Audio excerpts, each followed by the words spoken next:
Silver moon, you're awake. Han Li was stunned and then delighted, but he maintained a calm voice as he asked. Yes, master, I just woke up when you entered the hall. These years of recuperation have only allowed me to barely wake up, and I'm afraid I won't be able to assist you in other matters, Silver Moon said slowly. Your divine sense isn't damaged, is it? Although everything seemed normal, Han Li faintly sensed something off about Silver Moon's emotions and couldn't help but frown as he asked. No, it's just that this sleep restored a small part of my memory, and I'm not quite used to it, Silver Moon replied with a forced smile. Restored part of your memory? Han Li raised an eyebrow, somewhat surprised. Yes, but it feels like my past is so distant, almost like it happened to someone else. However, I still can't recall most of my memories. Silver Moon sighed deeply, looking a bit sad. Remembering some things from the past is always a good thing. Maybe with time, you'll be able to remember everything. After a moment of silence, Han Li consoled her in a gentle tone. Maybe, Silver Moon murmured softly in response. By the way, you said this thing is the true lunar flame. Are you sure there's no mistake? Han Li changed the subject, pointing at the item held in his other hand, which was enveloped in purple flames, and asked in surprise. In the purple flames, a small cluster of crimson flames constantly morphed into various miniature flying birds, darting back and forth as if they were alive, exhibiting great vitality. I'm not mistaken.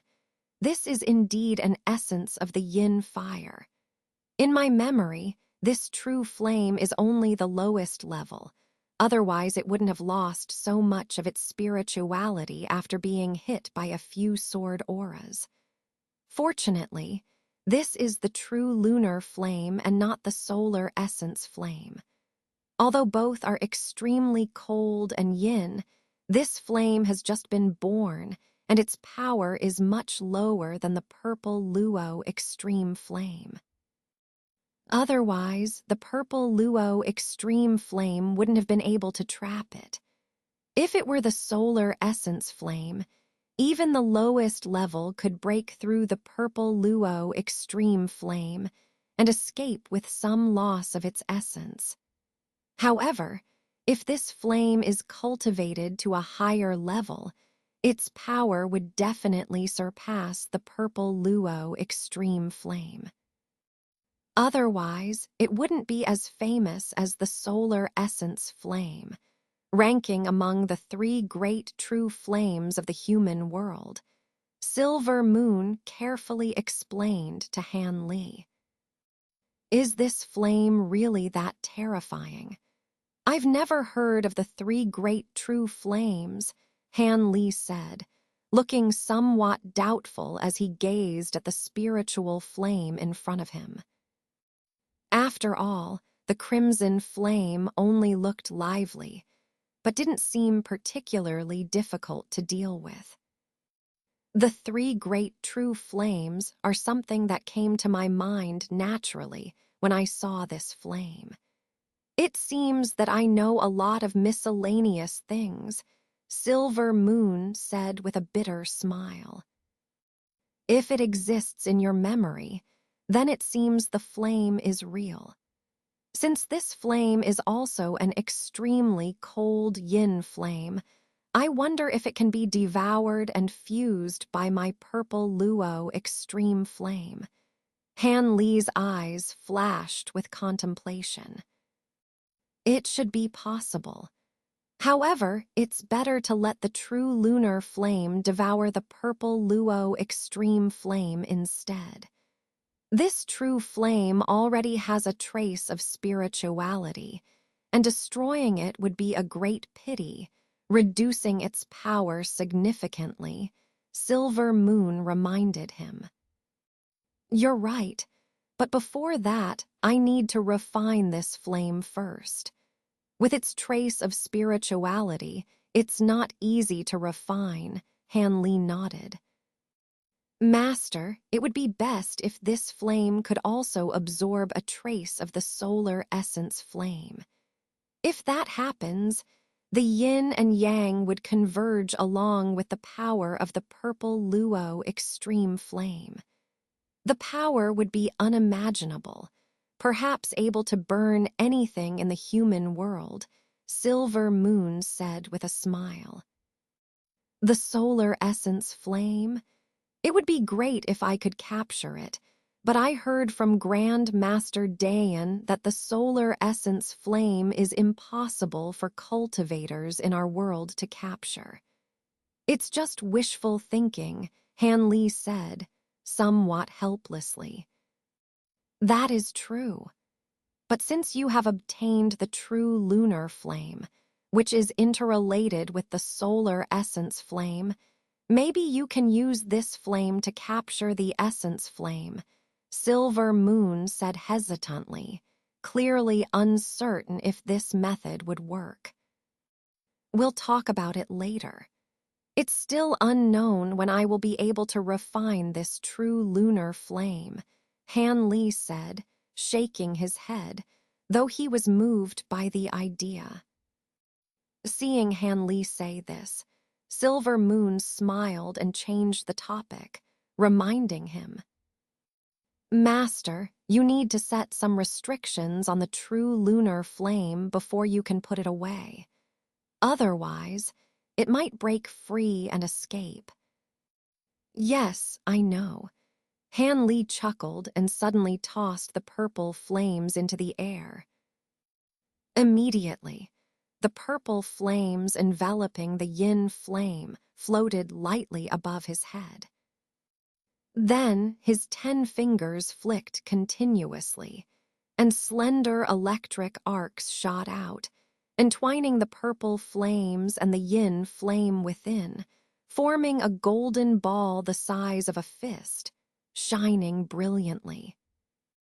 Silver Moon seemed to laugh lightly. This method was almost identical to when Han Li had imprisoned the Qianlin ice flame before. But with his current cultivation level, his technique had become much more refined. Afterward, Han Li took out a crimson jade box and stored the golden ball inside. Then, he turned his attention to the giant cauldron encased in ice.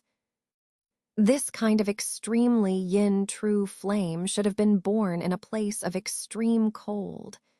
But it flew out of this cauldron just now, which is quite strange. Could it be that the item being refined in the past was something extremely cold, and the yin-yang interaction produced this flame? Han Li stroked his chin, lost in thought.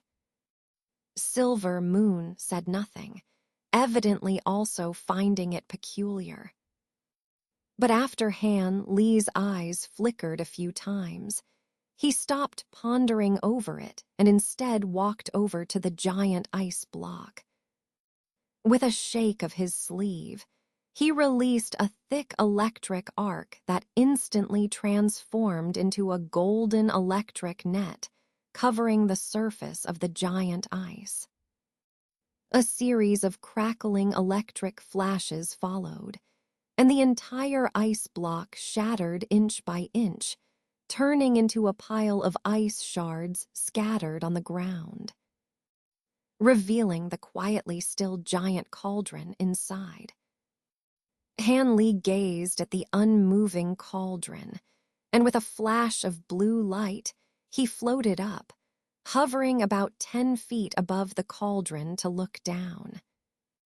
Although there was a restriction preventing flight in this place, Han Li's formidable nascent soul cultivation allowed him to hover for a short time with ease. The red light inside the cauldron had long since disappeared, making everything inside visible. Han Li's expression shifted subtly, and he reached out with a hand. With a swoosh, a bright and transparent object shot out from the cauldron, circling once before landing in Han Li's hand. It was a translucent, fist-sized object, warm like jade, but with a slight elasticity under pressure. "What is this?" Han Li frowned. "It seems like you've shared an excerpt from a novel or a story. It describes the protagonist, Han Li, awakening Silver Moon, who mentions the resurgence of memories after a long period of rest. The narrative also introduces concepts like the Taiyan true fire and discussions on its properties and origins. If you have specific questions or need further assistance with this text or anything related to it, feel free to ask." Han Li was not surprised by this. Coming to such a remote place, having this kind of harvest was already quite a fortunate event. Half a day later, after Han Li searched the last building and returned to the spirit casting hall steel, he hesitated as he looked at the hazy white barrier. It was still early. He had the opportunity to explore other places, but doing so might involve some risk. Who knew if other cultivators had also finished searching a place and were heading to other locations?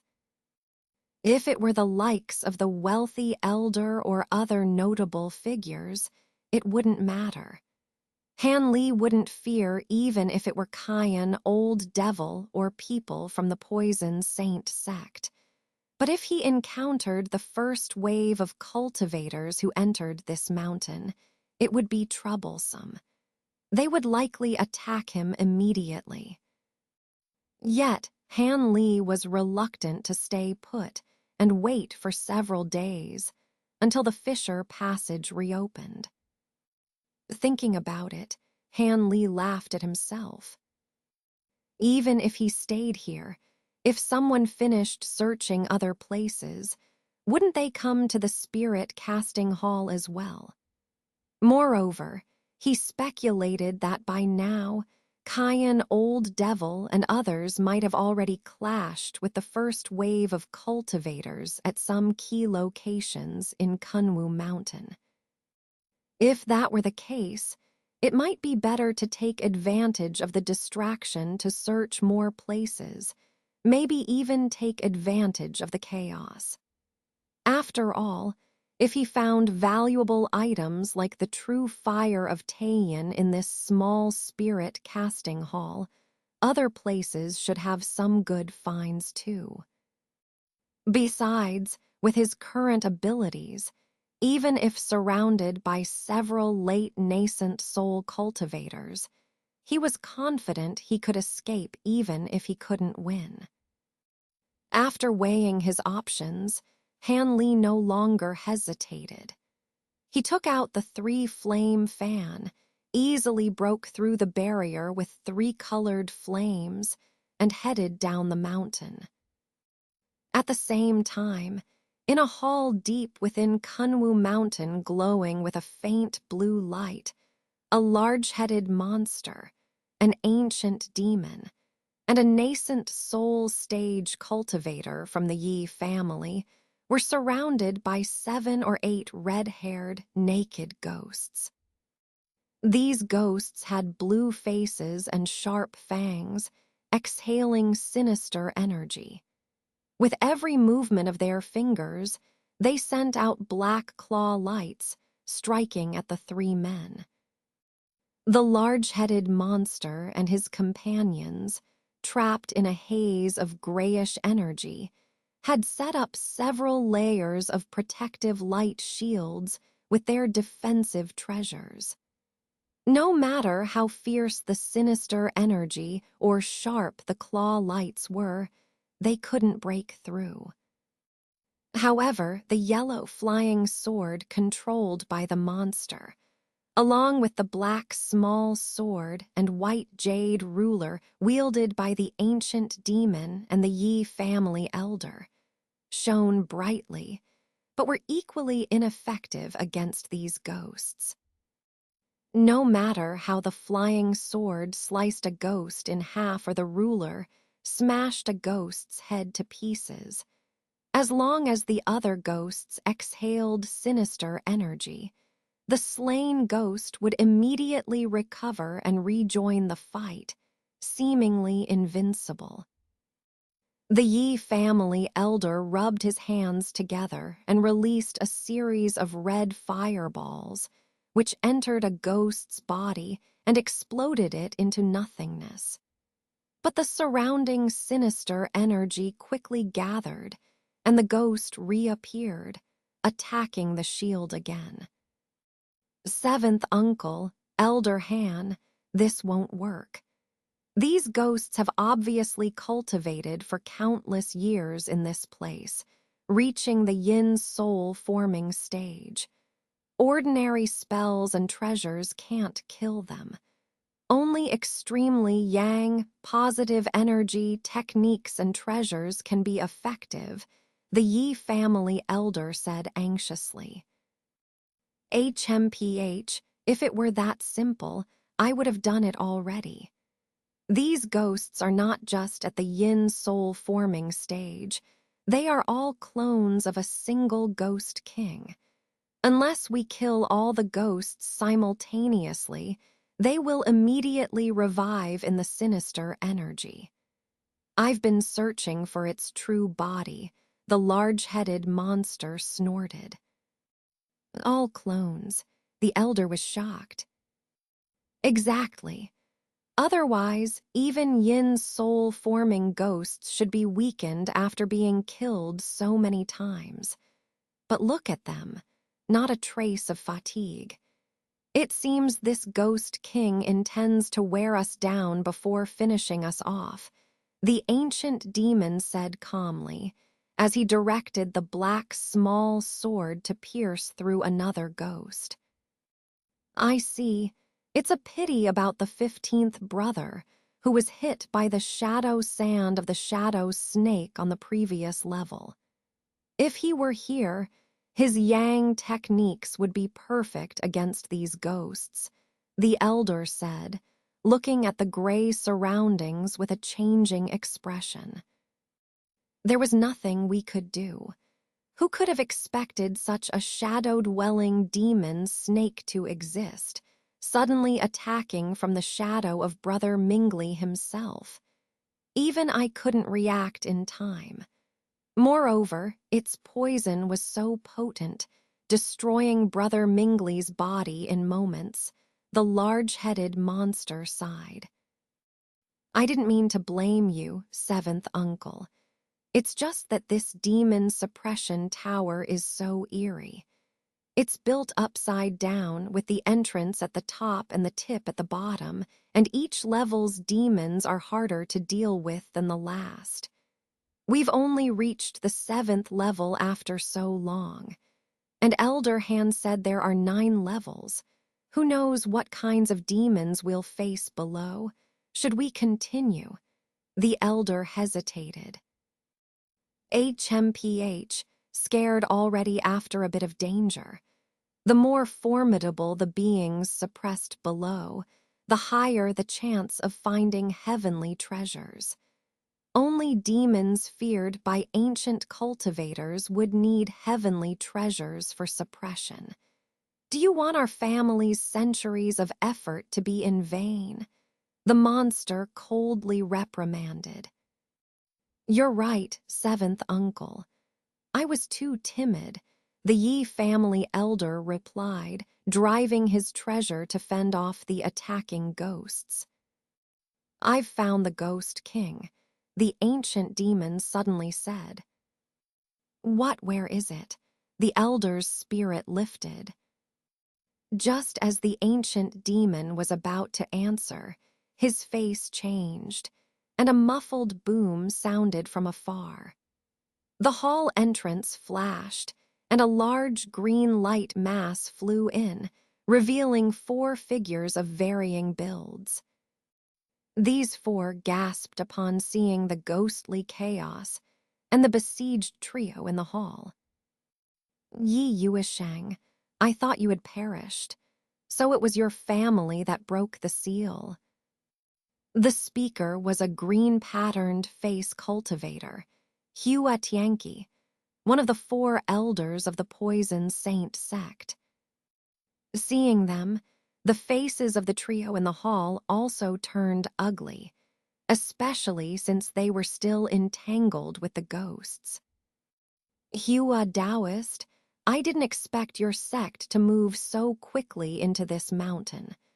What brings you to the demon suppression tower instead of seeking treasures elsewhere?" the monster said, masking his concern. "Haha, we might ask you the same, Yi. And after centuries, you've advanced to the late nascent soul stage. If the righteous path knew this, they'd be uneasy," Hua Tianqi said, observing the monster easily shredding a ghost with his flying sword. But internally, his thoughts raced. Senior Hua, could they also be here for the rumored treasures? One elder from the Poison Saint sect transmitted, worried. The sect's founder had hinted at treasures in the tower, though vaguely. Still, the sect elders took it seriously and prioritized the tower. Though they encountered other cultivators earlier, they thought the tower, being dangerous, wouldn't attract many. But they hadn't expected a late nascent soul cultivator here. If not for the trio being entangled, Hua Tianqi would have left immediately. They weren't a match for a late nascent soul cultivator and 2 nascent soul early stage ones. "Not sure. Maybe they got some vague clues like us," Hua Tianqi replied, eyes fixed on the trio. "It seems you don't plan to leave," the monster said, his eyes flashing with a fierce light. He suddenly spat out a silver beam that vanished. In the next moment, a silver burst erupted in a corner of the hall with a low growl. A gray, ghostly figure appeared, spitting out a gray pearl to block a silver flying fork, retreating under pressure and howling. Seeing this, the Poison Saint sect elders were stunned. The ancient demon silently moved his sleeve, revealing a pitch-black mirror, which he quickly aimed at the surrounding ghosts. A black light swept out, shredding the ghosts with eerie sharpness. Though unable to regenerate due to the Ghost King's entanglement with the silver fork, the ghosts' dissipating energy formed a thick fog, enveloping the trio. Even the ancient demon's mirror couldn't clear it immediately. Hua Tianqi's face finally changed. Glancing quickly at the 3 figures of the big-headed monster and his companions shrouded in yin energy, and then sweeping his gaze towards the exit on the other side of the hall, Hua Tianqi's face suddenly showed a determined expression. He let out a low shout. "Let's go." With that, he flipped his palm, revealing a small green banner. With a slight shake, a burst of green light exploded, enveloping the 4 of them and transforming into a green light, shooting like a meteor towards the entrance to the next level. "How dare you, Hua Tianqi?" The big-headed monster roared furiously upon seeing this. Countless yellow sword lights, each as thick as a thumb, burst from his body, piercing through the surrounding clouds of yin energy and scattering them. It seemed he would break free soon. But Hua Tianqi didn't linger. With a flash of green light, he flew dozens of yards away, disappearing into the exit at the other end. When the big-headed monster and the ancient demon quickly dispersed the surrounding yin energy, a previously empty entrance suddenly shone with white light, followed by the appearance of a thick, crystal-clear wall blocking the way. This crystal wall of unknown thickness blocked the entrance completely, leaving no gaps. Without hesitation, the monster raised his hand, and a sword light several yards long slashed out, striking the crystal wall. However, after a flash of five-colored light, the sword light vanished without a trace, like a stone sinking into the sea. Sumi five-element wall. The monster was taken aback at first, but then exclaimed in shock and anger after carefully examining the wall. It really is this treasure. Isn't this the Sumi sect's treasure? How did it end up in the hands of the Poison Saint sect? Oh, that's right. The Sumi sect is also a major sect in the southern regions, and I've heard they have some connections with the Poison Saint sect. It seems they must have borrowed it somehow, the Yi family elder said, his expression changing drastically. I've heard of the Sumi five-element wall too. It's quite a famous treasure, the ancient demon said, frowning. This is troublesome. It seems the bottom of this tower really might hold that legendary heavenly treasure. Otherwise, why would the Poison Saint sect members take such risks? The monster's face turned grim as he stared at the crystal wall. Brother Yi, there's no need to worry. It's actually better that those people went down before us. Not to mention whether there's really a heavenly treasure down there, but whatever is imprisoned in the lower levels will surely be even more difficult to deal with. Those people going ahead of us are just asking for trouble. By the time we finish off this Ghost King and break through the wall, we might actually benefit from it, the ancient demon said with a cold smile.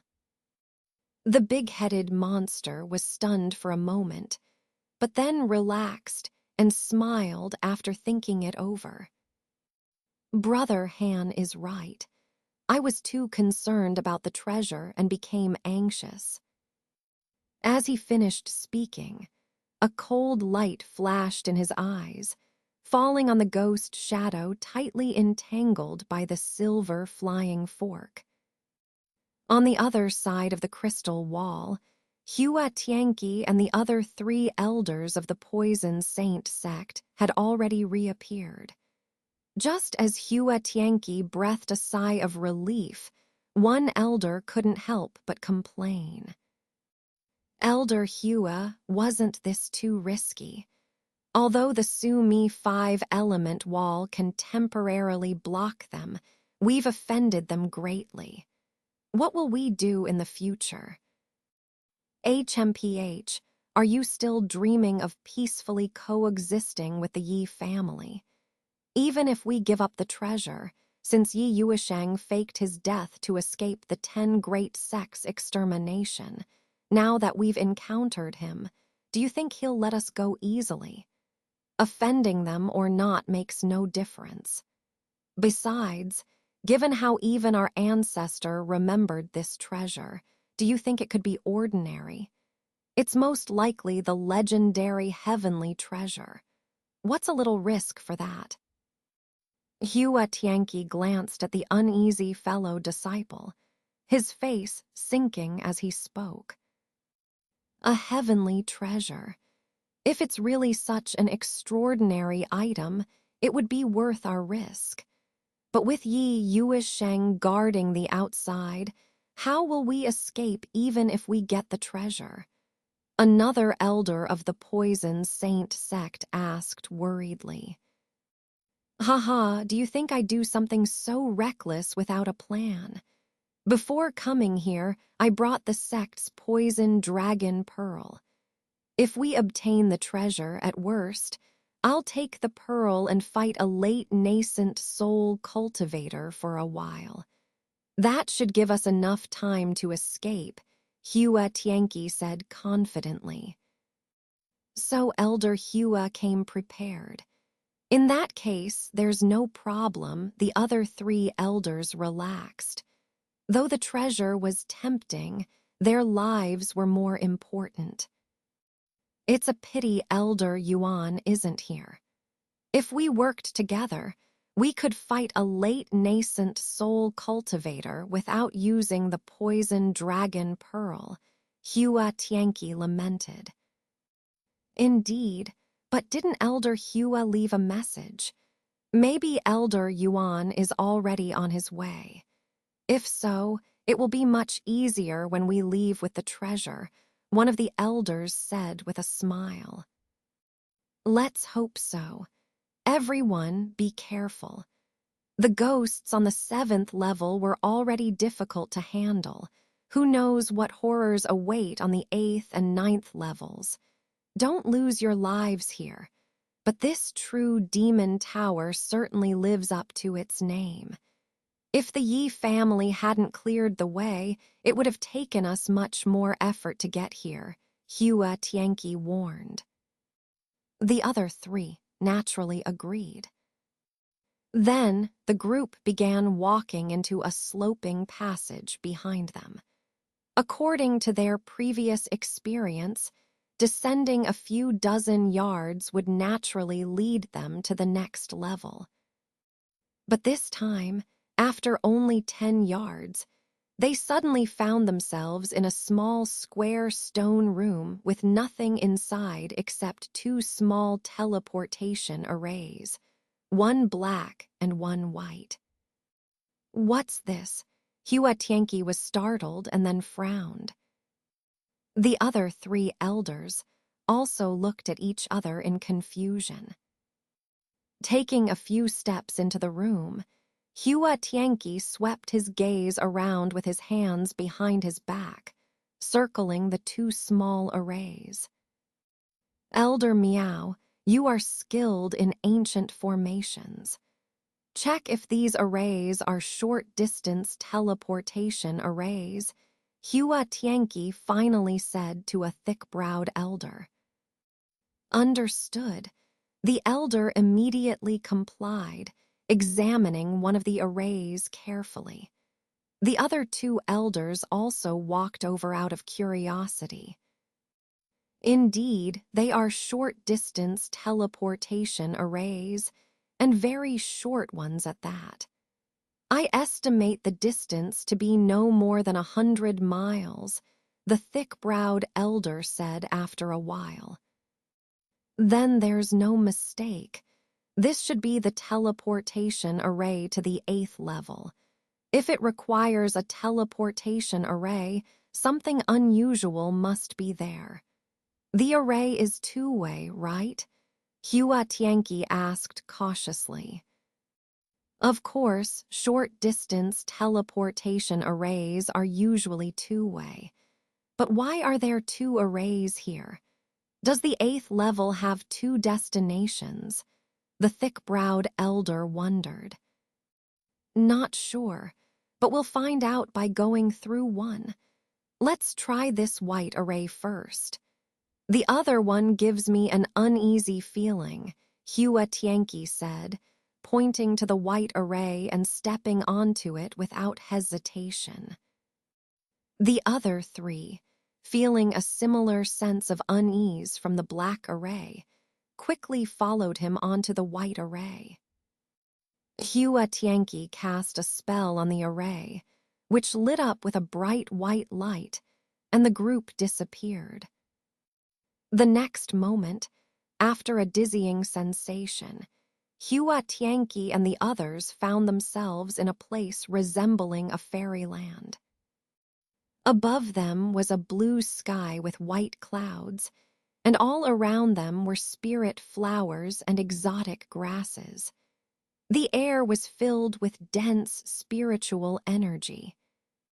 But what shocked the Poison Saint sect members the most was a small, magnificent palace not far ahead.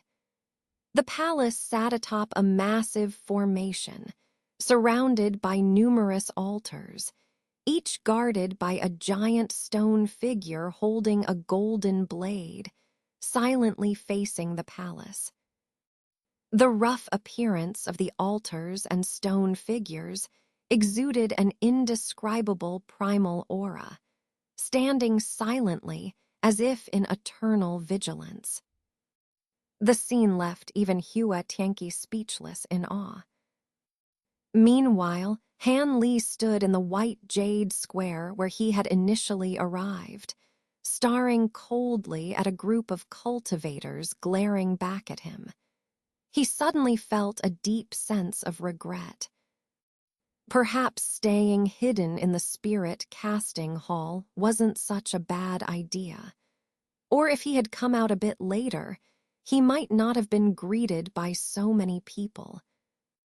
As soon as he arrived, intending to choose another stone path, a large group emerged from the woods on both sides of the square, not taking the normal mountain path, but sneaking along the sides. With his divine sense severely restricted here, Han Li only realized the situation when he was already surrounded. Taoist Han, what a surprise to meet you here. I've been looking for you, said a charming woman in a white robe, her eyes cold as she bit her lip. It was none other than the saintess of the Tianlin sect, Lin Yinping.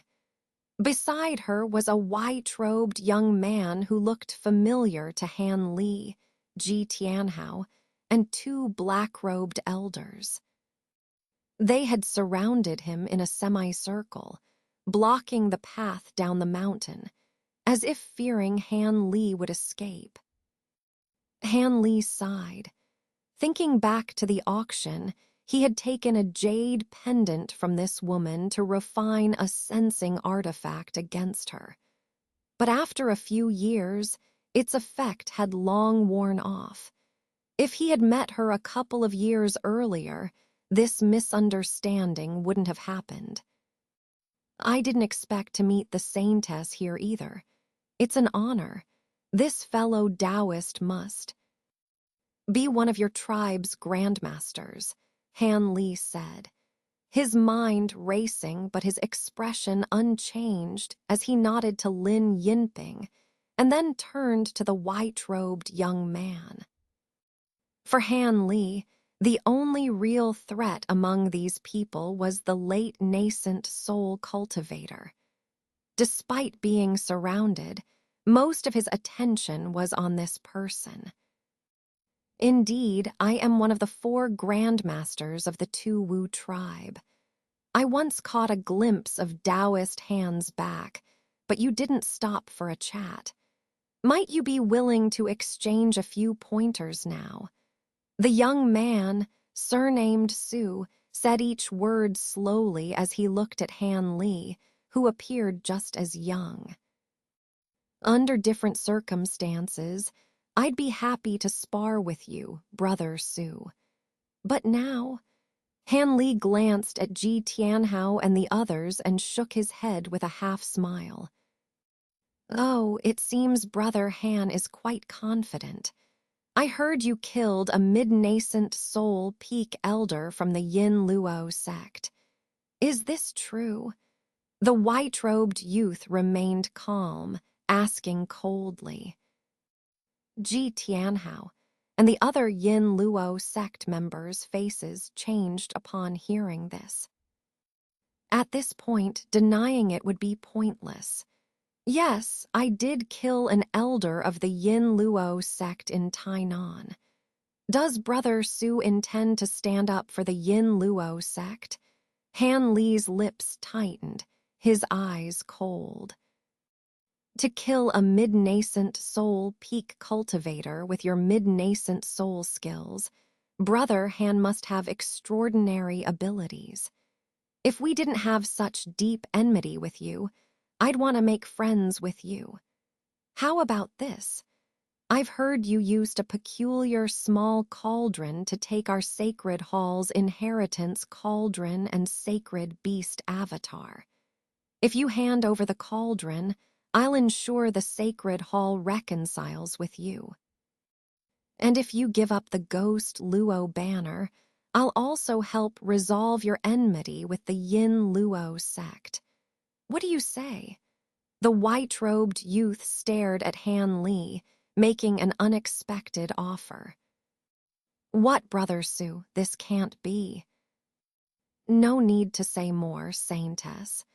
I have my own plan. Lin Yinping's face changed, but the white-robed youth waved her off before she could speak. The three Yin Luo sect members, equally shocked, exchanged glances but did not object. Give up my cauldron? That's impossible. If you want it, you'll have to fight me for it. Han Li immediately refused upon hearing mention of the void sky cauldron. Since Brother Han refuses my goodwill, don't blame me for being merciless. The white-robed youth showed a hint of regret, but then his face darkened. With a flick of his sleeve, a green jade rui appeared in his hand. Shaking it slightly, clusters of green light flickered, and the youth stared at Han Li with a sinister gaze. Han Li remained silent, his hands forming a seal. With a thunderous roar, a pair of silver-white wings appeared behind him. He flipped his hand, and an ancient feather fan, emitting golden, silver, and red light, appeared, none other than the three flames fan he had secretly prepared. Facing such numerous opponents, Han Li couldn't afford to use ordinary means and brought out his most powerful treasure from the start. The white-robed youth, attracted by the fan's peculiar light, instantly recognized its extraordinariness. The terrifying spiritual pressure contained in the tricolored light made even his late nascent soul self twitch, and his expression darkened. Brother Su, this person has a deep grudge against our Yin Luo sect. We're not here to spar. Let's capture him together, Ji Tianhao said, noticing the fan's extraordinariness. Without waiting for a response, he signaled the two black-robed elders to join him, and the three of them stepped forward, each summoning a unique flying sword and a phosphorescent bone knife. Lin Yinping, moved by the situation, silently waved her fragrant sleeve, producing a silver silk-embroidered scarf that glowed faintly in her hand. The white-robed youth frowned, but said nothing, instead swiping his hand over the rui, intensifying its green glow as he fixed his gaze on Han Li. A battle formation was rapidly forming.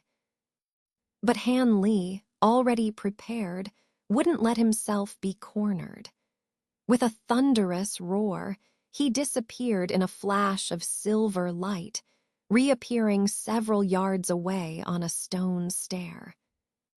Seeing this, his opponents couldn't let him escape so easily. Two blue beams and a green streak shot towards him, followed by a rain of silver threads from Lin Yinping's scarf. The white-robed youth, unfazed, took a step forward and, in a bizarre movement, appeared 10 yards away, keeping pace with Han Li. The jade rui in his hand morphed into a monstrous beast head, neither dragon nor horse, staring fiercely at Han Li. Han Li took a deep breath, his face turning cold. With a fierce wave of the feather fan, a three-colored phoenix emerged, spreading its wings and charging towards Ji Tianhao and the others' flying swords. With a resounding boom, a mysterious halo of tricolored runes appeared midair. Though not overly dazzling, the overwhelming spiritual pressure made everyone's hearts skip a beat. Caught directly under the halo, the white-robed youth quickly summoned a serpent-bodied beast from the Ruyi, which wrapped him in a green glow. The flying swords and bone knife were instantly engulfed by the halo, while Lin Yinping's silver threads disintegrated on contact. The expanding halo shattered the white jade square, melting its surface. Han Li, unfazed by the chaos, didn't linger. With a flap of his wings, he transformed into a silver arc, heading for the mountaintop, swiftly downing a drop of spirit liquid from a small bottle. Though the three flames fan was powerful, Han Li didn't believe it could kill his opponents outright. He intended only to catch them off guard. With the enemy outnumbering him, it was wiser to retreat. By coincidence, the nearest stone stair led to the Kunwu Hall. Han Li, though apprehensive, had no other choice. Using the mountain's restrictions and terrain, he believed he could outmaneuver his pursuers. With lightning speed, he vanished at the end of the stone stair. The tricolored halo faded after a few seconds, leaving Ji Tianhao and the others in a pitiful state. The worst off was Ji Tianhao, whose bone knife, not a life-bound treasure but closely linked to his mind, melted instantly, causing him mental anguish. Barely escaping the halo's reach, he still suffered severe burns on his arm. The black-robed elders' flying swords fared no better. Quick to sever their links, they escaped with singed clothes and hair. Lin Yinping, furthest from the blast, lost some spiritual energy from her scarf, but remained unscathed, hiding behind a massive black shield. The white-robed youth, despite being at the blast center, relied on his Ruyi to escape unscathed. But his face darkened as his jade Ruyi crumbled to dust. What kind of treasure is that fan? Could it be a rumored Tangshan treasure? Ji Tianhao exclaimed, applying medicine to his wounds. The black-robed elders, pale and shaken, shared his fear. HMPH, if it were a true Tangshan treasure, you'd be dead. It's likely an imitation with single-purpose power. Still, I didn't expect him to have such a treasure, the white-robed youth said, staring at the distant stone stairs. An imitation with such power. Ji Tianhao was astonished. Nothing strange about that. The fan likely has focused power. Its might isn't surprising, the youth explained, shaking his head. What now? With such a powerful treasure, he's more dangerous than we thought. Should we pursue? A black-robed elder asked, hesitant. Don't worry. That fan's power must drain his energy. If not, he wouldn't have fled. Now is the best time to kill him, Ji Tianhao said, summoning his spirit peacock. Up the mountain. We can't let him escape, or he'll be a future threat. The white-robed youth ordered coldly. Lin Yinping followed the young man surnamed Su without hesitation. As the holy maiden of Tianlin, she was determined to rescue the holy beast's avatar, despite knowing Han Li's formidable power. The 3 Yin Luo sect cultivators, including Ji Tianhao, were hesitant. Being part of the demonic path, where ruthlessness and betrayal were common, they initially attacked without hesitation, believing that with a late-stage cultivator backing them, capturing Han Li would be easy. However, they did not expect Han Li's treasure to be so powerful that even a great master from Tianlin would retreat at its mere sight. Though the master mentioned Han Li might only have 1 strike left, it was a mere possibility. If Han Li were to use a secret technique to forcefully unleash another few strikes, they would be hard-pressed to defend themselves. Moreover, their conversation revealed Han Li possessed an even more formidable cauldron, which made the 3 of them even more apprehensive. They wanted to reclaim the Ghost Luo banner for their sect, but risking their lives for it was not an option. Yet, abandoning the chase in front of Tianlin's people seemed unlikely. The 3 hesitated for a while.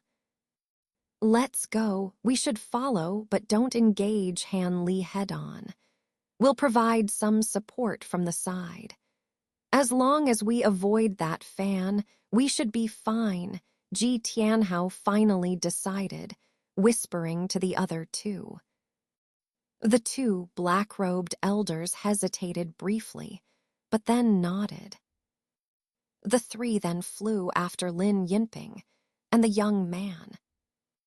The stone steps leading to Kunwu Hall were long. Even with Han Li using his lightning speed, it took him a long while to traverse them. Eventually, he transformed into an electric arc and exited the steps, stopping before a vast stone forest. This stone forest consisted of numerous stone pillars, several meters high, intricately carved with runes and spells, glowing faintly with various lights, indicating it was a restricted formation. However, the once orderly pillars were now in disarray, many broken, with fragments scattered on the ground and several pits and craters visible. It was clear the formation had been forcibly destroyed. Han Li glanced coldly at the scene and entered the forest without a word. The stone forest was not large. After a few flashes, he appeared at its edge, where another stone slope awaited him. This slope was paved with massive green stones, littered with broken statues and discarded magical weapons like spears and axes. Han Li frowned, but then sensed something and looked up towards the end of the slope.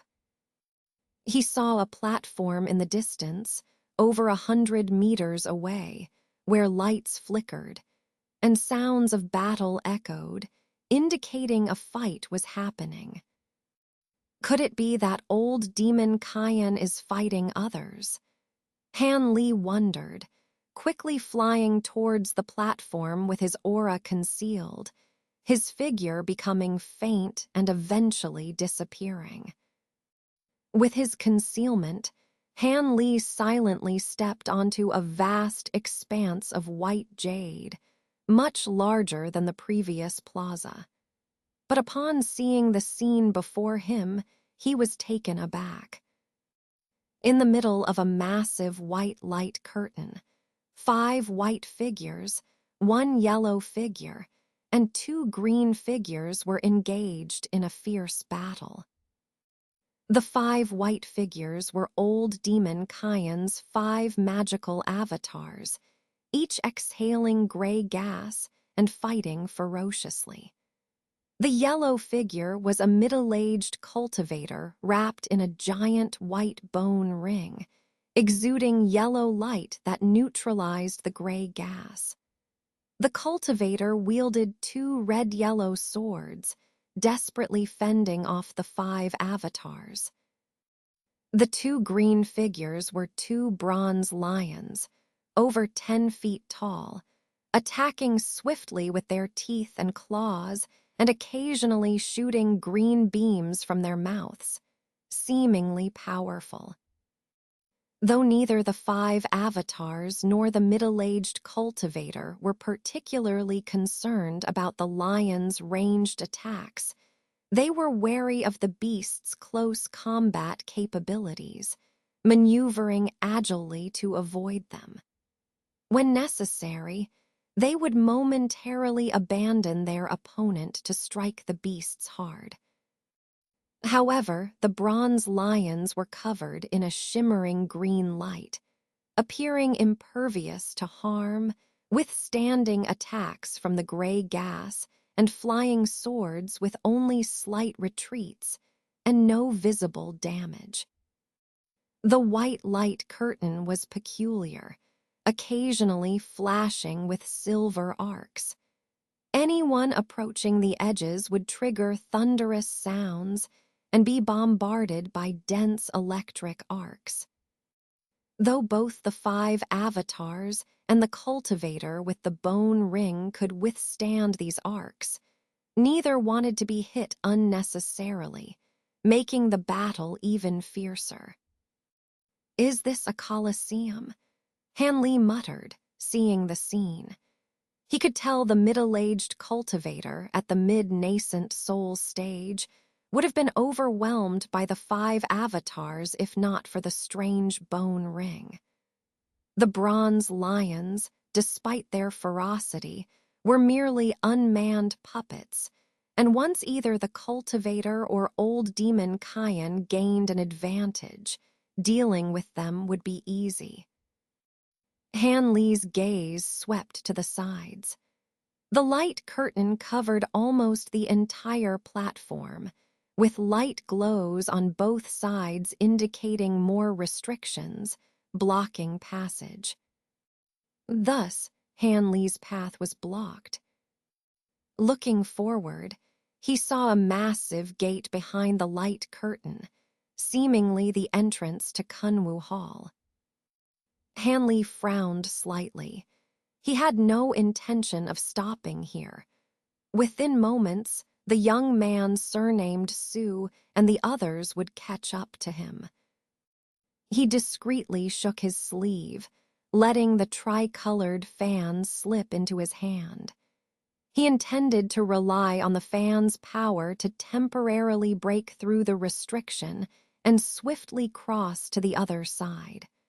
Though the fighters within the light curtain would notice him, he had no choice but to take the risk, as this place was not suitable for a prolonged fight.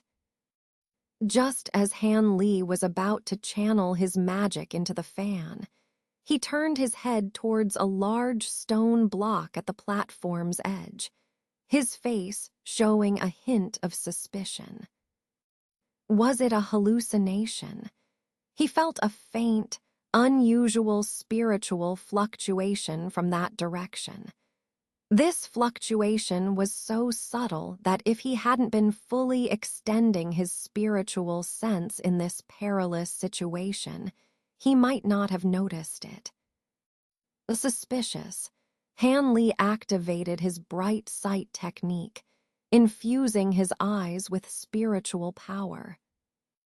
Through his enhanced vision, he saw a pair of faintly glowing red eyes behind the stone block. Silver-winged nightshade. Recognizing the eye's owner, Hanley's shock prompted him to channel more spiritual power into his eyes. With increased clarity, he saw a faint shadow behind the red eyes, revealing the silver-winged nightshade's form. However, the creature was focused on the battle within the light curtain, unaware of Hanley's presence due to the mountain's restrictions and Hanley's perfect concealment. Despite this, Hanley felt uneasy. Next to the silver-winged nightshade, he discerned two more indistinct shadows.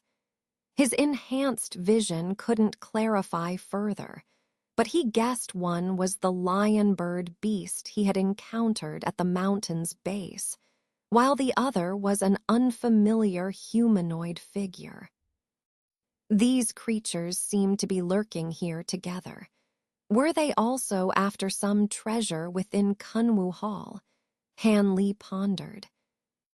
At that moment, Han Li sensed movement and quickly looked back. In the stone forest below the slope, lights flickered, indicating the young man surnamed Su and the others were about to emerge, closing in on him. Seeing this, Han Li acted decisively. The fan in his hand was enveloped in three-colored flames with a flick, and he swung it towards the light curtain. A muffled explosion followed, and though Han Li controlled the fan's power, the clash of the tricolored flames and the restriction still produced a dazzling burst of light.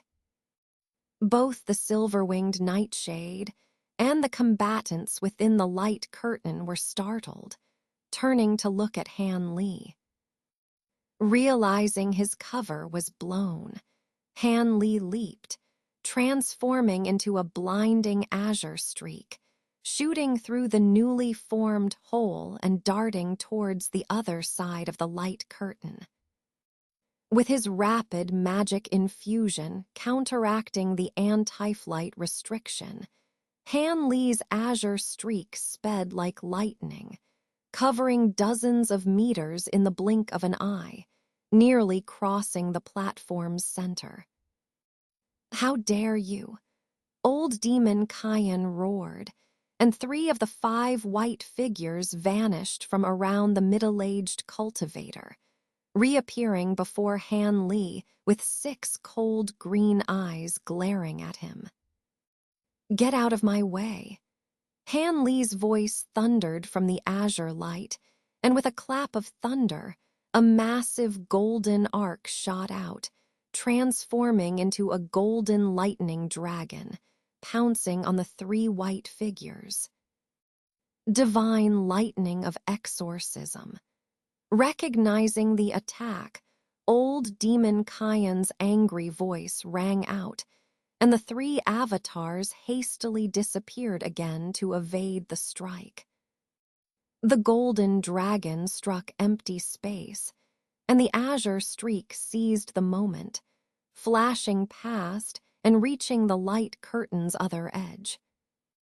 As soon as the electric arcs on the opposite light screen sensed Han Li's approach, they fired down densely amidst a thunderous roar. With a low whistle, Han Li let the golden electric flood dragon behind him pounce forward and explode with a boom. A giant golden net instantly appeared out of thin air, protecting Han Li beneath it. All the silver arcs struck the golden net and silently vanished. "Han Li, it's you." Elder Han. As Han Li retracted his escape light and revealed himself, Kyan Layamo and the middle-aged cultivator simultaneously cried out in anger and surprise. Han Li was taken aback by their reactions and glanced at the square-faced middle-aged cultivator, who looked surprised but unfamiliar. Although puzzled, Han Li didn't stop his actions. With a phoenix cry, he struck out a 3-colored fireball with his 3 flames fan, creating a large hole in the light screen before he flickered through it to the other side. Only then did he relax and turn back for another look. On the other side of the light screen, the young man surnamed Su and Lin Yinping had just appeared on the platform. Upon seeing Han Li on the other side, their faces darkened. Seeing this, Han Li chuckled coldly. Since so many have come, I'll give you all something to do. Can't let you be too idle, Han Li said slyly, flicking his finger to send a golden arc shooting out. As soon as the golden arc touched the silver arcs on the light screen, it disappeared with a sizzle. But in the next moment, it re-emerged bizarrely on the other side of the light screen. With a boom, the golden arc struck an unremarkable stone pedestal at the edge of the platform. There was a muffled groan, and the silver-winged yaksha, the lion-bird beast, and an ugly woman with a waist as thick as a barrel appeared. Lion-bird beast, the young man surnamed Su exclaimed, recognizing the ferocious bird. Lin Yinping and the others were startled and immediately went on alert. Zelder. Those who had just arrived, like Ji Tianhao, were overjoyed upon seeing the 5 Suns heart demon within the light screen. The 3 monsters, now revealed, were frustrated. The silver-winged yaksha, in particular, recognized Han Li, who had nearly killed him before. Seeing his plans foiled again, he cursed inwardly, puzzled as to how Han Li could repeatedly see through his concealment technique. The 3 monsters were in a dilemma, aware of the watchful, sinister gaze of the young man surnamed Su. They weren't truly afraid of the human cultivators, but had hoped to use them to break a crucial restriction ahead. Now that they had been discovered, they were at a loss on how to proceed. The young man surnamed, Su scanned the silver-winged yaksha and the ugly woman, his heart pounding with fear. The aura of these 2 transformed monsters was terrifying, seemingly no less than that of the lion-bird beast. Weighing their strengths, he dared not act rashly. Kayan Layamo and the elder of the Yi family inside the light screen were also surprised by the sudden turn of events. Although they wanted to stop, the 2 bronze lions relentlessly pursued them, forcing them to keep a wary distance. For a moment, all parties were at an impasse. Han Li ignored the chaotic situation and flickered toward the back. Seizing the opportunity to get ahead, he wasn't about to be polite. After a few leaps, he stood before a mountain gate made entirely of exquisite jade. This mountain gate was peculiar. Aside from 2 rows of unknown giant trees, there was nothing else around, leaving the surroundings empty. Through the wide-open gate, a white stone path led to a grand, ancient palace visible 1,000 feet away, majestic and imposing. This must be Kunwu Palace, Han Li murmured, after a brief hesitation. He scanned around, his eyes finally settling on the giant trees on either side. Each of these trees was 20 to 30 feet tall, with branches and trunks a withered yellow, but somehow giving off a sense of vigorous growth, making Han Li feel uneasy. Using his divine sense, he meticulously scanned the giant trees, but found nothing unusual. The trees were indeed ordinary, with no abnormal fluctuations. Han Li frowned slightly and looked away from the trees. After another careful sweep of the entire mountain gate with his divine sense, and confirming there were no hidden restrictions, he confidently stepped through the gate, heading straight for Kunwu Palace in the distance. Unexpectedly, After walking only a dozen feet on the white stone path, he felt a sudden chill all over, a strange sensation descending upon him.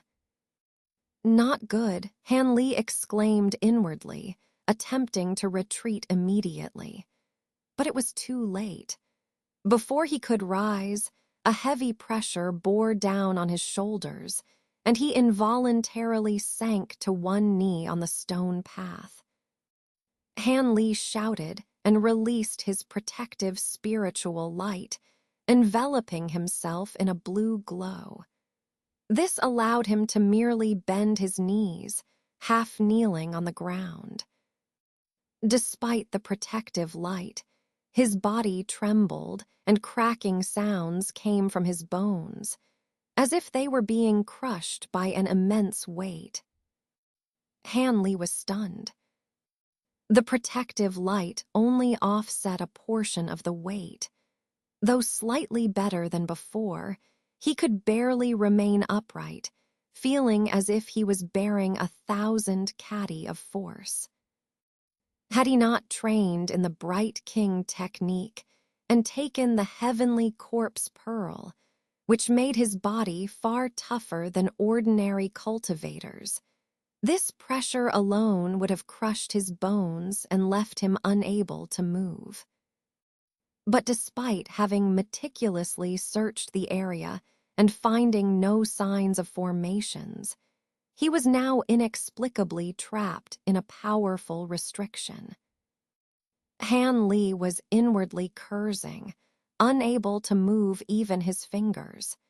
He hurriedly recited incantations, attempting to use spells.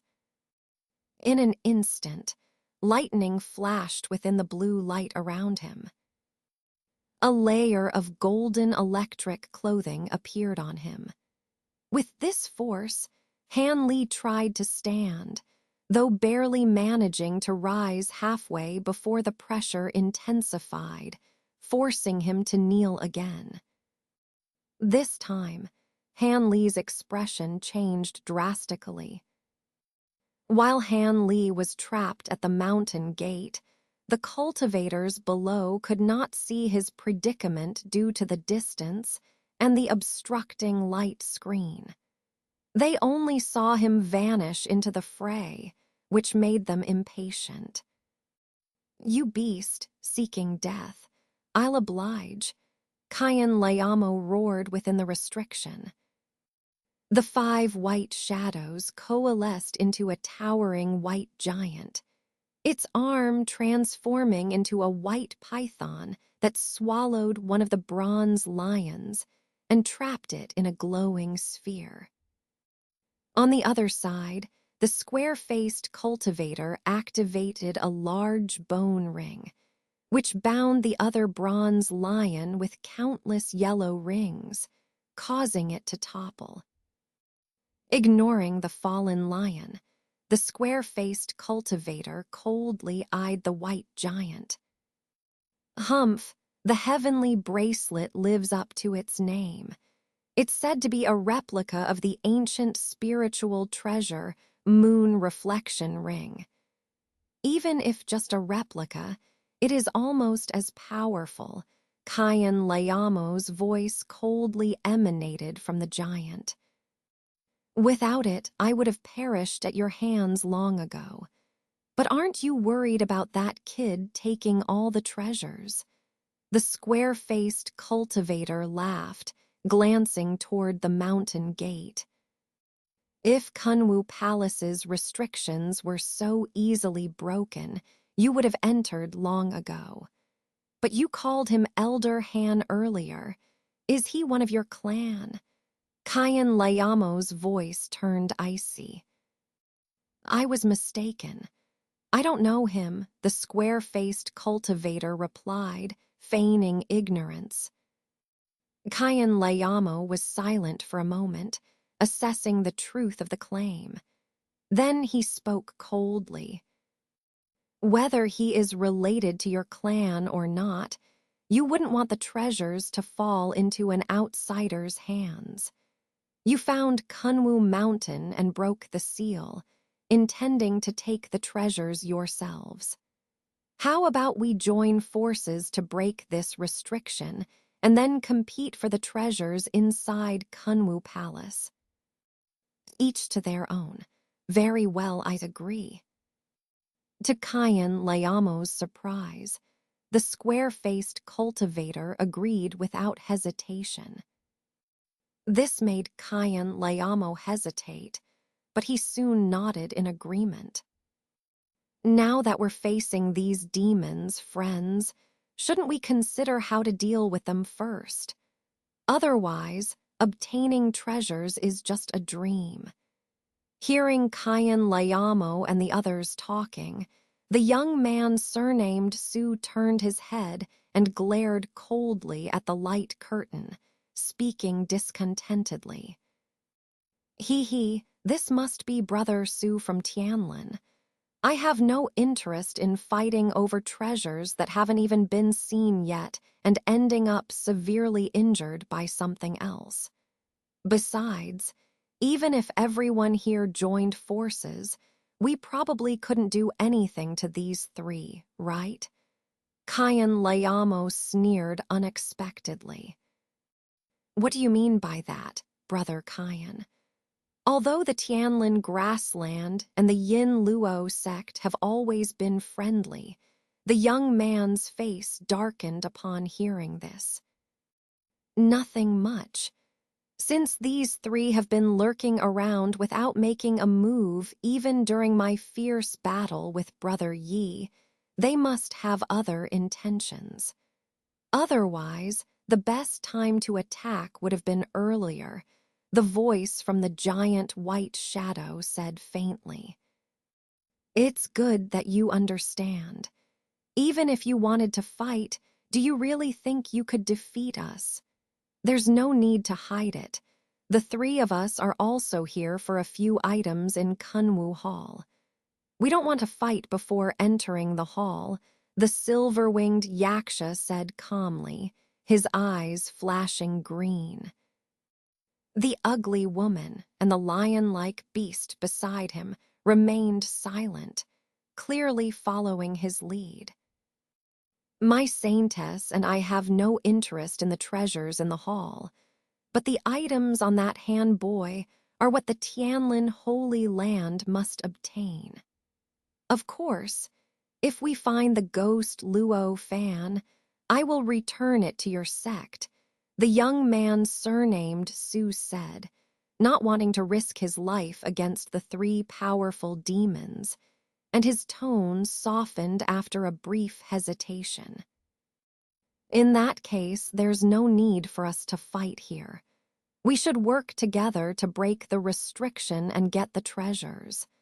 Otherwise, if we let outsiders take the treasures while we fight, it would be a huge joke, Ji Tianhao said, seizing the opportunity.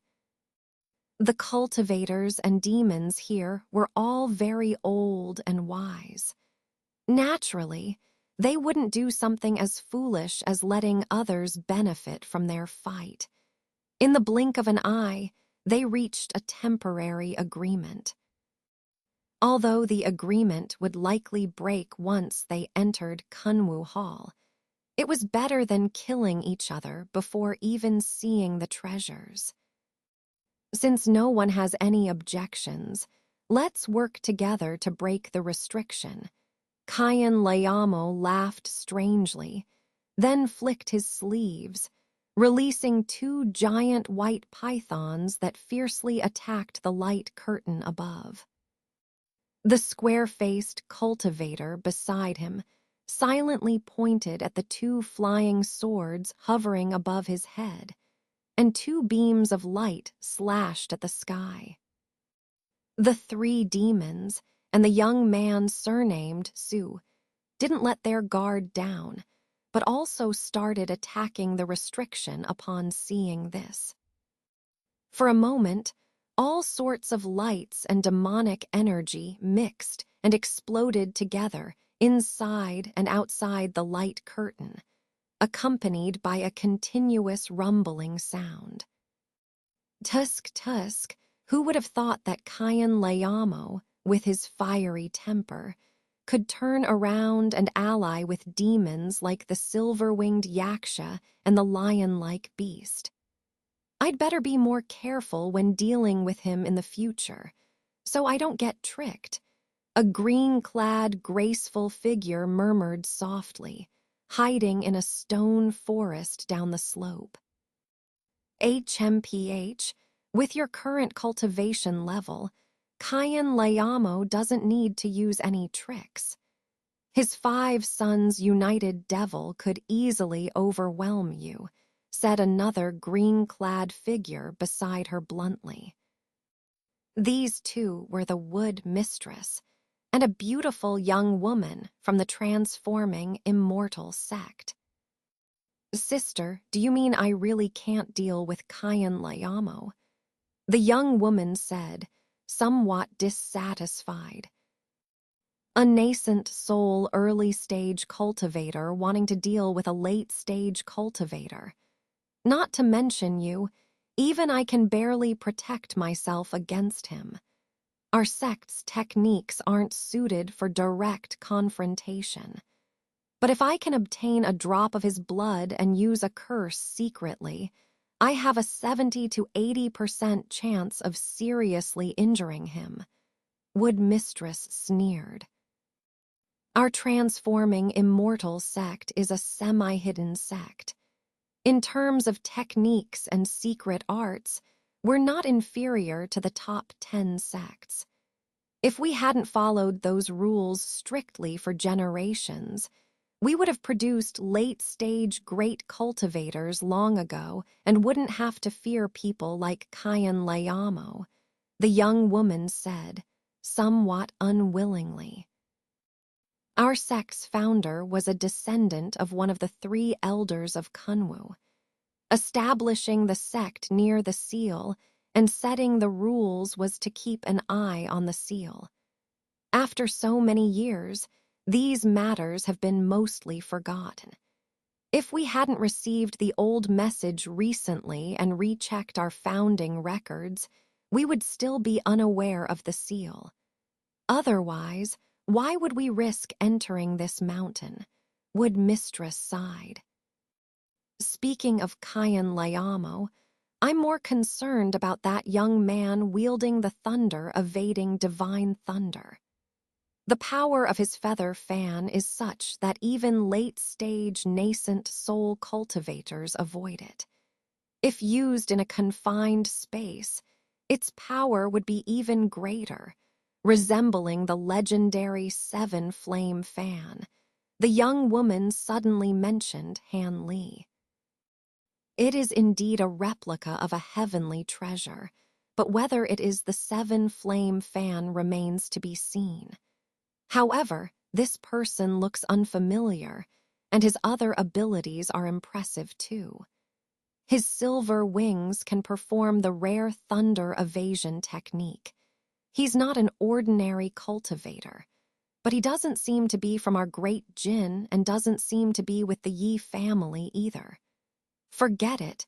No matter how powerful he is, we don't need to worry about him. Speaking of which, Elder Xiang should have entered the mountain by now. Why hasn't he taken action to stop these cultivators? With his abilities, he wouldn't allow Kayan Layamo and the others to act so recklessly, Wood Mistress pondered. Perhaps Elder Xiang has other urgent matters, or has gone directly to the demon-suppressing tower. After all, that is the most critical place, the young woman said hesitantly. Impossible. Although the demon-suppressing tower is the key to controlling the Kunwu mountain seal, to reinforce the seal, the dragon seal in Kunwu Hall is essential. Elder Xiang knows this, so he would definitely go to Kunwu Hall first. Wood Mistress shook her head with a somber expression.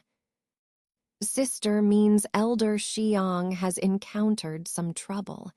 How is that possible? With his cultivation level, who could harm him? Could it be that person has already broken free? The young woman's face turned pale at the last words. Unlikely. The restrictions were only recently broken. If that person had escaped, all restrictions would have been destroyed by now.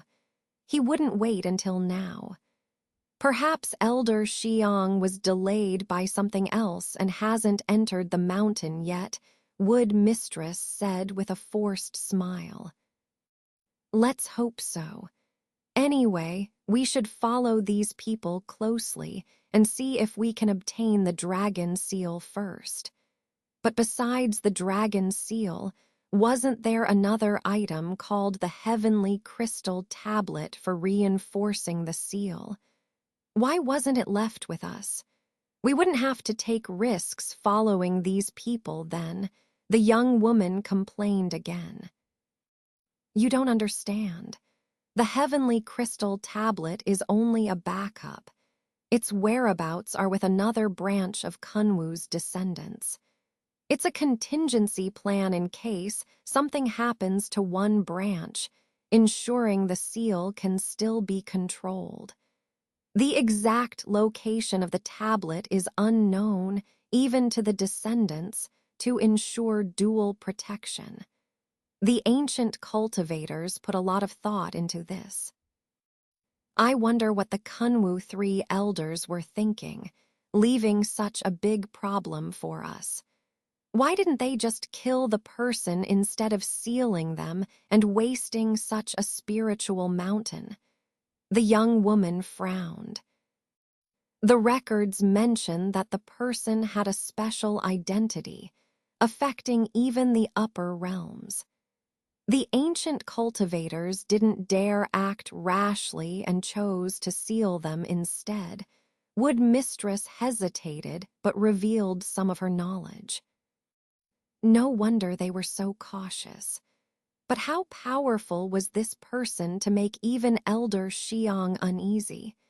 We've known Elder Xiang for a long time and never seen him so anxious.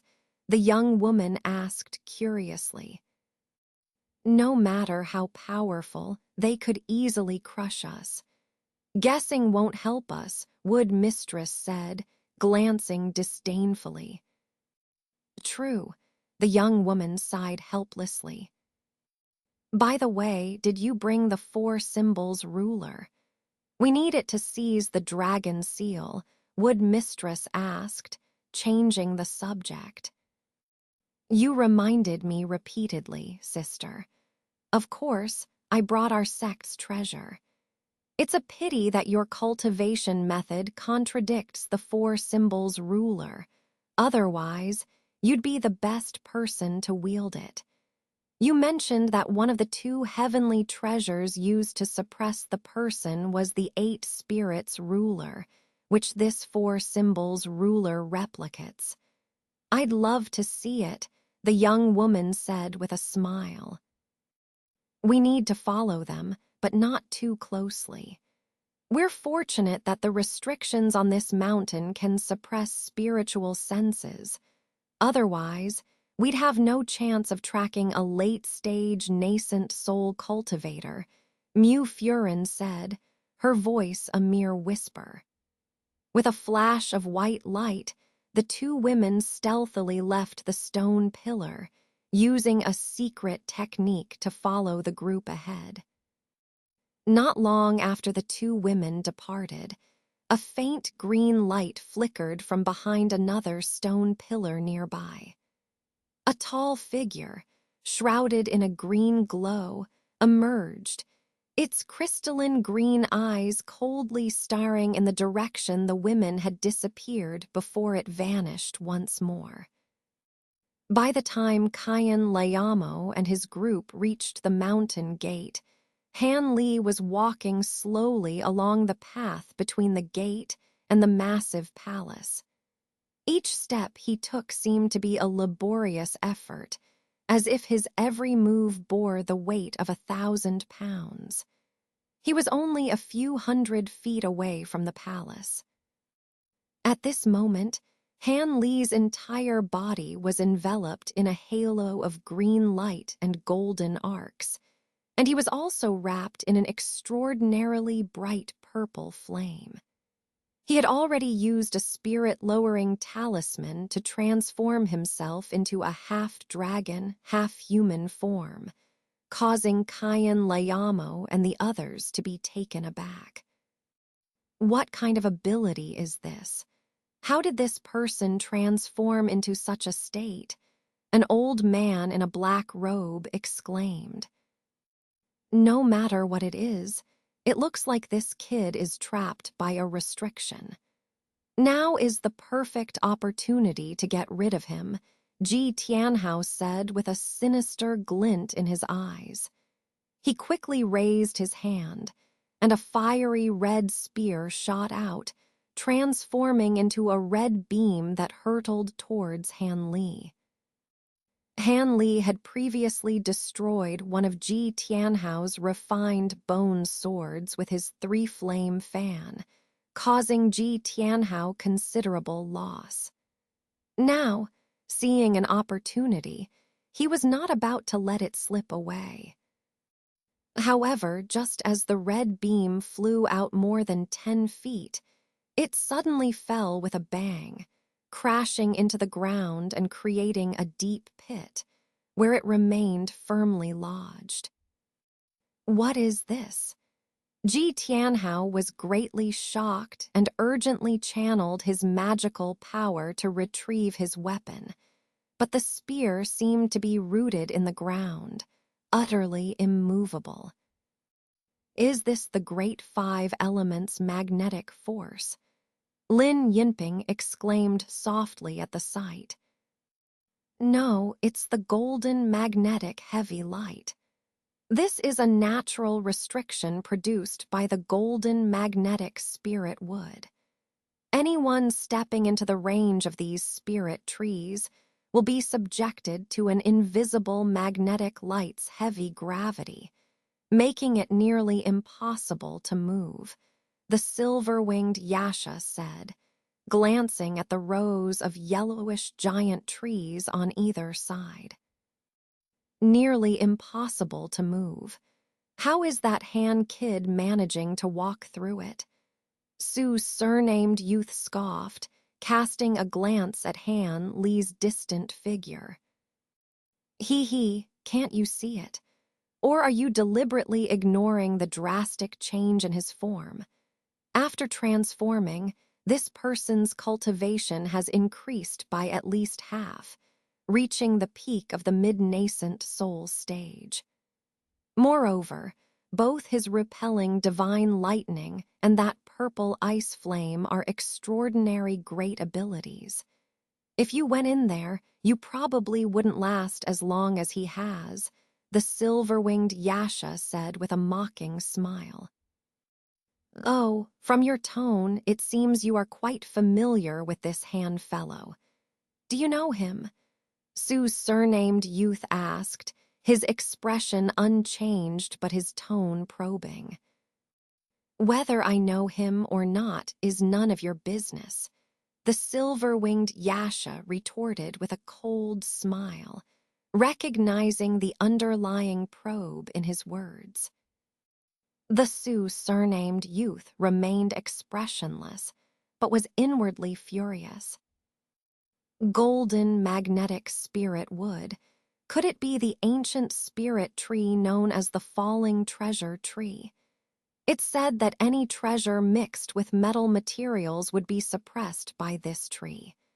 No wonder Ji Taoist's treasure fell to the ground immediately. Furthermore, the magnetic force emitted by this tree is innate and imperceptible even to divine senses, Ji Tianhao said, frowning. It's more than that. The magnetic field emitted by this tree is extremely powerful and can even be compounded, layering gravity on the body. The exact amount of gravity depends on the number of trees. They are planted so densely that if we enter, we will likely be affected by the gravitational pull of 4 or 5 trees at once. I doubt I can withstand such a force, the square-faced cultivator said gravely. Really, I don't believe it. I want to try, Lin Yinping said coldly, her eyes fixed on Han Li's slow-moving figure. She patted her spirit beast pouch, and a 4-legged monstrous snake shot out. This monstrous snake was covered in thick scales and had a pair of fleshy wings, giving it a rugged and resilient appearance. Go, Lin Yinping commanded, pointing towards Han Li's back. The monstrous snake was enveloped in a yellowish shield as it soared into the air, then dove into the mountain gate. Under the watchful eyes of the crowd, the monstrous snake, like the red spear before it, fell to the ground after flying more than 10 feet. However, the snake's body was exceptionally tough and had some brute strength. As soon as it landed, it used its 4 legs to flip over and stand up, and its wings flapped desperately, trying to lift off. Seeing this, Lin Yinping's face showed a hint of joy. But her smile hadn't faded when there was a muffled pop, and the snake's body exploded, its flesh and blood crushed into a pulp by the overwhelming gravity. How can this be? Is the magnetic light really this powerful? What is that Han kid's body made of? Even my spirit snake couldn't withstand it, yet he's unscathed, Lin Yinping said in disbelief, her face pale. There's no need to think about it too much. I sensed a faint demonic aura on him. He must have used some secret technique to temporarily borrow the power of a demonic beast, making his body so strong. But his own abilities are indeed impressive. To withstand such immense force without using any treasures and still manage to move is beyond me, Kayan Layamo said coldly, guessing part of the truth. Is there really such a secret technique? This Han fellow seems to know many obscure arts, Lin Yinping and the others muttered, realizing the situation. Enough talking. If we delay any longer, he'll reach the Kunwu Hall, said the ugly woman among the 3 demons, her eyes fixed on Han Li's approaching figure. Her voice was as grating as a broken bell. Don't worry, the Kunwu Hall's restrictions won't be limited to just this one. Inside that hall, who knows what more powerful restrictions await him? Since we know about the golden magnetic spirit wood, breaking this restriction isn't difficult. We just need to use non-metallic treasures to cut down these giant trees, and the restriction will be easily nullified, Sue's surnamed youth said calmly. That's simple, the ugly woman asked, blinking in disbelief. The golden magnetic heavy light is only effective because it's unexpected. Once trapped, there's no escape. Other than that, it's not a big deal, Sue's surnamed youth said, raising his hand. A small yellow sword flew out, turning into a yellow rainbow that slashed at the nearest giant tree. With a loud boom, the giant tree's surroundings flashed with a faint golden light, and the sword left a deep gash but didn't topple the tree. What's this? Sue's surnamed youth murmured in surprise. It seems Sue Taoist forgot something. These golden magnetic spirit trees are as hard as metal. After thousands of years of absorbing spiritual energy in Kunwu Mountain, they are no longer ordinary spirit trees. Destroying them won't be easy. Let's not waste time and attack together, Kayan Layamo said, sending a white crystal ball at another giant tree. Seeing this, the others didn't hesitate. They took out various non-metallic treasures and launched them at the giant trees. For a moment, the giant trees were shrouded in various lights. Neither Kayan Layamo nor Sue's surnamed youth noticed that while the three demons joined the attack with seemingly powerful treasures, their attacks were ineffective. The commotion from the human cultivators' assault cleverly concealed the demons' lack of effort. Fools, I didn't expect these humans to actually try cutting down the golden magnetic spirit wood, Han Li thought, hearing Silver Moon's sigh in his mind. You can't blame them. They don't have the Mingqing spirit eyes like me, so they can't see that each tree has ancient great light wheel conquering demon spells inscribed inside. Without your reminder, I might not have discovered this either. Who would expect ancient cultivators to carve spells inside trees? Han Li said, unperturbed. But this means the silver-winged Yasha and the other two demons can pass through without worry. Should we warn the others? Silver Moon hesitated. Warn them? Why? Except for the Yi family cultivators, the rest are from the Tianlin Sacred Hall and the Yin Luo sect. The three demons can serve as a distraction. I didn't destroy the trees earlier because I couldn't do it alone. Otherwise, I'd have taken action myself, Han Li said with a smile. That's true, but you'd better get into the hall and grab the treasure quickly. With your abilities, you can escape in the chaos once you have it. Then, hide in the mountain for a few days until the rift returns to normal, and you'll be able to leave, Silver Moon suggested with a chuckle. It would be great if things went this smoothly. For now, we can only take it one step at a time, Han Li replied calmly, not sharing the same optimism. Just then, a loud boom came from behind. Without turning his head, Han Li immediately knew that a gold magnetic spirit tree had been cut down. However, he remained unperturbed, as he was now only a few dozen feet away from the massive hall ahead. He could clearly see the ancient plaque above the hall's 30-feet-high door, inscribed with 3 large golden characters, Kunwu Hall. Taking a deep breath and hesitating slightly, Han Li retrieved a jade bottle containing 10,000-year spiritual liquid from his sleeve and took a drop.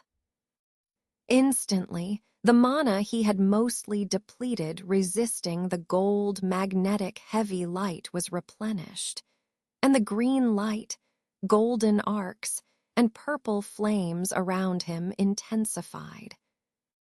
Han Li quickened his pace, striding towards the hall door. In the underground 7th level of the demon-suppressing tower in Kunwu Mountain, a crisp, shattering sound echoed as the crystal wall that had blocked the grotesque demon and his party for several moments finally crumbled under their barrage of attacks, scattering sparkling fragments into the air. Let's go. This wall truly deserves its reputation as the treasure of the Sumeru sect. To have held us back for so long, the grotesque man remarked, retrieving a small silver sword hovering above his head into his sleeve. Do you think the people from the Poison Saint sect have already taken the treasure?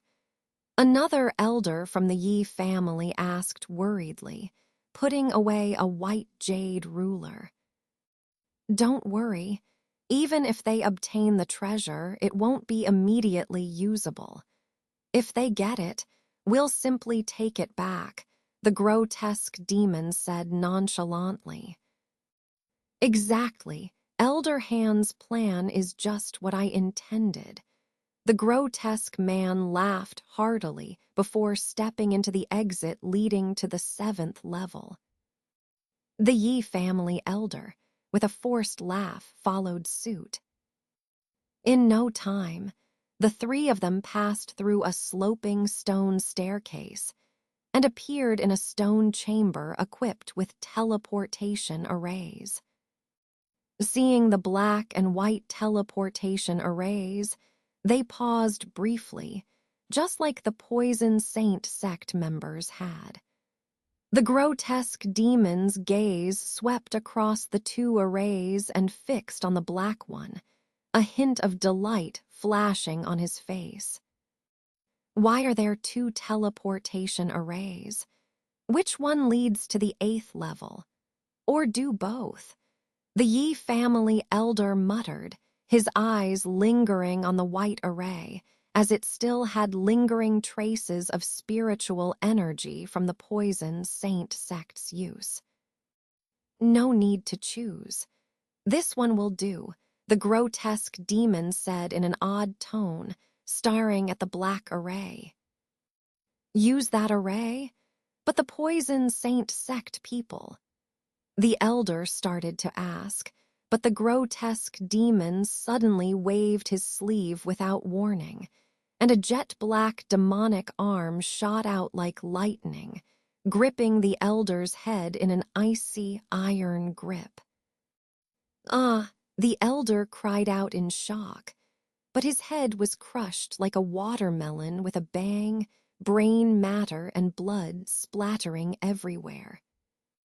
Yet the grotesque demon wasn't finished. Opening his mouth, he spewed a jet of pitch-black demonic flame, engulfing the headless body in an instant, causing wisps of blue smoke to rise. The elder's body turned to ash, revealing a nascent soul protected by a white light shield within the black flames, clutching the white jade ruler with a panicked expression. 7th uncle, save me. The nascent soul cried out desperately, pouring spiritual power into the ruler while calling for help, unable to use teleportation within the black flames. A strange scene unfolded. The grotesque man watched the struggling nascent soul with an expressionless face, showing no intention of helping. The light shield around the nascent soul lasted only a moment before shattering under the demonic flame's surge.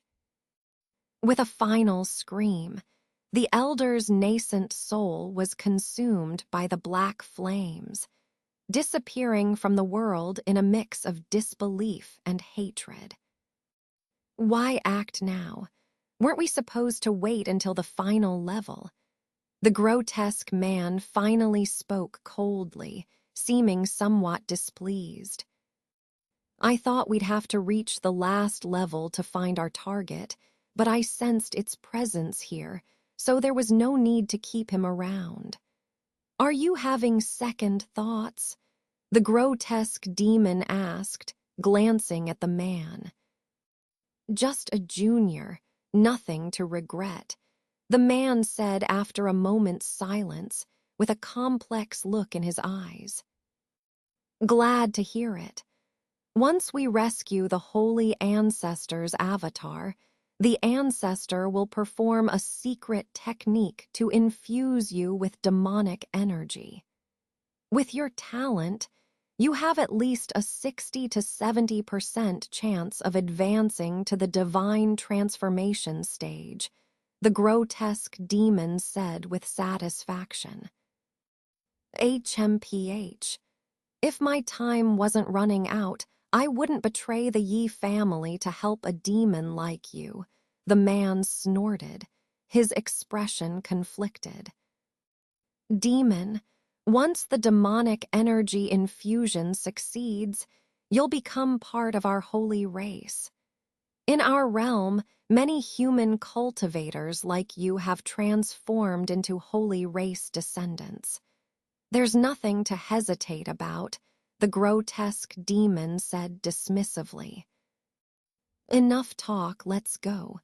The sooner the better, the man urged, stepping onto the black teleportation array. The grotesque demon sneered and stepped onto the array as well. As the black array activated, the two figures vanished in a flash of spiritual light. The next moment, they reappeared in a similar array, surrounded by dim, flickering light. "Where are we?" the man asked, looking around with a puzzled expression. "Look up," the grotesque demon said excitedly. The man looked up and was startled. Hundreds of feet above, a dense array of restrictive lights flickered continuously, and in the center of these restrictions, a black shadow resembling a small mountain floated motionless, bound by thick black chains and covered with various colored talismans. Surrounding the shadow were copper mirrors emitting yellow beams, forming a huge cage that securely trapped the shadow. Seeing the shadow's true form, the Yi family man gasped in shock. It was a massive two-headed silver wolf, over 100 feet in size.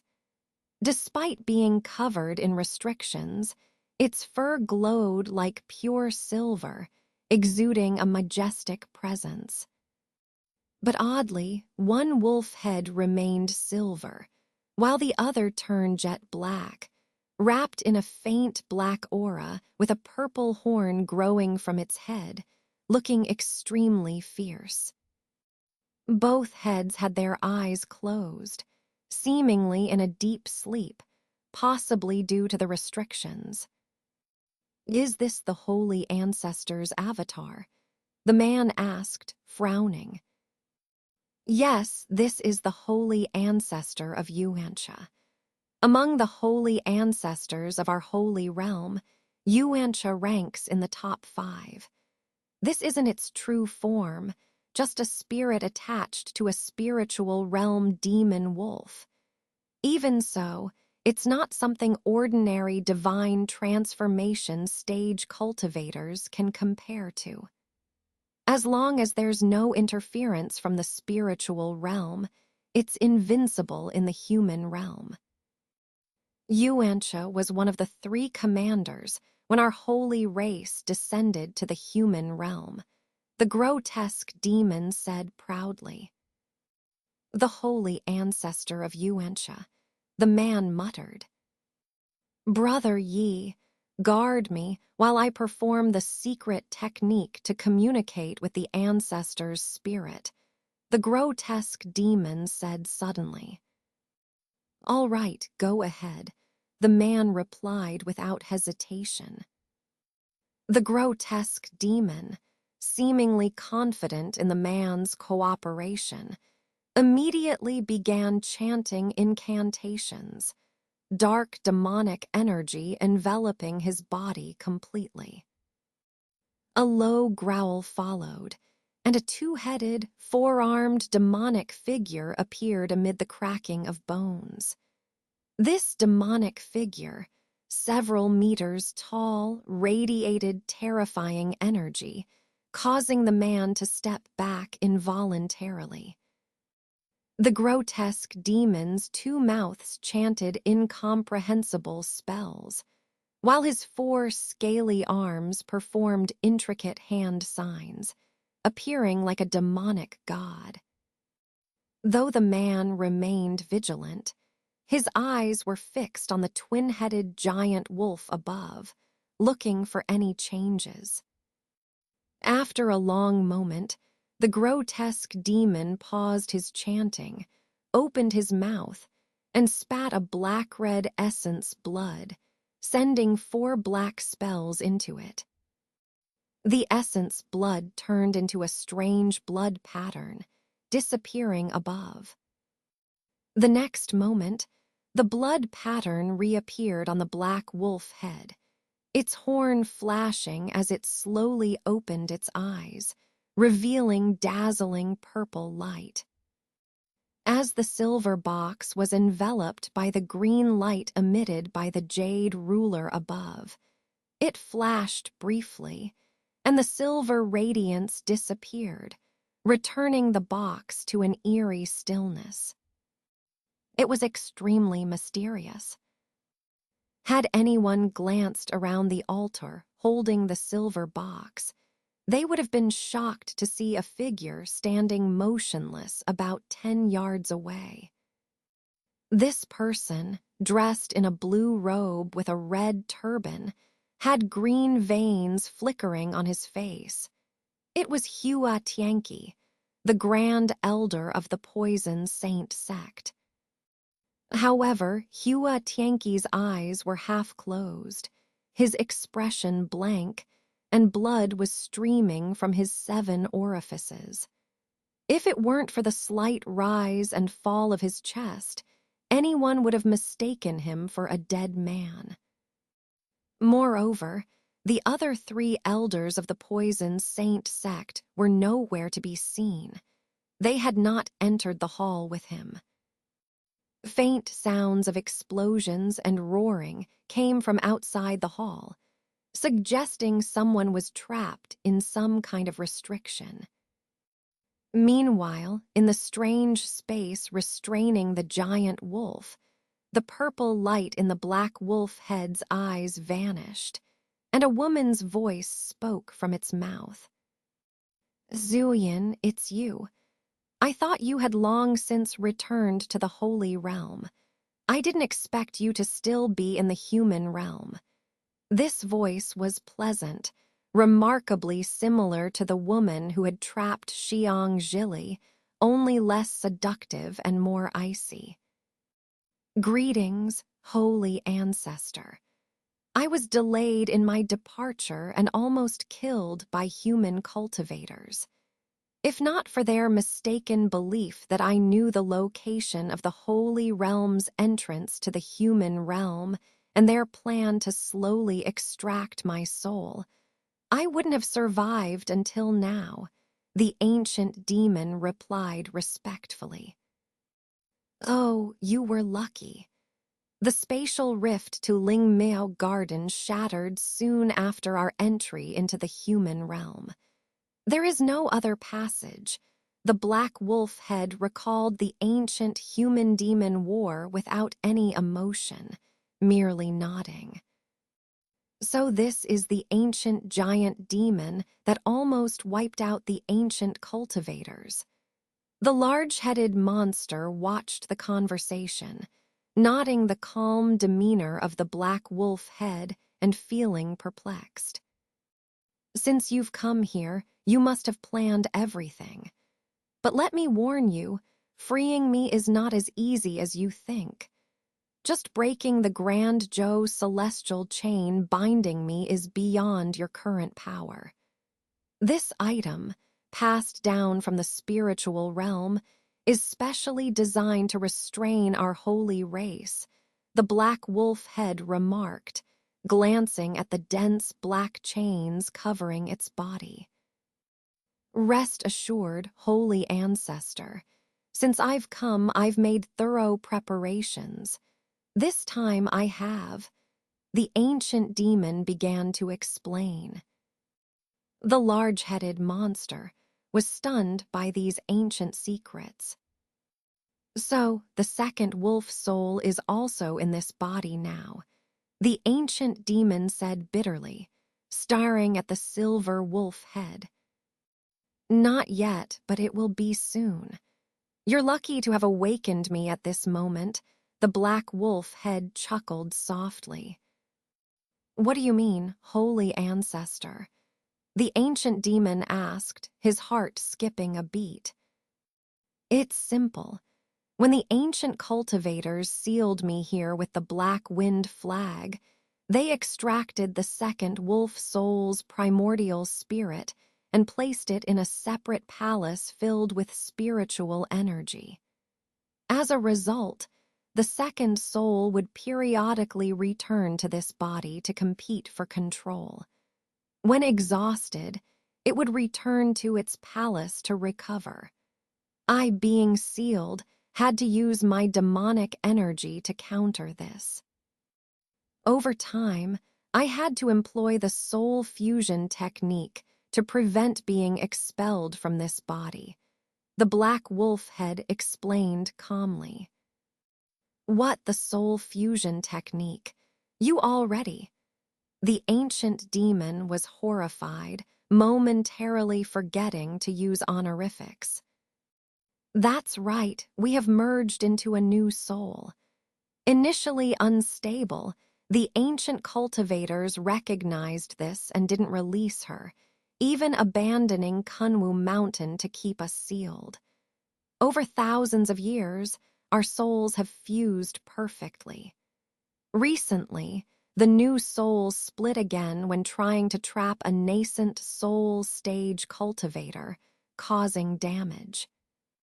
This is likely the last time we'll split before fully merging again once the second wolf soul awakens. The Black Wolf Head continued, maintaining its calm tone. The ancient demon and the large-headed monster were stunned. Is the new soul a demon or a member of our holy race? The ancient demon asked after a long silence, smiling bitterly. What do you think? The Black Wolf Head retorted.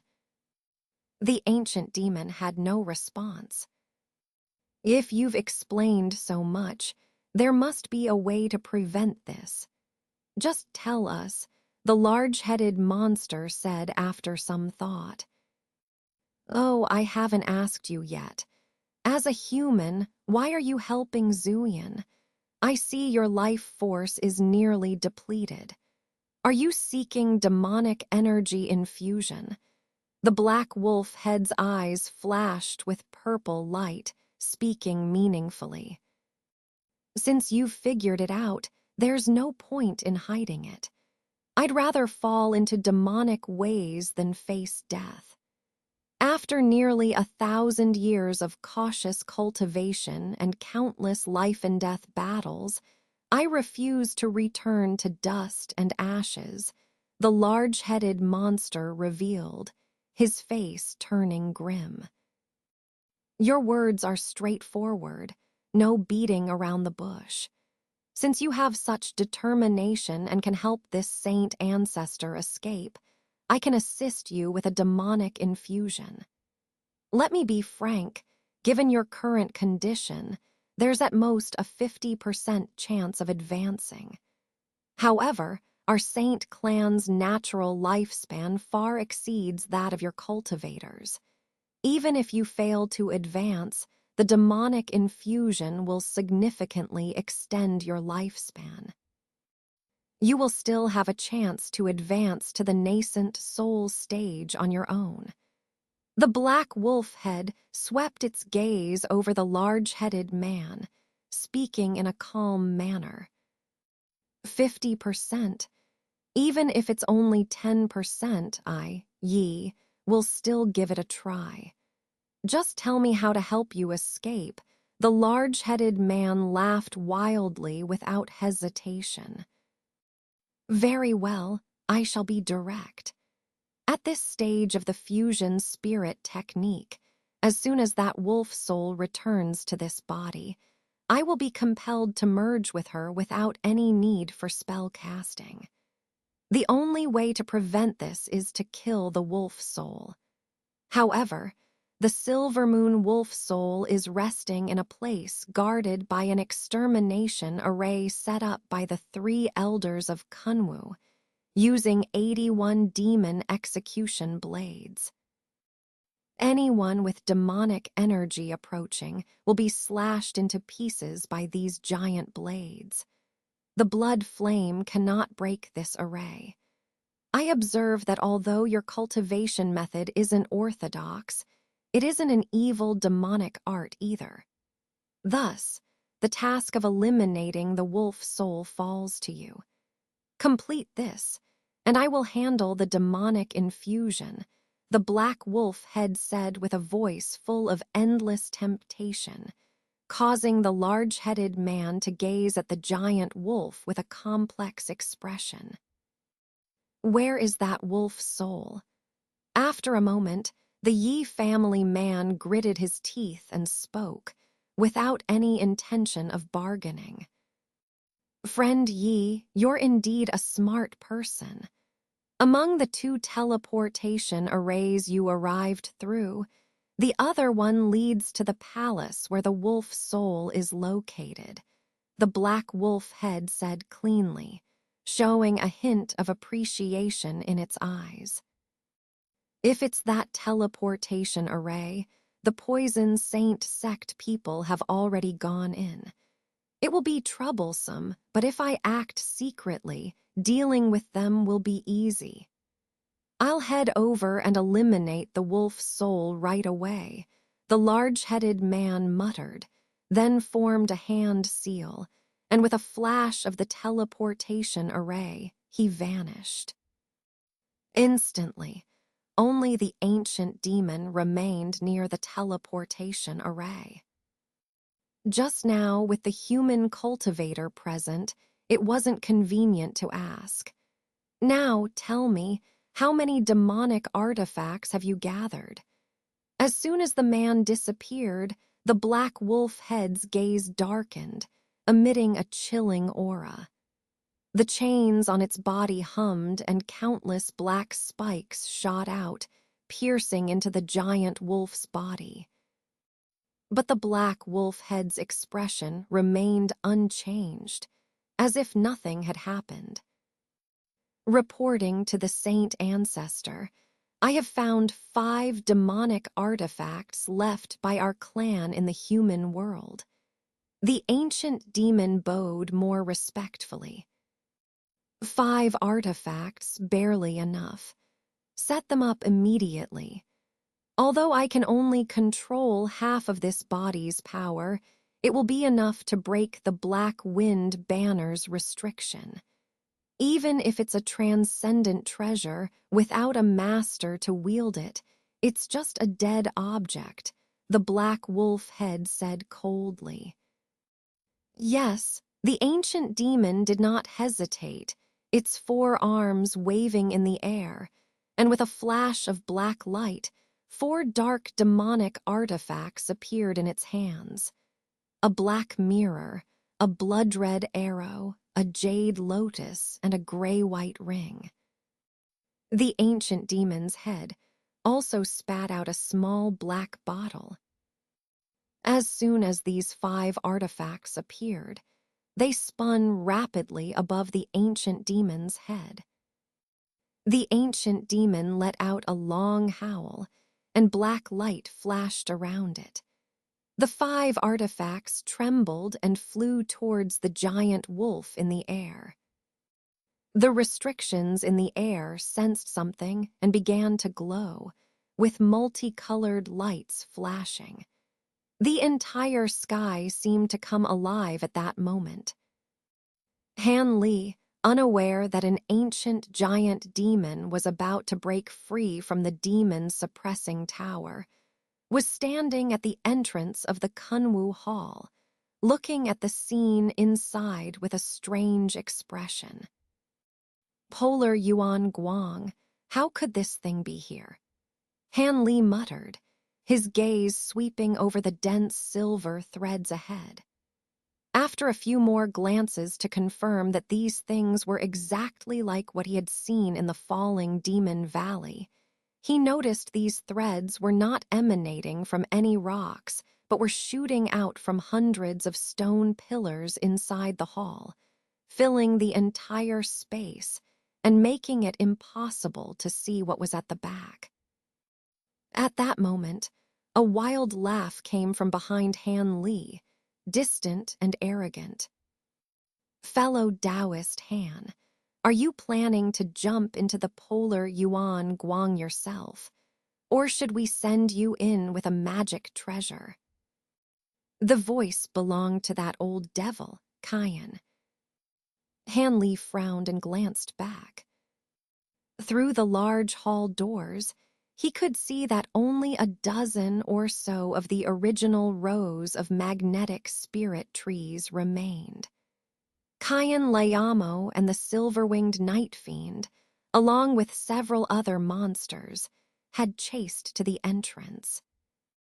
They were still attacking the remaining giant trees with treasures while looking at Han Li through the hall doors, each with different expressions. Apart from the monsters who were aware of the polar yuan guang, the other experienced cultivators recognized it immediately from a distance and showed mixed emotions. They were glad that the polar yuan guang blocked Han Li's path, preventing him from reaching the treasures first. However, they were also troubled, as it seemed they couldn't cross the yuan guang barrier either, complicating their efforts to retrieve the treasures. Kyan Layamo's voice was erratic, laughing wildly, clearly enjoying the predicament. Han Li snorted coldly and slapped his storage bag at his waist. A black ring flew out, expanded in the air, and became a large ring over 10 feet in diameter. The ring glowed with runes, seemingly extraordinary. It was one of the Tu-Yi rings. Han Li calmly pointed at the giant ring, which descended over him. A black light shield appeared, enveloping him completely. Seeing this, Kyan Layamo's laughter abruptly stopped, and the cultivators and monsters behind him were stunned, showing disbelief. Could it be that he really has a way to pass through the polar yuan guang? This thought appeared in everyone's mind, slowing their actions against the magnetic spirit trees. Under their watchful eyes, Han Li, protected by the light shield, plunged into the dense silver threads. All the polar yuan guang threads veered away from the inconspicuous shield, avoiding Han Li entirely. Everyone was dumbfounded. "Quickly, we can't let him get the treasures," the silver-winged night fiend shouted, his face twisted in rage. "No matter how fast we act, it's useless with the polar yuan guang in the way," said Ji Tianhao, his face also grim. "HMPH, the polar yuan guang may hinder others, but it won't stop me," Kyan Layamo snorted coldly. The white shadow formed by the 5 suns demons suddenly leaped, ignoring the remaining magnetic spirit trees, and shot towards the hall door. "Elder Kyan, you," Ji Tianhao and the others exclaimed in surprise. The white shadow, upon entering the remaining magnetic spirit tree's magnetic field, was immediately pulled down by a huge force, making it difficult to move.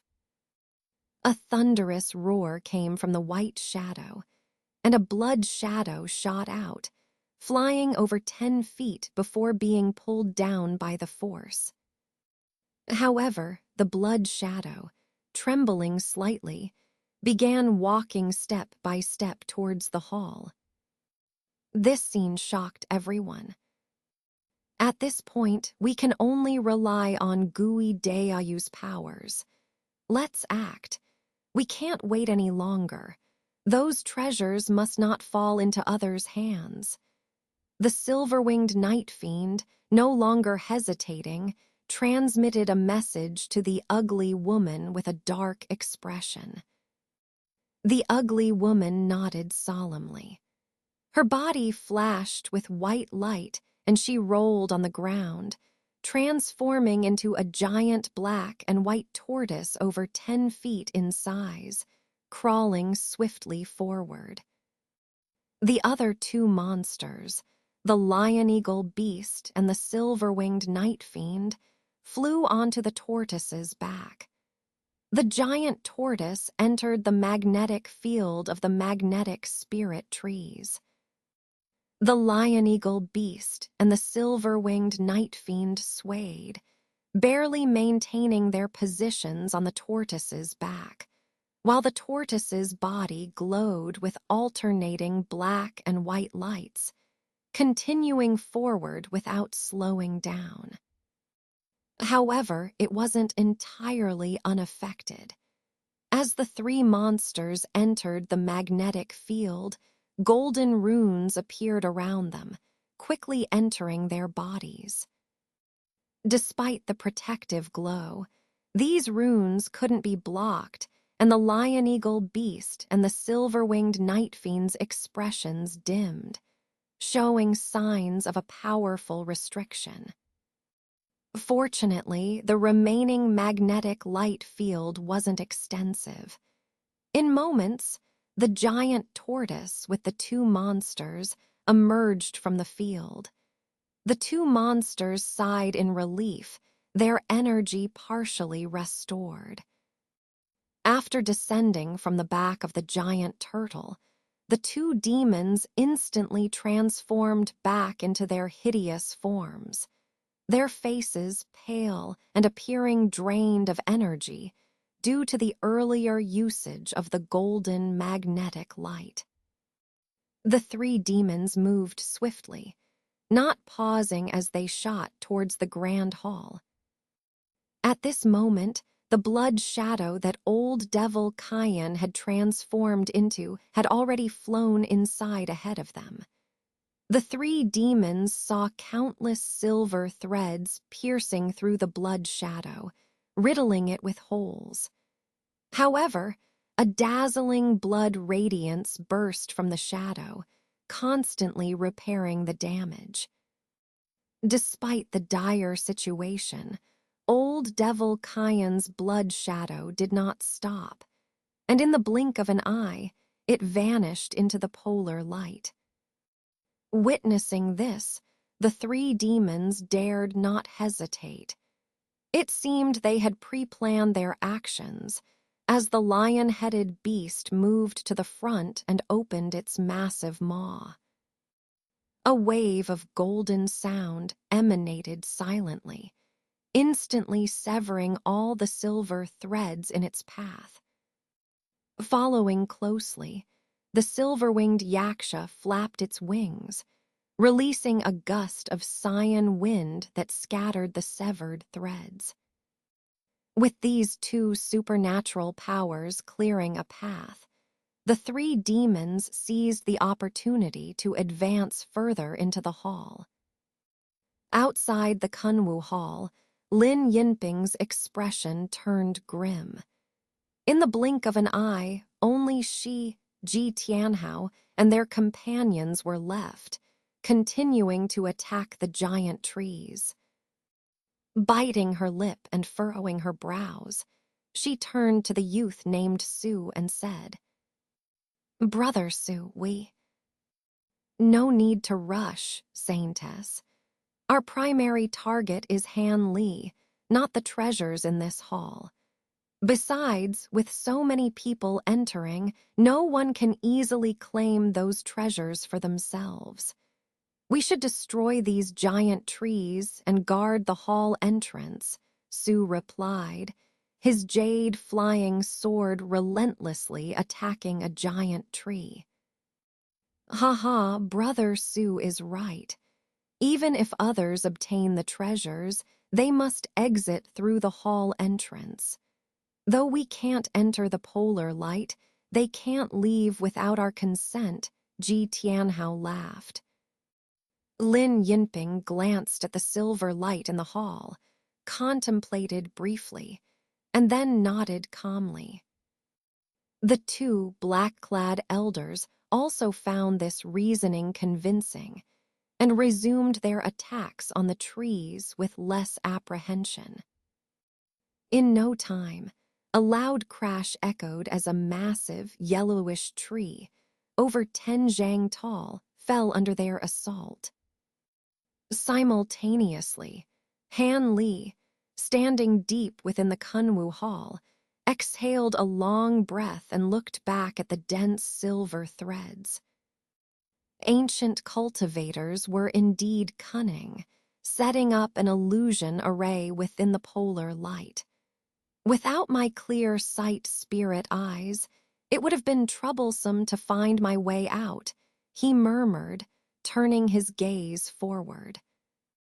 He now stood in the latter half of the Kunwu Hall, a relatively small area resembling a conference room with 2 rows of variously styled wooden chairs. At the far end of these chairs stood a golden chair, flanked by a green table, emanating an aura of vibrant spiritual energy, clearly an extraordinary object. A green light shield covered the table, revealing several items inside. This must be the treasure of the Kunwu Hall. Han Li raised an eyebrow and surveyed the empty surroundings before focusing on the items. Above the golden chair hung an inconspicuous painting of 3 figures gazing at the moon. A monk, a Taoist, and a Confucian scholar conversed in a bamboo grove under a full moon. The painting, only about a kai in size, was dim and lacked any spiritual glow, making it easy to overlook. Yet Han Li stared intently at it, seemingly deep in thought. After a while, he lowered his head, pondering. He hadn't detected anything unusual about the painting, and his spiritual sense indicated it was an ordinary item. Still, he felt it was out of place in such a location. Resolving his doubts, Han Li decisively waved his hand, sending a golden light that tore the painting to shreds, scattering the fragments. Surprised, Han Li hesitated. Had he been overly cautious, Han Li felt puzzled. Regardless, since he had taken this step, he wouldn't hold back. He summoned several fireballs and prepared to incinerate the remnants of the painting. At that moment, a sudden warning from Silvermoon echoed in his mind. "Master, be careful." Startled, Han Li instinctively blurred into multiple identical phantoms, making it impossible to discern his true form. Simultaneously, from the ground behind him, sharp gold and silver beams pierced through several phantoms, striking only one with a clang, deflected by a hidden defensive artifact. The attacker, a large gold and silver drill-like artifact, recoiled from the impact, but Han Li's true form emerged several zhang away, his face showing anger and relief. If not for his quick reflexes and the defensive shield, he could have been severely injured. Despite usually maintaining his composure, Han Li felt a surge of rage and fear. He immediately summoned a silver shield and released dozens of golden swords, which shot towards the debris on the ground. A woman's laugh echoed as a massive gold-silver object emerged, deflecting the sword lights. Alarmed, Han Li retracted his swords and focused his gaze. The giant gold-silver drill was identical to the earlier attacking artifact, but significantly larger. Impressive vigilance to evade my strike. What cultivation technique do you practice, I wonder? The woman's voice came from the drill, her tone curious. While summoning his swords, Han Li's thoughts raced. He transformed into a blue streak, heading towards the green table. With other cultivators present, he intended to seize the treasures first. Delay would only allow more to arrive, reducing his chances of success. These thoughts flashed through his mind as he closed the distance to the table, ignoring the woman's surprised exclamation. As Han Li neared the table, a spatial fluctuation appeared above him, and a large, rune-covered blue cloth descended, trapping him. Despite his abilities, Han Li was momentarily confined. He immediately activated a protective shield. Above, a woman appeared on the blue cloth, none other than the cultivating immortal sect's Lady Mu. Having witnessed Han Li's formidable skills, she knew the cloth couldn't hold him long. Taking advantage of her surprise attack's success, she swiftly moved to the green table. She produced a silver token, releasing silver light that dissolved the green barrier, revealing the treasures. 4 stacked blood-red wooden tablets, a purple small sword, a palm-sized demon-slaying rod, a glowing red book, and a green seal with a 5-clawed dragon carving. Seeing these, the woman was overjoyed. She paused briefly on the seal before extending her sleeve to collect all the items. Just as the treasures were about to be taken, the ground beneath the woman flashed green, and several green serpents shot out, swiftly coiling around her like a cocoon. Some of the snakes struck at her with lightning speed. With several thuds, an unseen protective white light emerged from the woman's body, repelling the green serpents, which revealed themselves to be green vines. The woman was both shocked and furious, just like Han Li. She never imagined there was another party following her. Her actions to trap Han Li and open the protective barrier around the treasures were in vain, benefiting someone else instead.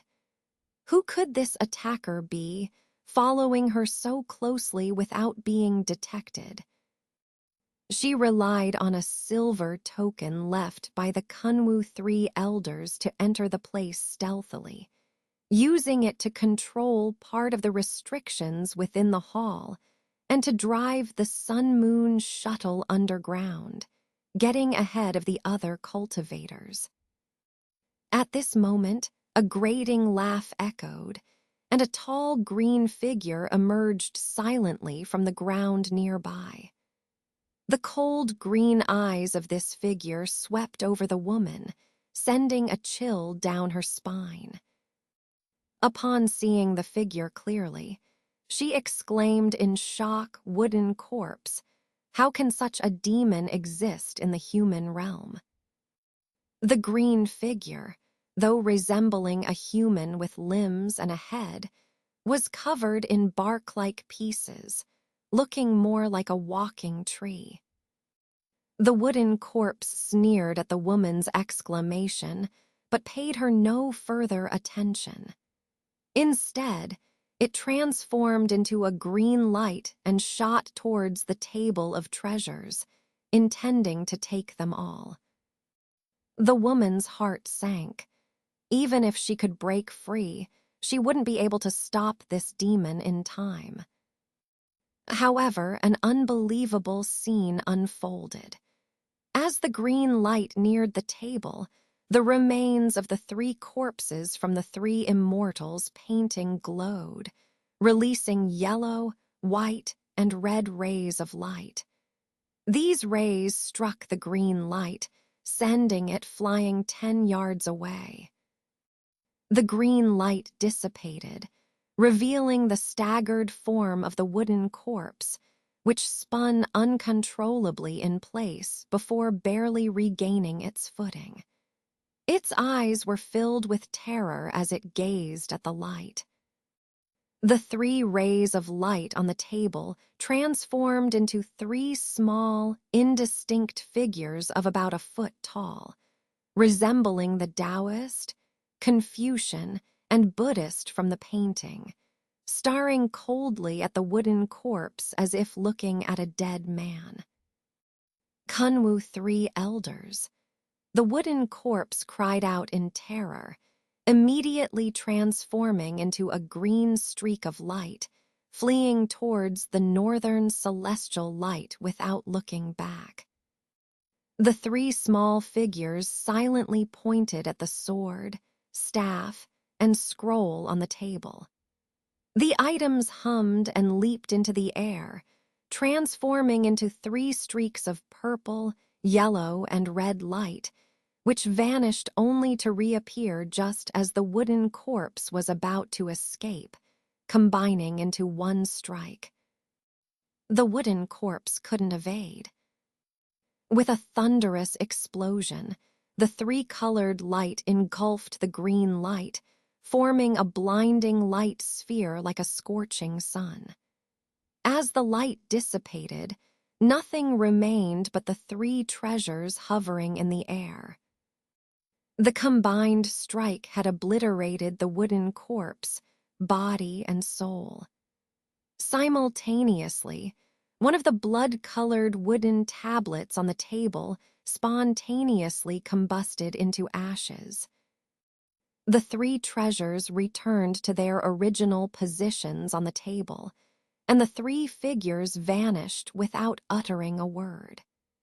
These were merely traces of the Kunwu 3 elders' divine senses left in the painting to prevent the treasures from falling into evil hands, acting as the final safeguard. Despite the wooden corpse's cunning and power, it was ultimately annihilated by the divine senses of the 3 elders. The woman, initially shocked and then overjoyed, saw the green vines weaken after the wooden corpse's death. A white flame burned the vines to ashes. She took a deep breath to calm herself and prepared to act, but a dull thud and a crack of thunder erupted behind her. "Be careful, senior sister," the elegant female cultivator cried out. The woman, alarmed, instinctively raised her hand, pulling the treasures from the table towards her with a grab. In that instant, a lightning-clad figure appeared midair, also reaching for the treasures. It was Han Li, who had just escaped the giant cloth and used his thunder wings to rush to the scene. The woman, enraged, shot several silver needles at Han Li and summoned a red mist towards the treasures. Han Li, unfazed, countered with a white crystal orb that blocked the needles and summoned a large green hand towards the treasures. He also wielded an ancient feather fan, unleashing its power without hesitation. The needles were deflected by the crystal orb, and the large green hand was entangled by the woman's red mist. However, the feather fan unleashed a 3-colored flame, forcing the woman to retreat, abandoning her attempt at the treasures. The 3-colored flame missed its mark, exploding and forcing Han Li to retreat. The treasures fell to the ground. As Han Li moved to collect them, 3 figures emerged from the northern celestial light, a blood shadow, a silver light, and a purple mist. These figures used various evasive techniques to approach the treasures. Han Li, alarmed, acted swiftly, reaching the treasures first, but only by a hair. The other three appeared simultaneously, attacking one another and reaching for the treasures. Near Han Li were an unknown wooden tablet and a red glowing scroll, which he grabbed with a swipe of green light.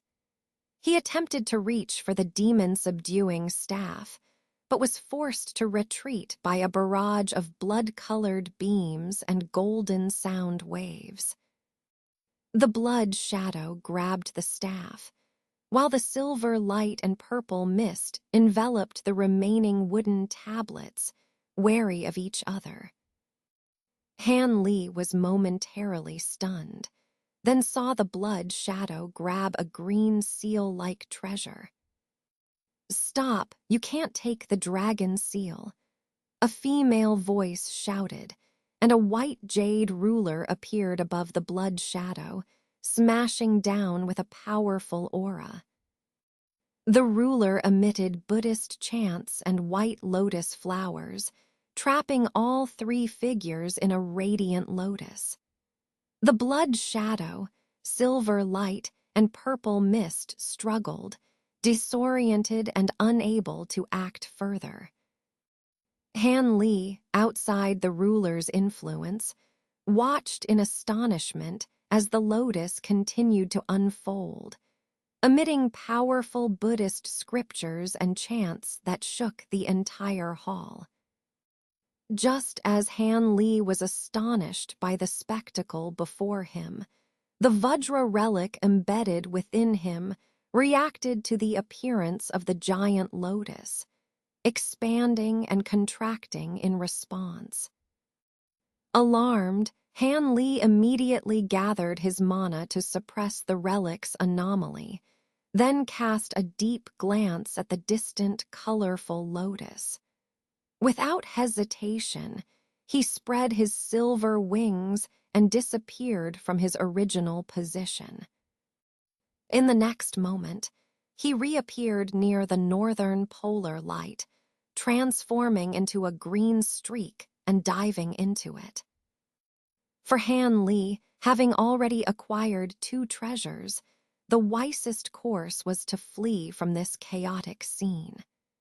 The suddenly appearing jade ruler displayed an awe-inspiring power, rivaling that of his Three Flames fan. Although its abilities leaned towards trapping and illusion, it was undoubtedly a replica of some legendary spiritual treasure. Despite harboring great resentment towards the ruler's owner for the previous ambush, Han Li had no intention of confronting her now. Both the old devil Kayan and the silver-winged Yaksha were hostile towards him. If besieged by these formidable foes, even his vast abilities wouldn't save him from death. On the massive gold and silver shuttle, the beautiful woman from the Huaxian sect was struggling to manipulate the white jade ruler. Although she noticed Han Li retreating, she was too preoccupied to pursue him. As long as Han Li hadn't taken the critical dragon seal, she had no choice but to ignore him. The woman who had temporarily evaded Han Li's attack saw her junior sister trapping Kayan and the others under the giant lotus. Though she cast a hateful glance in Han Li's direction, she turned into a streak of light and entered the lotus. It was unclear whether due to the beautiful woman's control or the woman's own abilities, but she remained unaffected by the lotus's power, easily grabbing the dragon seal.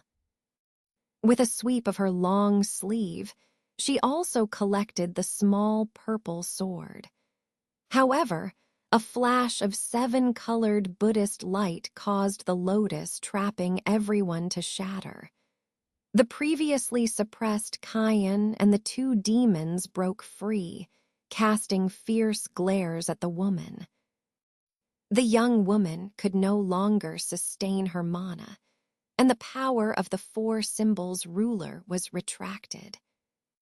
The woman's expression changed drastically. Han Li, who had just entered the northern polar light, unexpectedly encountered the hideous woman transformed from the black rock turtle. This demon wore a strange, iron-green armor, and the previously invincible silver threads were deflected by it, allowing her to move unscathed within the northern polar light. However, she seemed unable to use any escape techniques, moving forward step by step. No wonder the silver-winged yaksha and the lion-bird beast had left her behind. The ugly woman spotted Han Li immediately. She showed a vigilant expression, a black rod-like treasure appearing before her as she scrutinized Han Li. Han Li maintained a calm demeanor, dodging to the side. He had no quarrel with this demon and no intention of slaying it. Furthermore, she seemed significantly hindered in the northern polar light, unlikely to attack. However, this time, Han Li miscalculated. As he passed the ugly woman, her expression shifted to one of terror, and she fixed her gaze on him.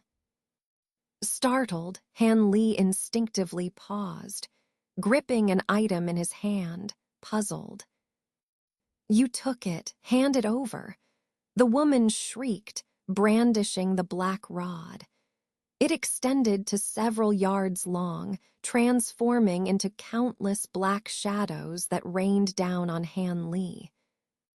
The woman's face twisted with madness. The mountain-like rod shadows made Han Li wary.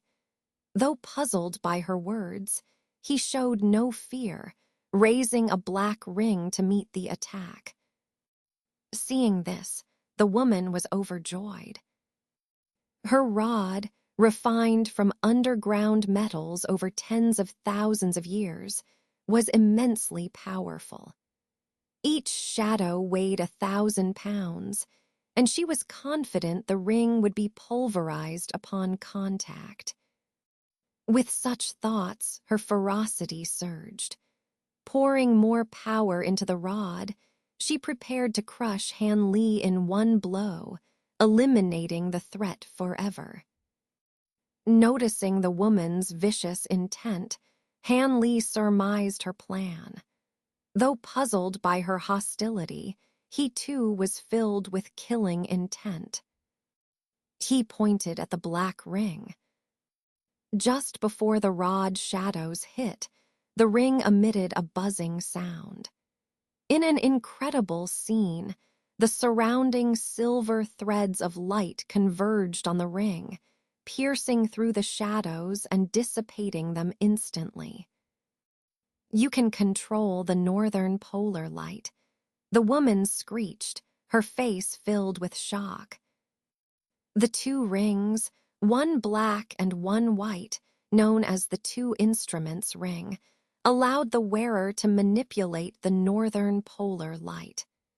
The black ring was the yang ring, which controlled the light offensively.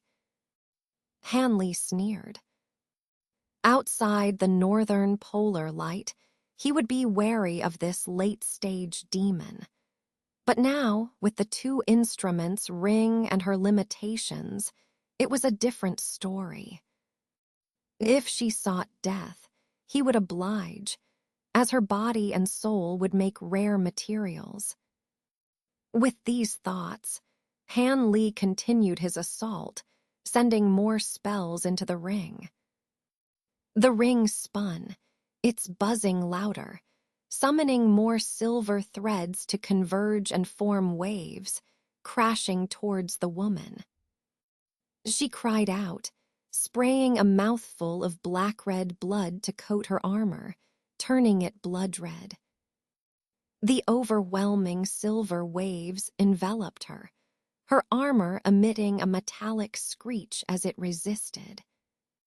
Despite using a secret technique, the increased silver threads quickly overwhelmed the armor, which started to crack under the pressure. The woman, desperate, activated another defense layer of gray-white energy, slowing the light's advance but failing to halt it. Han Li, relentless, sent more spells into the ring, controlling the northern polar light to form even larger waves. Seeing this, the woman's face turned ashen. As the northern polar light engulfed her, her armor shattered, and the silver threads penetrated her arm, reducing it to blood mist. "Spare me, I'll become your spirit beast," she screamed in desperation. Hearing this, Hanley paused his assault. "Become my spirit beast. I can't trust you with such high cultivation," he said coldly, preparing to resume his attack. "A life token." Hanley showed a look of surprise. When he first got his hands on the blood-red wooden token, he hadn't had time to examine it closely, but it did seem unusual compared to ordinary treasures. Hearing the ugly woman say this now, he was somewhat inclined to believe it.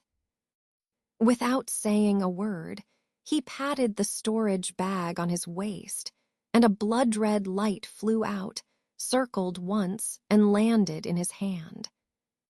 It was the wooden token. Blue light flickered in Han Li's eyes, and he finally got a clear look at the item. Palm-sized, shrouded in a layer of blood light, with a small patch of gray-white mist-like substance on the front, it moved slightly within the blood light, almost as if it were alive. Han Li quickly scanned it with his divine sense, and a look of joy appeared on his face. He made a gesture with one hand and sent out a ray of green light. Immediately, the blood light on the token shone brightly, and the small patch of gray-white mist dissipated, revealing a black-and-white spirit turtle pattern. A Xuanyan turtle. So your true form is this kind of heaven and earth spirit beast. No wonder your defense is so astonishing, able to withstand the northern polar primordial light for so long. Hanley stared at the token for a long time, his blue eyes narrowing as he spoke calmly. "Since you know that I am not lying, this life token was personally crafted by the 3 elders of Kunwu in the past. Now, no one in the human world can make such a top-tier token anymore. As long as this token is in hand, my life and death are controlled by the holder," the ugly woman explained, standing motionless in the northern polar primordial light, afraid of provoking Han Li's misunderstanding. "That's true, but this life token also depends on whose hands it falls into. If a cultivator below the nascent soul stage tried to refine this token and make you submit, they might not have enough cultivation and could be countered by the token's restrictions," Han Li said calmly. "What, do you still not trust me even with this token?" The woman's face grew even more unpleasant. "Of course, I don't trust you. Even if I refine this token and can control you at any time, your cultivation is far higher than mine. If you decide to risk your life, you might still break free from control and retaliate. I'm not interested in living in constant fear. Why should I keep you?" Han Li's face suddenly darkened, and the sun ring above his head buzzed, surrounding the woman, with the silver threads starting to stir again. "If you still don't trust me, I'm willing to attach half of my primordial spirit to the life token. If I have any ill intentions, you'll notice immediately, the woman exclaimed hastily in desperation. Oh, splitting your primordial spirit, that's a solution. Since you've said so, go ahead and split your spirit, Han Li said, his eyes flashing. The woman hesitated for a moment, but seeing Han Li's eyes grow colder again, she shivered and no longer delayed, slapping the back of her head with one hand. With a puff sound, black and white light flashed from her head, and a naked mini version of the ugly woman appeared above her head. The mini version opened its mouth and spat out a fist-sized green light. With a look of pain on her face, the green light trembled and split into two slightly smaller groups. One group spun around and immediately re-entered the mini version's mouth and nose, while the other group hesitated for a moment before slowly flying toward Han Li. Han Li did not stand on ceremony and waved the life token, and a burst of blood light engulfed the green light, pulling it into the token. The blood light on the token shone brightly, emitting a faint ringing sound. Han Li looked down at the token and saw the black and white spirit turtle becoming much clearer, raising its head and swinging its tail as if it were alive. Only then did Han Li truly relax. He opened his mouth and swallowed the token directly. Seeing this, the ugly woman's heart turned cold, knowing that unless she advanced to the divine transformation stage, she would never escape his control.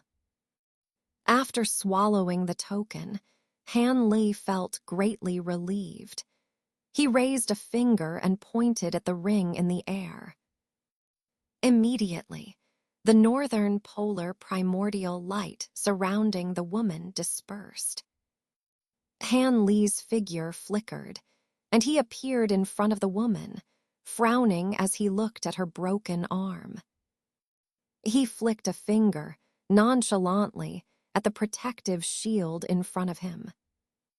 A flash of dark light enveloped the woman, isolating the remaining silver threads outside. Don't worry, I don't intend to keep you bound forever. Once I either sit in meditation until death or ascend to the spirit world, you'll regain your freedom. I have no intention of making you a family or sect spirit beast, Han Li said casually, retracting the other sun ring. Do you really mean that? The woman's dejected expression brightened, and she blurted out. Believe it or not, you'll find out in time. Our human lifespan is insignificant compared to you spirit beasts. As long as you serve me faithfully during this period, I won't treat you badly. Besides, you're not the only spirit beast I have. Soon you'll realize that being my spirit beast might not be a bad thing. Han Li smiled faintly. What can I do but believe? But if you truly keep your word, I don't mind serving you for some years. The woman smiled bitterly. All right, you'll learn what kind of person I am in due time. For now, take this bottle and restore your magic power and injuries, Han Li said, tossing a small bottle to her. Restore magic power.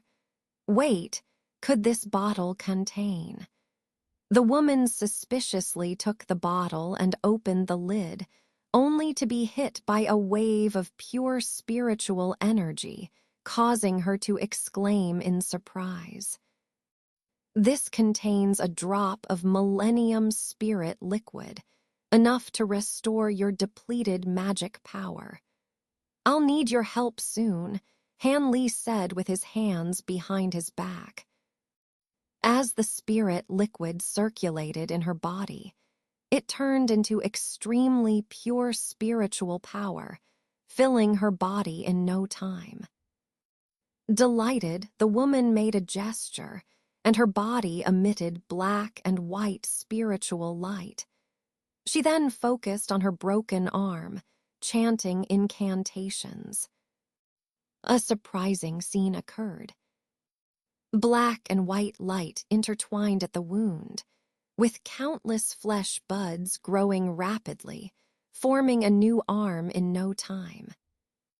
An immortal body. Han Li was astonished. He had only seen this rare beast ability once before in the Fire Toad in the Falling Devil Valley. But the woman's ability was clearly much stronger, as she had completely regrown her arm in just a few breaths. Han Li was greatly shocked. It seemed he had been quite lucky to subdue this monster. If not for the northern polar primordial light depleting her magic power, her ability alone would have been a formidable challenge. What Han Li did not know was that the woman had already depleted her magic power significantly while passing through the golden magnetic spiritual wood restriction earlier. Otherwise, she might have been able to withstand the northern polar primordial light even longer. After all, this monster was a level 10 beast, with cultivation far beyond Han Li's expectations. All right, this millennium spirit liquid is truly miraculous. If I had to recover my magic power and repair my body myself, it would have taken 2 or 3 days of meditation and rest. The woman said, waving her newly grown arm and looking much better. Han still doesn't know your name, but since you were with the silver-winged yaksha, I assume you know something about me, Han Li said slowly. My name is Gui Ling. I've heard some things about Han's abilities, the woman replied cautiously. I'll find time to tell you more about me. Your cultivation and abilities are extraordinary, and although I control the token, I won't treat you as a low-level beast. Normally, we'll interact as equals, Han Li said with a smile. She was worried that Han Li might ask her to deal with the silver-winged yaksha and the lion bird. Although she wasn't close friends with them, they did have some relationship. When Old Devil Cayenne enters the northern polar primordial light and passes by here, I need you to help me kill him, Han Li said coldly, his eyes flashing with a chilling light. Old Devil Cayenne. You mean the late nascent soul stage cultivator who practices demonic arts? The woman asked cautiously. Yes, that's the one. I hadn't planned to act here initially. His demonic arts are formidable, and his escape techniques are extraordinary.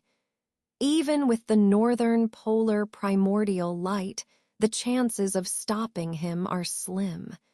But with your help, it will be different, Han Li said with a cold smile. Since you've said so, I'll assist you with all my power, the woman agreed readily. Understood. But even with our advantage and my assistance, severely injuring Old Devil Cayenne is easy, but killing him might still be difficult. I've seen him resist the northern polar primordial light with his demonic arts. If he focuses on escaping, we might not be able to stop him, the woman warned. Indeed, just the two of us might not be enough. But what if we add another late nascent soul stage cultivator? Han Li said with a mysterious smile. Another late nascent soul stage cultivator. The woman looked around instinctively, but saw no one, her expression filled with confusion as she looked back at Han Li.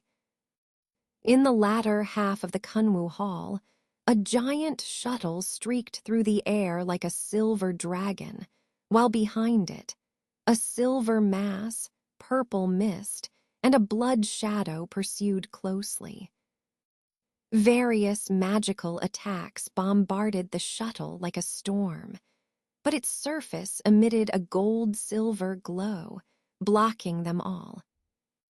The Sun-Moon shuttle lived up to its reputation as one of the 3 great shuttles of the human world, withstanding such ferocious attacks with ease.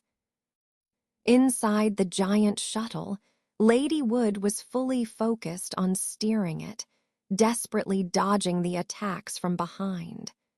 Beside her, a beautiful woman clutched a 4 symbols ruler in one hand, her face pale and her eyes closed, clearly in a weakened state. It seemed that the previous forceful use of the 4 symbols ruler, a powerful spiritual treasure, had almost drained her magical power. Taoist Kyan, are you really going to side with these 2 demons? We came here to retrieve this treasure for the safety of the human world and to reseal this mountain, Lady Wood, who was far inferior to Old Devil Kyan and the 2 demons, said in anger and fear as her magical power rapidly depleted. HMPH, save your grand talk about the human world's safety. Do you take me for a 3-year-old child? Besides, when did I ever team up with demons? These 2 Taoists simply couldn't tolerate your attack on them. How dare a small sect like yours attempt to snatch food from the tiger's mouth? If you know what's good for you, hand over the treasure you took. Also, that jade ruler is a replica of a powerful spiritual treasure. So leave it behind as well, came Old Devil Kyan's mocking voice from the blood shadow. Hearing this, Lady Wood sighed, knowing it was useless to say more. After all, her sect, Huaxian sect, was insignificant in the eyes of the 10 major sects of both righteous and demonic paths. Under the combined assault of Old Devil Kyan and the 2 demons, the Sun-Moon shuttle finally began to dim and was gradually forced into a corner of the hall. Just as Old Devil Kyan prepared to deliver a fatal blow and shatter the shuttle, a sound of chanting emanated from within it. Suddenly, white lotuses appeared near Old Devil Kyan and the 2 demons, and a white ruler shot out from the shuttle. Not good, whether it was the silver light, purple mist, or the blood shadow. They all recoiled as if seeing a deadly scorpion retreating swiftly. Having suffered once before, neither Old Devil Kyan nor the 2 demons dared let these white lotuses come near them.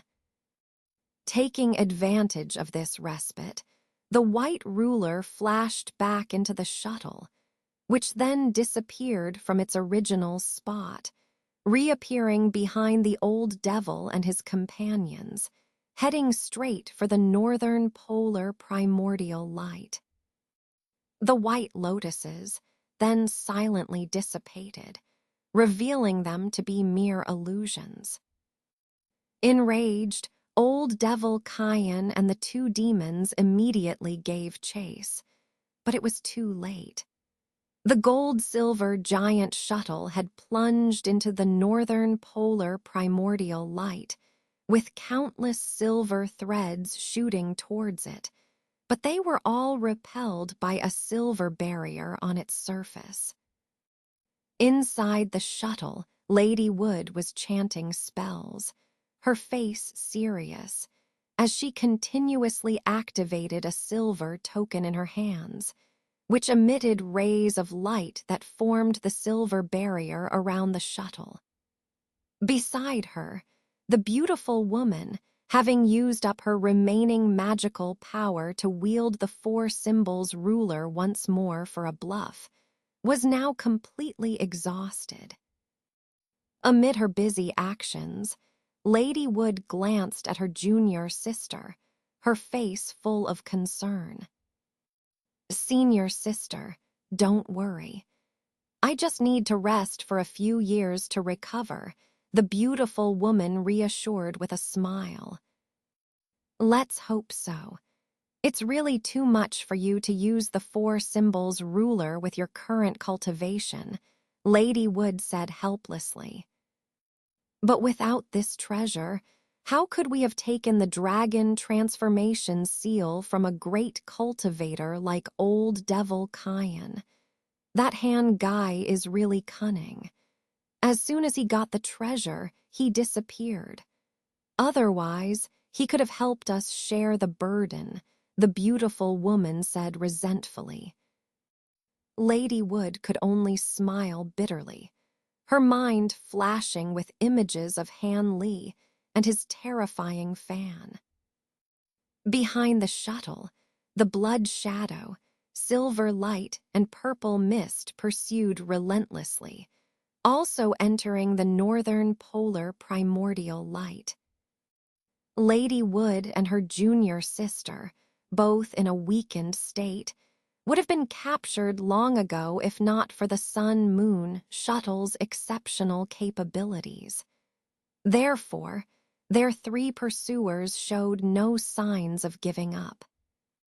However, as soon as they entered the northern polar primordial light, old Devil Kyan and his companions sensed trouble. The two women inside the shuttle were able to control the illusions and restrictions within the northern polar primordial light with the silver token in their hands. Although these illusions were not much of a threat to the three pursuers, they caused enough of a delay for the shuttle to seize the opportunity and disappear into the dense silver threads. This made old Devil Kyan furious, while the silver-winged Yaksha and the lion-bird demon exchanged glances and then turned their unfriendly gaze towards old Devil Kyan.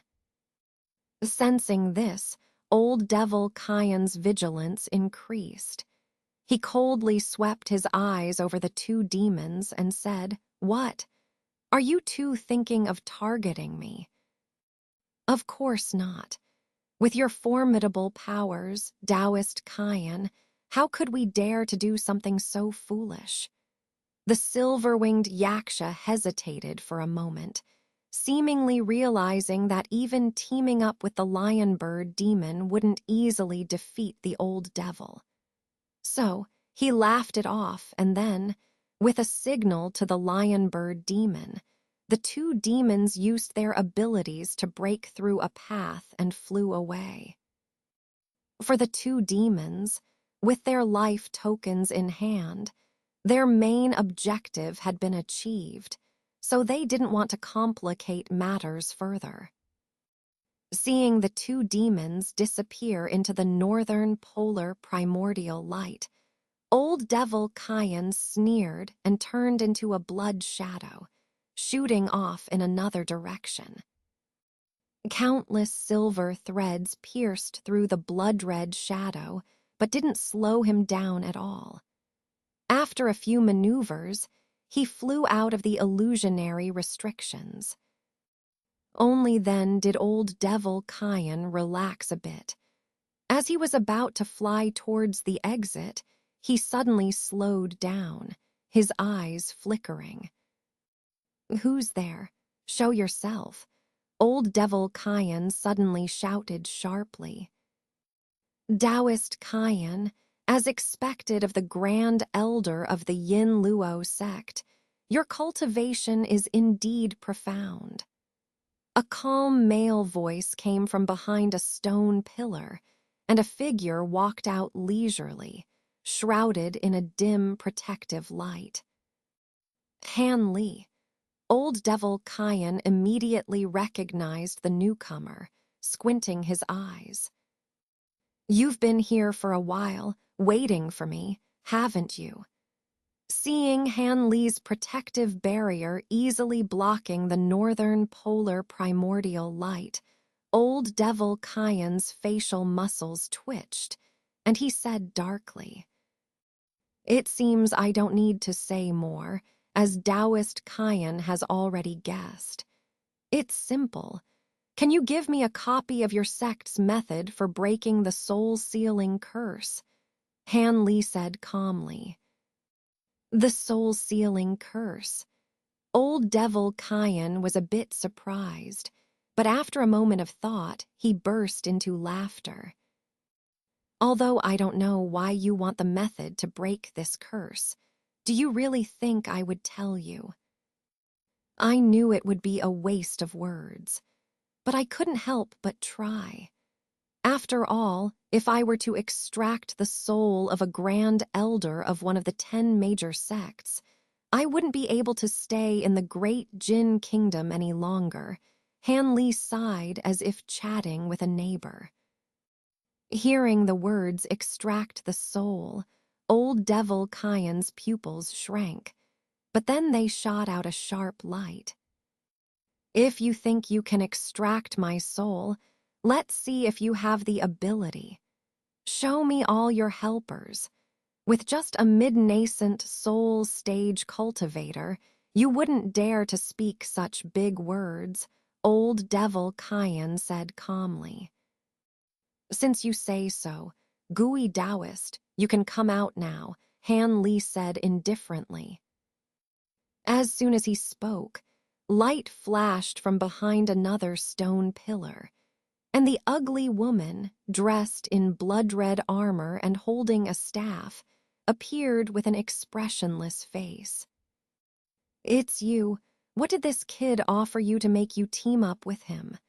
"I can offer you more," Old Devil Kyan said, his eyes flashing as he quickly adjusted his expression. "Sure, just give me your life," the ugly woman snorted, slamming her black staff into the ground and glaring at him. Forced to submit to Han Li, she was full of pent-up anger and naturally wouldn't show any friendliness to the old devil. Old Devil Kyan was furious at her words, but his expression remained unchanged as he scanned the surroundings with his divine sense, finally confirming there was no third person. He felt somewhat reassured, believing he could escape if it was just these two. Having made up his mind, Old Devil Kyan wasted no words. His body suddenly shone with blood light, turning into a blood shadow that shot off to the side, clearly unwilling to fight Han Li and the woman. Han Li had anticipated this. Without a word, he raised his hand, and a black ring appeared, growing rapidly in the wind. With one hand, he grabbed the treasure and gave it a slight shake. Silver waves rippled in a radius of dozens of feet, forming a dense net of silver threads, creating a silver barrier that blocked all directions. Old Devil Kyan's blood shadow, though formidable, hesitated at the sight of the dense threads. Taking advantage of this brief pause, the ugly woman swung her black staff, conjuring countless shadows that descended on the blood shadow, crushing it with a heavy force. Before the shadows even fell, a tremendous pressure hit Old Devil Kyan, and he found his body suddenly immobilized by an invisible force, unable to move. The old devil was startled.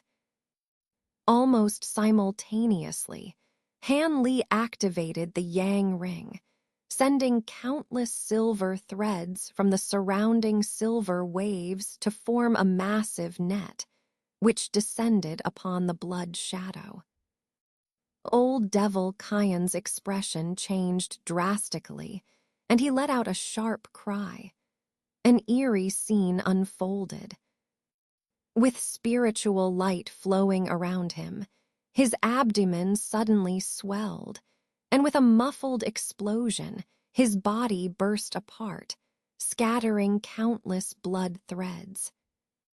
As a result, the heavy staff shadows and the massive net of the northern polar primordial light became ineffective. They could only watch as the blood threads circled, and then reformed into the unharmed blood shadow of Old Devil Kyan in another spot. Han Li hadn't expected to kill the old demon so easily, but he also hadn't anticipated that his opponent's demonic skills would be so bizarre. It seemed as though he had refined his body to become almost intangible. However, it was clearly not a ghostly body, but rather some form of demonic skill that temporarily transformed his body into an almost immortal demonic form. Han Li had heard of such demonic skills before. In ancient times, many ancient demons had existed in this form, causing significant trouble for ancient cultivators. Seeing it firsthand now, it was indeed extraordinary. Han Li was secretly astonished, but did not let up on his offensive. He opened his mouth and spat out a purple fireball, which, after rolling a bit, transformed into a massive wheel and shot towards the blood shadow.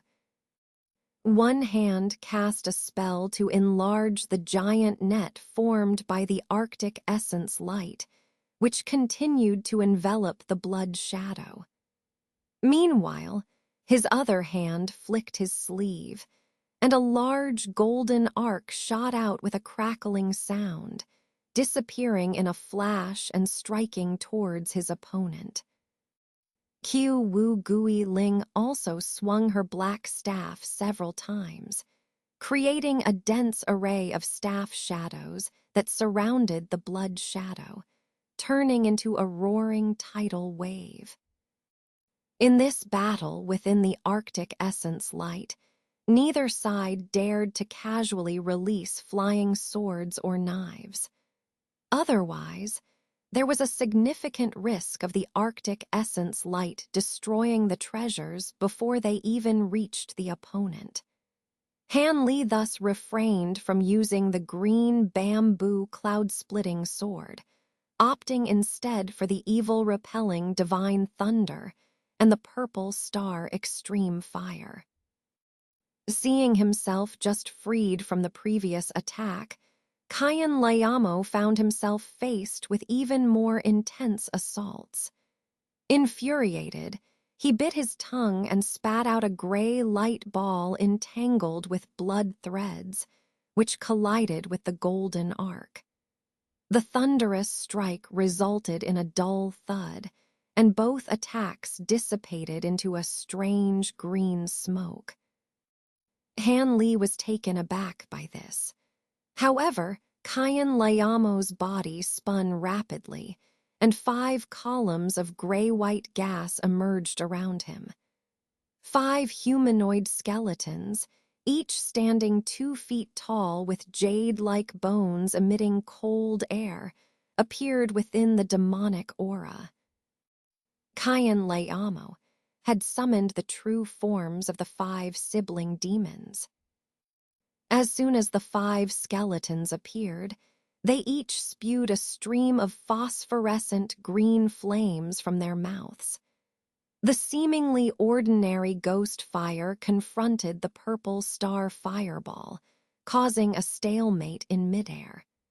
The other 3 streams formed a green fire curtain in the air, blocking the giant net formed by the Arctic essence light.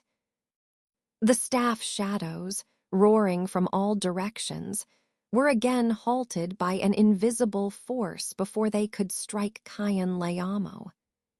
This time, Kayan Layamo did not explode his body, as the method, while powerful, consumed significant energy, and he wished to avoid using it unless absolutely necessary.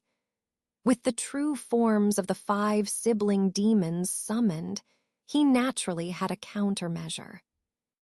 With a mere thought, the 5 skeletons surrounded him, extending their hands with gray-white light appearing on their palms, creating a protective barrier. Deafening explosions echoed as the attacks clashed with the gray barrier, sounding like thunder. Han Li, shocked by the power of the staff shadows, thought that this level 10 black tortoise truly possessed great abilities. Yet the resilience of the 5 sibling demons' barrier exceeded his expectations. Even after the violent bombardment, the thin gray shield remained intact. Gui Ling's face turned grim, her eyes scanning the barrier coldly. With a sneer, she infused her black staff with black and white energy, transforming it into a black axe, which she lifted above her head and chanted. The axe grew to over 10 feet in length, exuding an intense murderous aura that even Han Li felt from a distance. As Gui Ling transformed into a giant over 7 feet tall, Han Li realized her cultivation was close to the peak of the late nascent soul stage. His eyes briefly scanned the Arctic essence light before glancing back. His hidden hand clenched the 3-flame fan. Gui Ling, now a giant, swung the enormous axe, sending a crescent silver blade towards Kayan Layamo. Seeing the impending attack, Kayan Layamo paled. Despite his confidence in the 5 sibling demons, he dared not take the hit directly. He swiftly pulled out a white short blade and sliced off a segment of his finger, covering it in blood to form a long blood blade. Holding the blade, he met the silver crescent head-on. Unexpectedly, the collision produced no sound. The blood blade bent and trembled, showing signs of breaking. Just then, the 5 sibling demons merged into a single massive skeleton, standing before Kayan Layamo. The blood blade finally shattered, and the silver crescent seemed poised to strike. But the giant skeleton spewed a thick gray mist that engulfed and nullified the attack. Gui Ling, recognizing the power of the tainted yin demonic aura, voiced her realization. Using the yin demonic aura with the 5 sibling demons means they must have been nascent soul cultivators, she deduced. Kayan Layamo, indifferent to her insight, commanded the giant skeleton to advance, each step shaking the ground. Han Li, watching the unfolding battle, released the 3-flame fan and began channeling his power into the sun ring. The Arctic essence light intensified, converging into numerous silver chains that pierced through the giant skeleton. Yet the skeleton endured, revealing its formidable resilience. As the confrontation continued, Han Li prepared for his next move. Han Li's eyes flickered a few times as he looked at the giant skeleton. He tightened his grip on the 3-flame fan with 5 fingers before slightly loosening it again. With a swift motion, his other hand tossed the sun ring into the air above his head. In an instant, The Arctic essence light formed a silver wave that hummed loudly, with countless points of light continuously flashing and shooting out countless beams of light towards the giant skeleton. The skeleton let out a piercing shriek, and a layer of gray mist appeared on its body. The numerous silver beams that struck the mist scattered and dissipated, having no effect. Han Li's expression remained wooden, but he suddenly poured his magical power into the sun ring. An immediate change occurred. The subsequent beams of light rapidly converged, forming dozens of silver chains that vanished in a flash. Pop, pop, successive sounds echoed. Several thumb-sized holes appeared in the skeleton's body. One of the holes even pierced directly through its forehead. The tainted yin demonic aura failed to block this attack. Controlling the sun ring to condense the Arctic essence light had significantly increased its power. Just as Han Li's face showed a hint of joy, his expression darkened again. The giant skeleton staggered slightly after being injured. A grayish-white light flowed over its frame, and the holes healed as if they had never existed. Attacks that would be fatal to an ordinary cultivator had no effect on this demon. Han Li frowned. It seemed that without first eliminating the old demon Kayan, it would be very difficult to destroy the 5 Suns United demon. The giant skeleton, though seemingly slow, took a few large strides and quickly closed the distance to Gui Ling. Blood light flashed in its hollow eye sockets, and it reached into the void with its bony hands, pulling out 2 ribs that transformed into white blades about 1 meter long. As it swung these blades, greenish-blue demonic flames appeared. Seeing this, the giant transformed from Gui Ling snorted coldly, stepped forward, and swung a giant axe down hard. Silver light flashed, and a booming sound followed. The skeleton's bony hands swung down, causing the bone blades to double in size and cross in front of it, blocking the giant axe overhead. The demon seemed to possess immense strength. Gui Ling was not surprised by the block. Her eyes flashed with a strange light, and she let out a low shout, tiger bite. A large beast head, resembling a white tiger with a single horn, suddenly appeared on the axe's blade.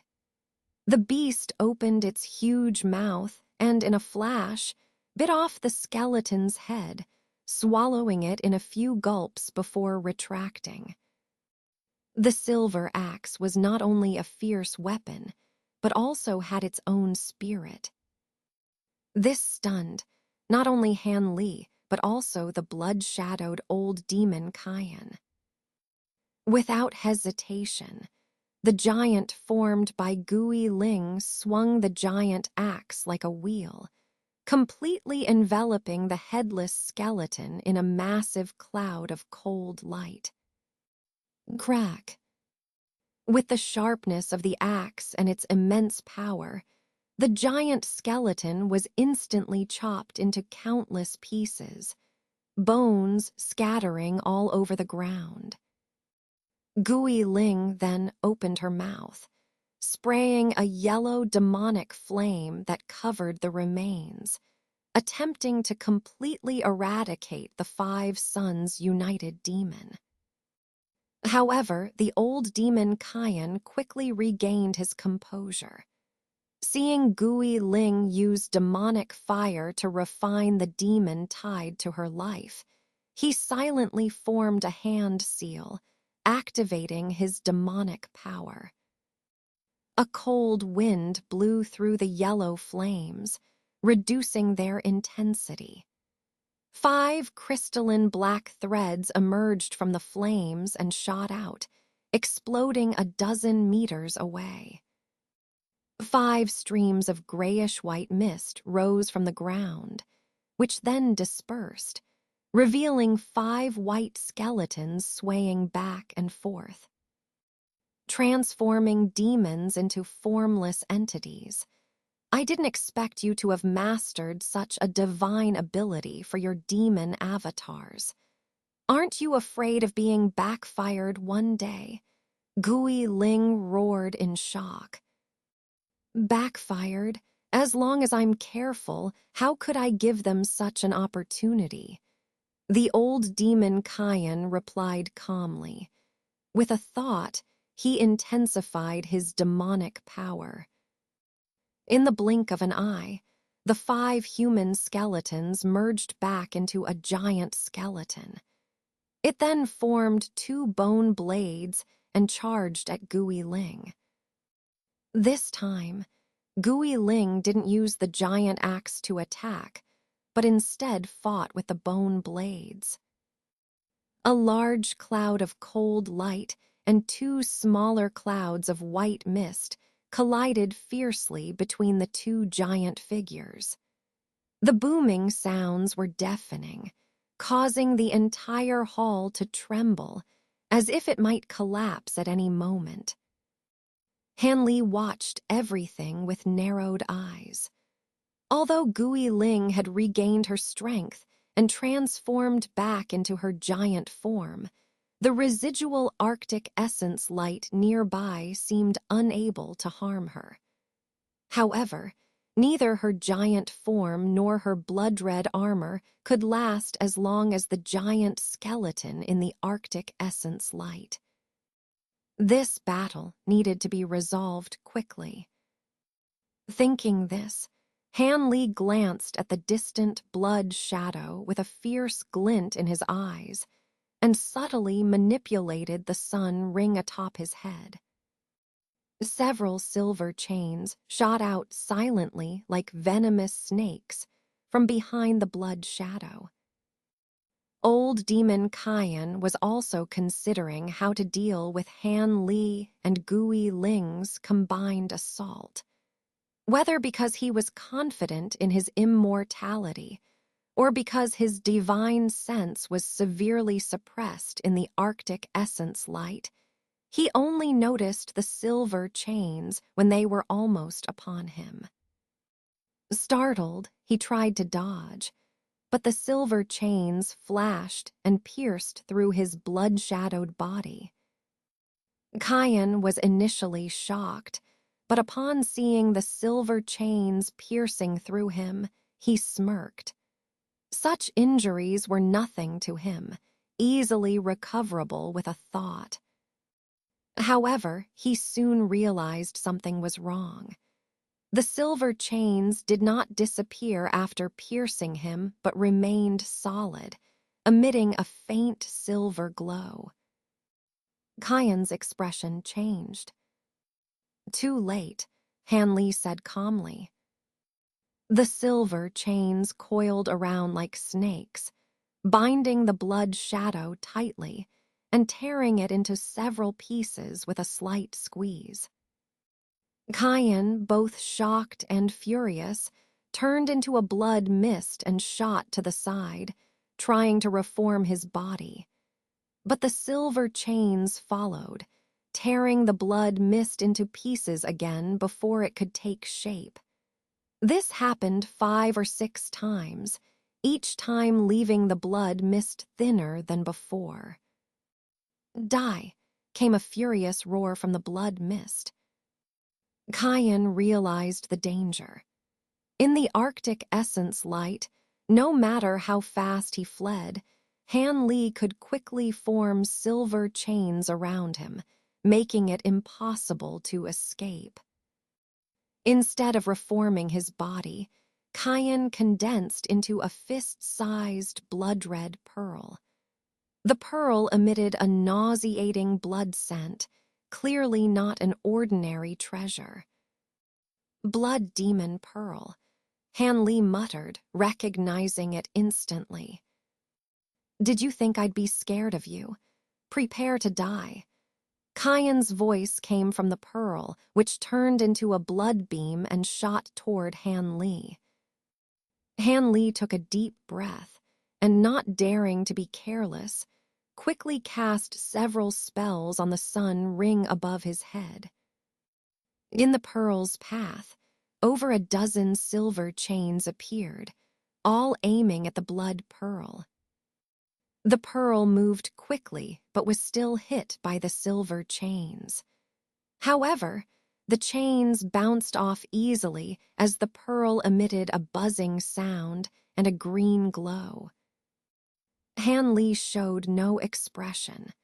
He flipped his hand, summoning a ball of golden lightning, while his other hand gripped the three-flame fan hidden in his sleeve. Knowing that Kyan had hidden his soul in the blood demon pearl, Han Li prepared to destroy the pearl with the fan's power. But just as Han Li was about to strike, the blood beam suddenly paused, flared up with blood flames, and vanished. Han Li's heart tightened, and he released his divine sense, wary of Kyan's potential ambush. To his surprise, the blood pearl reappeared not near him, but at the edge of the Arctic essence light barrier. Kyan's laughter echoed. Did you think I would foolishly fight you two high-level cultivators here? I'll gather my forces outside and then deal with you. With that, the blood pearl dove into the dense silver threads of the Arctic essence light. The threads melted away under the pearl's blood flames, failing to contain it. Han Li realized this too late. Though surprised, he remained calm, turning to the five Suns united demons still fighting Gui Ling. The giant skeleton continued to wield its bone blades fiercely, showing no sign of retreating. With a flicker of his eyes, Han Li summoned a pair of wings and vanished, reappearing near the Arctic essence light barrier. He coldly watched the direction Kyan had fled, holding the three-flame fan and a small green cauldron, the void heaven cauldron, in his hands. Seeing Han Li blocking his path, Elder Kyan Mo's heart skipped a beat, causing the blood demon bead to hesitate. Meanwhile, a figure shrouded in silver light took advantage of the opportunity. With a quick movement of his hand, a small fiery red bow, about the size of a palm, appeared. Drawing the bowstring into the void, countless red arrows shot out densely and swiftly. At the same time, Han Li grinned strangely at Elder Kyan Mo with a flick of his hand. The three-flame fan glowed brightly, and amidst the phoenix cry, a tricolored flame surged from the fan, instantly transforming into a fiery bird that swooped towards the blood demon bead. They sandwiched Elder Kyan Mo in a pincer attack. Elder Kyan Mo was greatly alarmed. He had encountered the power of the three-flame fan before and naturally refused to confront it head-on. However, the attacks from the figure behind him were equally sharp and relentless. In his previous carelessness, he had already suffered a significant setback. With no other choice, the blood demon bead emitted a sharp scream and shot backwards. As the blood-red light surged, a hazy ghost face appeared on the bead's surface. Opening its mouth, a stream of black gas sprayed out, instantly transforming into a flag several inches in size. In the gust of wind, the flag expanded rapidly, exuding a chilling aura and shimmering with a green light. The Yin Luo flag. Han Li blinked and recognized the origins of this item. Apart from the thicker demonic aura, it was almost identical to the one he had obtained earlier. As the elder of the Yin Luo sect, Elder Kaiyan Mo possessing such a treasure was not surprising. Han Li's thoughts raced like lightning. At that moment, the flag had already unfolded before the blood demon bead. Nearby, a cold wind rose, and black mist filled the air.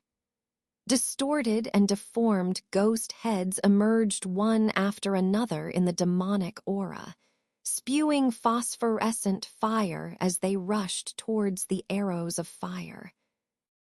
Naturally, the arrows did not politely refrain from piercing through the yin aura, creating a deafening burst. But taking advantage of this opportunity, Elder Kaiyan Mo used the Yin Luo flag's power to hide, maneuvering the blood demon bead and the Yin Luo flag to evade to one side while stealing a glance backwards, only to see the fire phoenix spread its wings and chase closely behind. Elder Kaiyan Mo's heart sank, and he made a decisive move. The green light on the flag shone brightly, and a black hole suddenly appeared on the flag's surface. As the pitch-black yin aura emanated, a tiny ghost a few inches tall jumped out from within. As soon as this ghost flew out of the flag, its body immediately expanded, transforming into a giant over a dozen meters tall, with a fierce, ghostly face. This fiendish ghost was clad in shiny black armor, wielding a trident in hand. The tips of the trident were ablaze with green flames, giving it an appearance that was fully equipped and formidable. This ghost seemed to have been confined within the flag for centuries. Upon just transforming, it had not yet clearly surveyed the surroundings when it excitedly let out a shrill cry, which was abruptly cut off. Because the three-colored firebird had already pounced in front of the ghostly creature. The evil ghost's face showed surprise, hastily spewing out a stream of pitch-black yin aura while raising the trident in an attempt to withstand the firebird's approach. This damned ghost was unlucky. Even though its supernatural abilities were not as powerful as Elder Kaiyan Mo and Han Li, they were no less than those of an ordinary early Yuan Wying cultivator. But after being imprisoned in the flag for hundreds of years, it had just erupted and was inadvertently treated as an ordinary spirit bird, caught off guard. As a result, with a boom-muffled sound, upon contact with the yin aura, the firebird exploded open. A mysterious halo suddenly appeared, rapidly expanding to a width of more than 10 meters between expansion and contraction. Within its power, tricolored runes rolled and surged, reducing the evil ghost and its surrounding yin aura to nothingness. However, while obstructed, the blood demon bead took advantage of the Yin Luo flag, wrapping the three-colored halo and evading this disaster. Elder Kaiyan most secretly exclaimed his luck and glanced at the Yin Luo flag, feeling great regret. This treasure of the Yin Luo sect, now dimly shining, appeared to have lost its spirituality. Such a situation naturally arose because the main prohibition of the flag, and the large swathes of ghostly fog were extinguished by the three-colored halo. Speaking of which, the Yin Luo flag was able to call the Yin Luo sect the main treasure due to its strong magic. Their true power can only be revealed when all 18 Yin Luo banners are gathered. With these 18 Yin Luo banners in hand, not to mention Han Li and that ugly woman, even nascent soul stage cultivators could face Kaiyan Lao Mo and assume they could save themselves. Unfortunately, the ancestor of the Yin Luo sect has a rule that has been passed down through generations. The 18 Yin Luo banners will not be gathered by one person unless there is a great catastrophe to the Yin Luo sect. During peaceful times, they are shared among the 18 highest-level practitioners in the sect, a point that even he, as the elder of the Yin Luo sect, cannot change. Furthermore, now there is one more banner in the hands of the opponent. Kaiyan Lao Mo hated to think that the blood demon bead once again revealed a ghost face and wanted to suck the wounded green flag into his mouth. After being struck by the three-flame fan, his fear of Han Li had diminished by half. Such powerful treasures definitely consume a surprising amount of mana. The opponent had already started fighting with two female cultivators from the Hua Xian sect, using it once. Just now, another fan was used.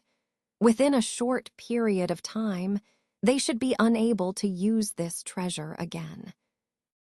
Otherwise, just a few more fans. I'm afraid he would have long since found no way to escape under the power of this treasure.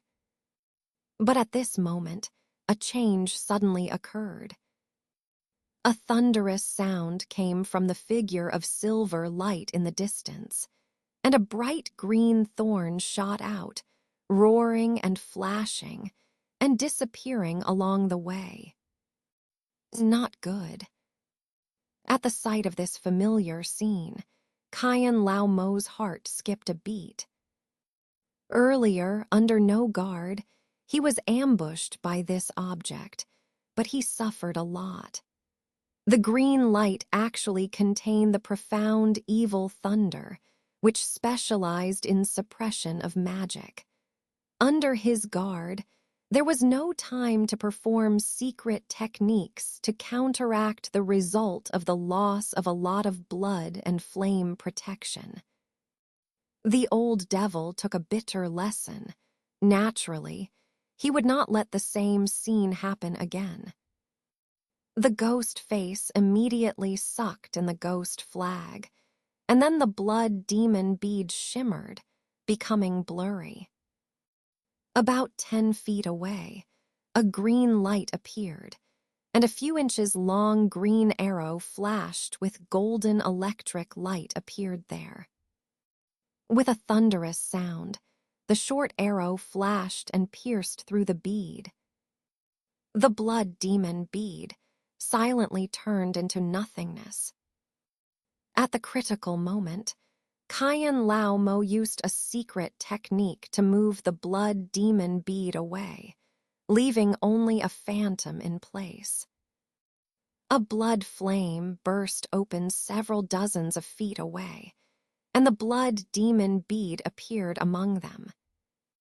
But a strange scene appeared. Almost at the same time the blood demon bead appeared, a faint black light flashed, and a crystal-clear inch-long flying knife, silent and breathless, appeared behind the blood demon bead. With a flash of black light, a black line easily passed through the blood demon bead, and the flying knife appeared on the other side. The flame protection of this bead could not stop it. The clear sound of cracking and the pitiful scream of Kayan Lao Mo simultaneously came out, and the surface of the blood bead cracked inch by inch. Impossible. How could the blood demon bead be so simple? Even the Tei Gates Heaven Abyss divine sword couldn't do this. This flying knife is. Kayan Lao Mo's voice was unbelievable, interruption, and furious. Immediately the bead went muffled, completely burst open, showing a nascent infant. This infancy was weird. Not only was the whole body covered with a thin blood mist, but both hands were holding a few inches long flags. All over the body were biting dead skulls. And the skull was as black as ink, slightly wriggling as if it was sucking the blood essence of the infancy, making it horrifying. Kayan Lao Mo's infant child, as soon as he saw the blood demon bead, was completely gone. His mouth immediately screamed shrilly, and soon he was covered with black air and floated towards another place. It's difficult and hard to solve, with the human form made by the guiling who made it hard to solve. Although the blood demon bead was destroyed, Kayan Lao Mo could no longer manifest his blood shadow form. However, as long as he merged with the 5 demons, he could still possess any one of them. Gui Ling naturally wouldn't easily let the 5 demons leave. Instantly, his figure shrank back to its normal appearance and then drove the black and white escape light to chase after. Both the 5 demons and Gui Ling were still 50 to 60 yards away from Han Li and the others. If Kayan Lao Mo's nascent infant had an object to possess, or was outside the northern light elemental, he could use the teleportation technique to merge with the 5 demons with a few flashes. However, now he had to flee with ordinary escape light. How could he escape the thunder escape arts of Han Li? Behind his expressionless face, Han Li's wings moved and he appeared right in front of the black gas. With a wave of his hand, thunder roared, and several golden arcs turned into a golden net and pounced. Kayan Lao Mo naturally recognized the forbidden divine thunder. Opening his mouth, the nascent infant's face changed drastically, and a blood mist spewed out to temporarily resist the golden net. He immediately changed direction and fled quickly to the side. But who knew that a flash of light ahead, a group of silver light suddenly blocked in front, and then the light disappeared, revealing a pale-faced, middle-aged cultivator. This person was dressed in yellow clothes, with a wooden expression, holding a red small bow in one hand, precisely the human-shaped puppet refined by Han Li. However, this puppet appeared silently and did not immediately shoot the bow. Instead, it seized the moment when Kayan Lao Mo was startled, seemingly ordinary eyes suddenly emitting dazzling purple light, rippling in circles around. Seeing this purple light, Kayan Lao Mo's nascent infant felt it was so beautiful and charming, as if the soul of a demon general had melted into it. Because of this, his own mind was warmer, unwilling to think about anything or do anything. No, this is the enchantment technique. Although Kayan Lao Mo was now only an infant outside, his powerful spirit cultivated over many years made him wake up instantly. Shocked in his heart, he quickly turned his head, not daring to look at the other person's eyes, while the black air protecting him rolled over, and he was ready to escape in another direction in an instant. But just then, a spiritual movement suddenly came from above his head, and Kayan Lao Mo couldn't help but raise his head to look. As a result, above him, a small cauldron appeared at some point.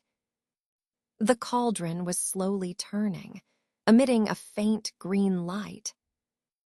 Although seeing this treasure for the first time, Kayan Lao Mo, with his hundreds of years of experience, instantly felt the strangeness of this cauldron.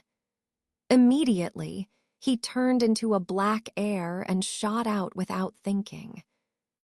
The small cauldron emitted a clear sound, suddenly releasing a hazy mist of light, directly sweeping towards the direction where Kayan Lao Mo was escaping.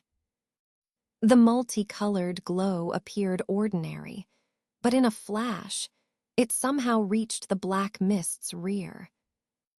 Under the countless rays of light, an angry and shocked roar came from within the black mist as the demonic aura dissipated, revealing the blood-red nascent soul and the ghostly black banner. At that moment, both were tightly bound by countless blue threads, rendering their struggles with green light and blood flames futile. They were forcibly captured.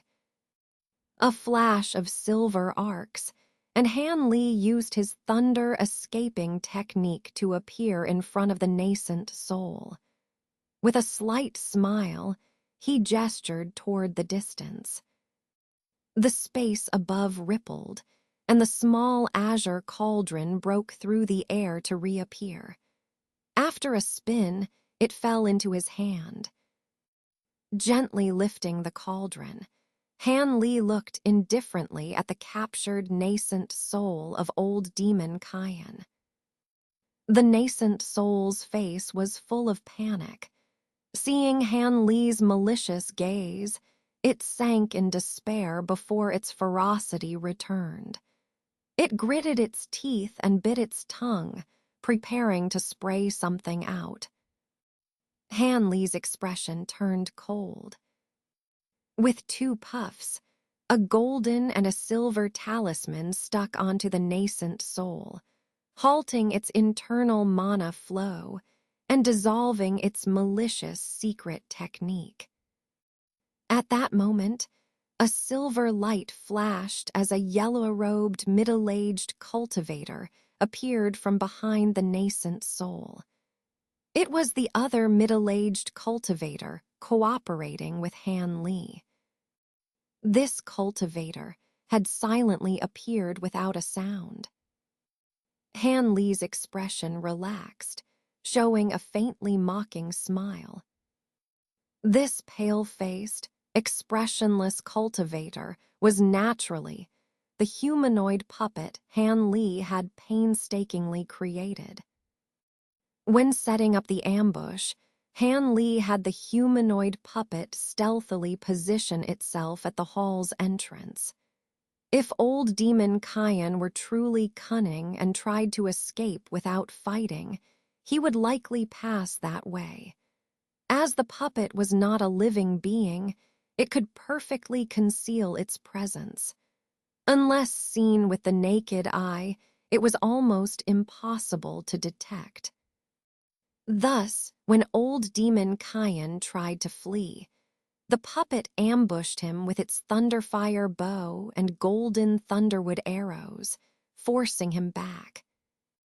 Needing to capture the nascent soul alive, Han Li had used the demonic marrow drill and other rare materials to shatter the blood demon orb. He then used the demon-repelling divine thunder to drive the demonic soul into a panicked retreat. The puppet then stealthily approached and used the mesmerism technique through the magic eye crafted from dazzling crystals. Han Li, confident in the power of the dazzling crystal, believed even the strong-willed demonic soul would be distracted for a moment. As expected, while the demonic soul was momentarily dazed, Han Li calmly summoned the ethereal cauldron, easily capturing the nascent soul. Reflecting on this, Han Li glanced at the small cauldron in his hand. Having only mastered the first layer of the treasure refinement technique, he could control only some of its emitted light. Truly opening its lid would have to wait until he reached the late nascent soul stage. Taoist Han, how should we deal with these demon heads?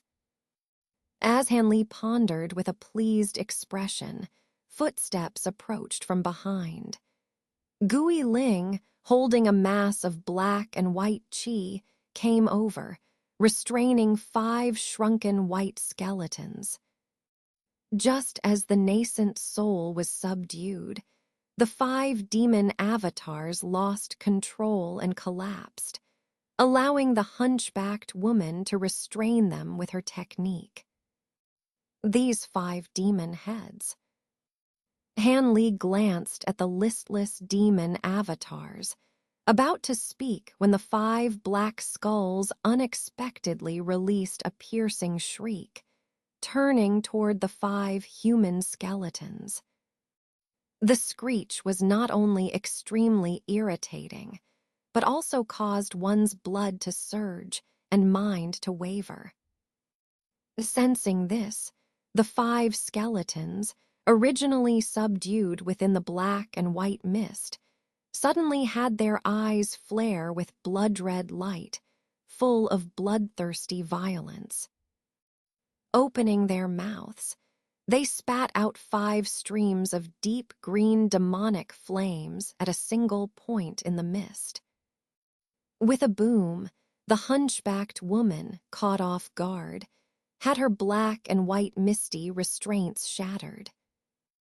5 streaks of white mist shot out, rushing toward the black skulls as if to merge with them. Seeing this, Han Li snorted coldly and gently shook the small cauldron in his hand. A surge of azure light formed a barrier, blocking the 5 white mists. Simultaneously, with another mental command, a part of the glow enveloped the mists, revealing the 5 shrunken skeletons again.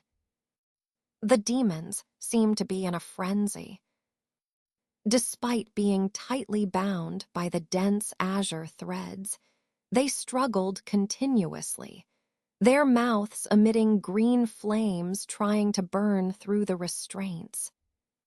No, release them at once. Seeing this, the nascent soul of old demon Kayan showed a trace of fear and began shouting frantically, seemingly terrified. Han Li cast a cold glance, but was puzzled and ignored the command. The next moment, his expression changed. The 5 black skulls suddenly stopped screeching, turned back, and fiercely bit into the nascent soul again. This time, they weren't just holding on but were actively chewing, starting to devour the nascent soul. Reversal, Han Li, shocked, immediately understood. With the demon's mana greatly weakened and now restrained, the once submissive demon avatars finally turned on their master. But Han Li wouldn't let the nascent soul be devoured. Without hesitation, he tapped the small cauldron. A clear cry emanated from the cauldron as countless azure threads burst forth, tightly binding the skulls and forcefully pulling them off the nascent soul. The skulls continued to bite wildly, appearing utterly deranged, causing anyone watching to feel a chill. Ignoring the skulls, Han Li focused on examining the nascent soul, his tension easing slightly. Though the nascent soul had shrunk to half its size and was barely alive, as long as its consciousness remained intact, that was enough for Han Li. Breathing deeply, Han Li grabbed the ghostly banner next to the nascent soul, briefly inspected it, and stored it in his pouch. His eyes then flicked to a distant spot on the ground. The humanoid puppet flashed, and with a few quick movements, retrieved a black bag from the ground and returned it to Han Li. This was naturally old demon Kyan's storage bag, which had fallen out when the blood demon orb shattered. Without immediately checking its contents, Han Li turned to the hunchbacked woman and said, "Taoist Gui, please watch over these demon heads while I deal with this nascent soul." He didn't want anyone observing while he extracted the soul. "Take your time. I'll handle things here," Gui Ling replied, releasing a large mass of black and white qi to envelop the skulls and skeletons.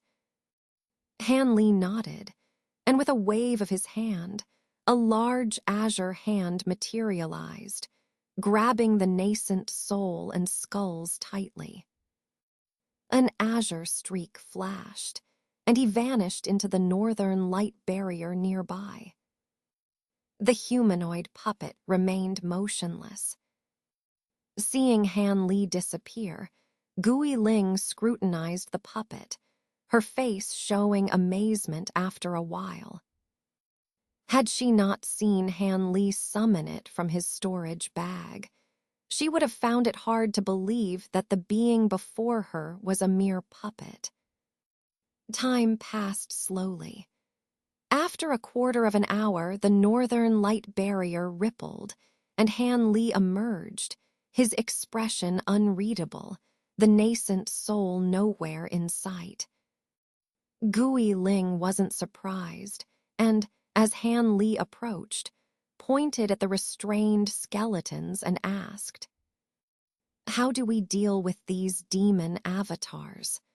From what I know, unless incinerated with pure yang fire, they are hard to completely eradicate." "Eradicate them? That's unnecessary. I have another use for them. Let's just seal them for now," Han Li said calmly after a brief thought. "Very well, as you wish," Gui Ling replied, slightly surprised but compliant. Han Li waved his sleeve, sending out countless talismans that stuck to the skeletons and black skulls, enveloping them in colorful light spheres. With a quick movement, he unleashed thin golden threads that wrapped around the spheres. Gui Ling watched in surprise as golden light flickered, forming 10 large golden balls before her eyes. Han Li chanted an incantation, and the golden balls shrank, becoming fist-sized orbs. After a moment of thought, Han Li opened his mouth, spitting out an object glowing with 7-colored Buddhist light, the Vajra shield. Han Li pointed at it, and the shield absorbed the golden orbs with a swirl of light. With the Buddhist artifact and repelling divine thunder subduing them, Han Li felt confident the demons wouldn't escape. Finally reassured, Han Li stored the Vajra shield in a jade box and put it away. "Let's go. Do you know any hidden places in this mountain? We should hide for a few days until the seal's rift stabilizes before leaving," Han Li said, glancing towards the hall's entrance. "Oh, it's best if there is such a place. Let's go. If we encounter my enemies, don't engage in battle, just quickly shake them off," Han Li nodded, putting away the puppet. The two then flew towards the hall's gate using their light escape techniques. Given their cultivation levels, they reached the edge of the northern polar primordial light in no time. The prohibition on flying activated again, and to conserve their mana, they had to descend and use light body techniques. A sweep of their divine senses revealed no one guarding outside the northern polar primordial light, which pleasantly surprised Han Li. Signaling to Gui Ling, Han Li held his primordial shield in one hand and his three-flame fan in the other, cautiously walking out of the northern polar primordial light. After scanning the surroundings with a vigilant gaze and confirming that no ambushes were set, Han Li slowly exited Kunwu Hall. Outside, it was still silent, but the scene made Han Li's expression change. The large plaza outside was littered with debris and stones, with potholes everywhere, as if a fierce battle had taken place. Besides the two rows of fallen golden magnetic spirit trees on either side, the scene was in shambles, indicating that more than just 2 or 3 people had fought here. Gui Ling emerged from behind, also stunned by the sight. What happened? Did they start fighting among themselves? She asked, puzzled. Not necessarily. It's possible they encountered the first wave of cultivators. Although I don't know the origins of that group, they must be powerful to have independently broken the Kunwu mountain seal, Han Li said calmly, recovering his composure. Indeed, I saw the first group breaking the mountain's restrictions from afar. There were about 6 or 7 of them, with at least 2 whose cultivation levels matched mine, Gui Ling sighed. Oh, do you remember what they looked like? I only saw a middle-aged man with a square face from the first wave. This person could barely fend off old demon Kayan using just one treasure, indicating their formidable capabilities. Han Li's curiosity was piqued, and he inquired further. Those 2 were very powerful, so I didn't dare get too close. I only scanned them briefly with my divine sense. Gui Ling shook her head. Han Li felt a bit disappointed. He had hoped to determine if the ancient demon was among the first group of cultivators and find a way to retrieve the 2 flying swords. With Gui Ling's support and the humanoid puppet, Han Li now felt confident enough to confront the enemies rather than avoiding them. Let's go. For cultivators of their level, defeating their opponents might not be difficult, but completely annihilating them is another matter. They are probably pursuing them elsewhere, Han Li said thoughtfully, his eyes flashing with contemplation. Though he said this, Han Li knew something unusual must have happened. Otherwise, why would the Yin Luo sect and the cultivators from the Tianlin Prairie have left so easily?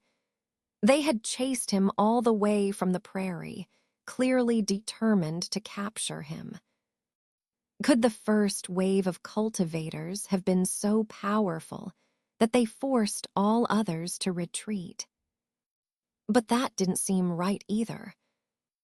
If the first wave had the upper hand, why wouldn't they guard the hall entrance to seize the treasures? Thoughts raced through Han Li's mind, but he couldn't figure it out. After pondering for a moment, he decided to stop thinking about it. Whatever had happened, his goals for this trip were achieved. All that remained was to leave this turbulent place safely. The matter of the two flying swords held by the ancient demon could wait until they were out of here. Having weighed the pros and cons, Han Li made his decision. Let's go, Taoist Gui. Let's head to the hidden place you mentioned. Forget about everyone else. Who knows how many more cultivators will flood in here in a few days, Han Li said with a cold smile, leading the way off the stone platform. Gui Ling could only smile bitterly and follow Han Li down. Along the way, they saw signs of battle everywhere, sword marks, scorched trees. These cultivators had indeed chased their opponents out. What's this? Suddenly, a huge ravine appeared before them. Han Li stepped forward and looked down, his brows furrowed. The ravine was obviously caused by some powerful sword-like treasure, cleaving the entire stone stairway in two. It was over 100 feet long and 30 feet deep, an impressive sight. Even with his great sword technique, Han Li couldn't achieve this level of destruction. Looks like these cultivators got really serious, using such powerful techniques. The battle must have been fiercer than we thought, Silver Moon commented in Han Li's mind. Maybe so, but what does it have to do with me? Han Li replied indifferently. He then lightly tapped the ground with his toes, soaring over the ravine. Gui Ling followed closely. As soon as they landed, Han Li sensed something and turned to look at a large rock nearby, his eyes glinting coldly. Who's there? Come out, Han Li shouted sternly. As soon as he spoke, a mass of black gas shot out from behind the rock, enclosing a nascent soul. They. Han Li was slightly surprised, but he wouldn't let anyone escape under his nose. All the cultivators in this mountain seemed to be his enemies, so there was no need for politeness. A clap of thunder sounded behind him, and Han Li disappeared from where he stood. In the next moment, he reappeared in front of the black gas in a flash of silver arc. Hovering in the air, Han Li pressed forward with one hand. With a crackle, a large green hand materialized out of thin air and grabbed downwards. The nascent soul, panicked, tried to use instant movement to escape, but having been severely injured in a previous battle, he couldn't escape quickly enough. Han Li, experienced in capturing nascent souls, had already anticipated this. His lips curled into a mocking smile. With a clap of thunder, the 5 fingers of the green hand flashed with golden light, shooting out 5 thick arcs of lightning that exploded, forming a golden net around the nascent soul. Almost simultaneously, the nascent soul's body blurred and crashed into the godly thunder barrier. With a loud bang, the golden arcs exploded, shattering most of the nascent soul's protective black gas. The nascent soul itself staggered and became unsteady. In this state, the green hand swiftly grabbed the nascent soul, bringing it back to Han Li. Han Li examined the nascent soul, who was looking at him with terrified eyes, then smiled faintly and descended to the ground in a flash of green light. The large green hand, holding the nascent soul, followed him down. Is it him? Gui Ling looked at the nascent soul and showed a surprised expression. Despite being only a nascent soul, it was clear from his features that this was one of the black-robed elders of the Yin Luo sect. He had somehow been reduced to this state, hiding behind the rock. Taoist Han, what do you intend to do? I have no grudge against you and didn't participate in chasing you. The nascent soul pleaded in a trembling voice as soon as he could speak. Why panic? I haven't said I'll harm you. I just want to know what happened outside. Who were you fighting with, and why did you leave the hall unguarded? Also, did you see the 2 women and the 2 demon creatures from the hall? Han Li asked calmly. Relieved to see Han Li's friendly demeanor, the nascent soul hurriedly replied. Not long after you went in, the cultivators from the Yi family arrived. The Yi family Grand Elder was among them. They attacked us immediately. Under Elder Su's lead, we barely managed to hold them off. But then the demon-suppressing tower suddenly shook, and most of the mountain collapsed. It seemed like the entire tower sank into the mountain and... The nascent soul hesitated, but under Han Li's stern gaze, he quickly continued.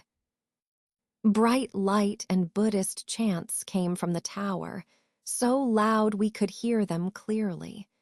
Someone shouted, "Heavenly spiritual treasure," and everyone rushed towards the tower, including the 2 women and the silver-winged yakshas. I stayed behind to inform the Grand Elder. Heavenly spiritual treasure. Is it really out? What happened to your body? Han Li was shocked.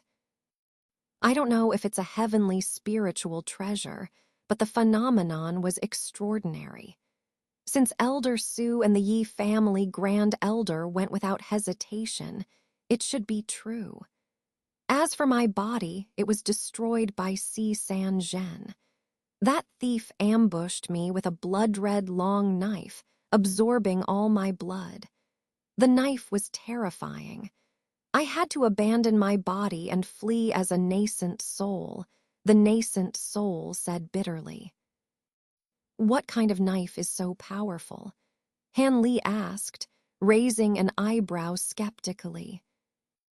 I don't know, but it resembled the legendary demon dragon blade in shape, though the color was different.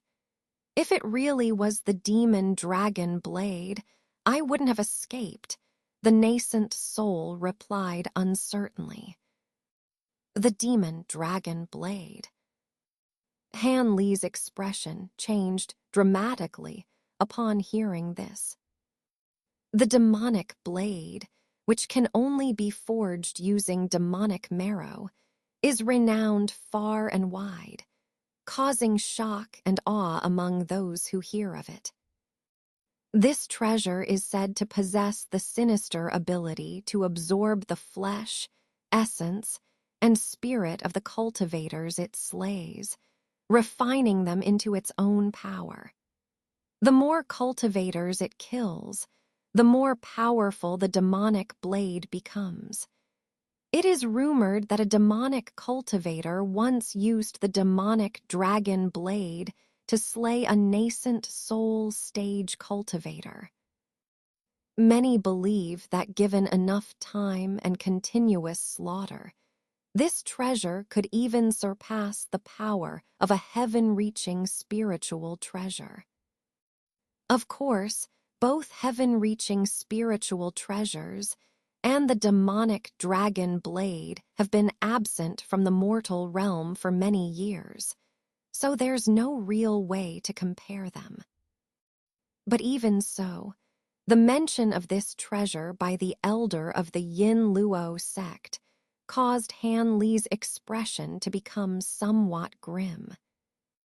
Since it only bears a 7 or 8 point resemblance, and given his cultivation level, he had the chance to let his nascent soul escape. It shouldn't be the demonic dragon blade. It might be another rare demonic artifact, said Gui Ling, who had been quietly listening to their conversation, her eyes flashing. That should be the case, Han Li nodded. Then he raised his head and looked towards the direction of the demon suppression tower, noticing that part of the distant mountain peak was indeed missing. This Kunwu mountain is renowned as an immortal mountain in the mortal realm. Having a heaven-reaching spiritual treasure isn't surprising. He thought of the void heaven cauldron in his hand and murmured with some excitement. With the assistance of the newly subdued Gui Ling and the humanoid puppet, it wasn't impossible to seize this treasure.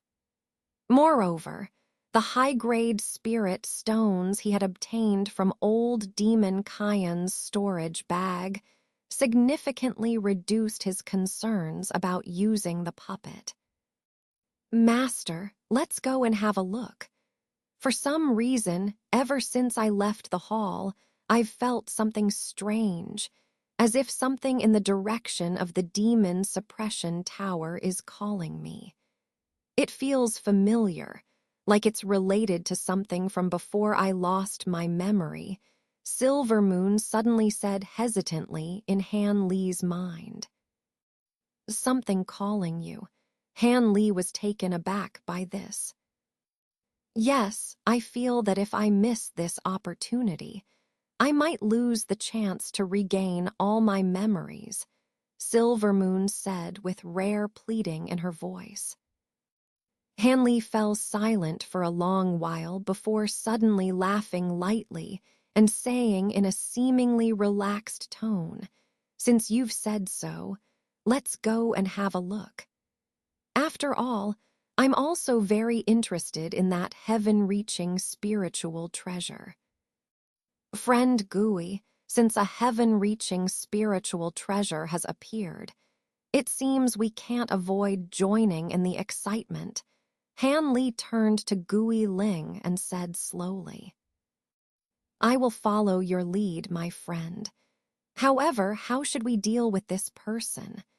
Gui Ling bowed slightly, her expression unchanged as she replied. With such a treasure appearing, no cultivator could possibly ignore it. She had already expected Han Li to change his mind and wasn't surprised at all. "You promised not to harm me if I told you everything I knew."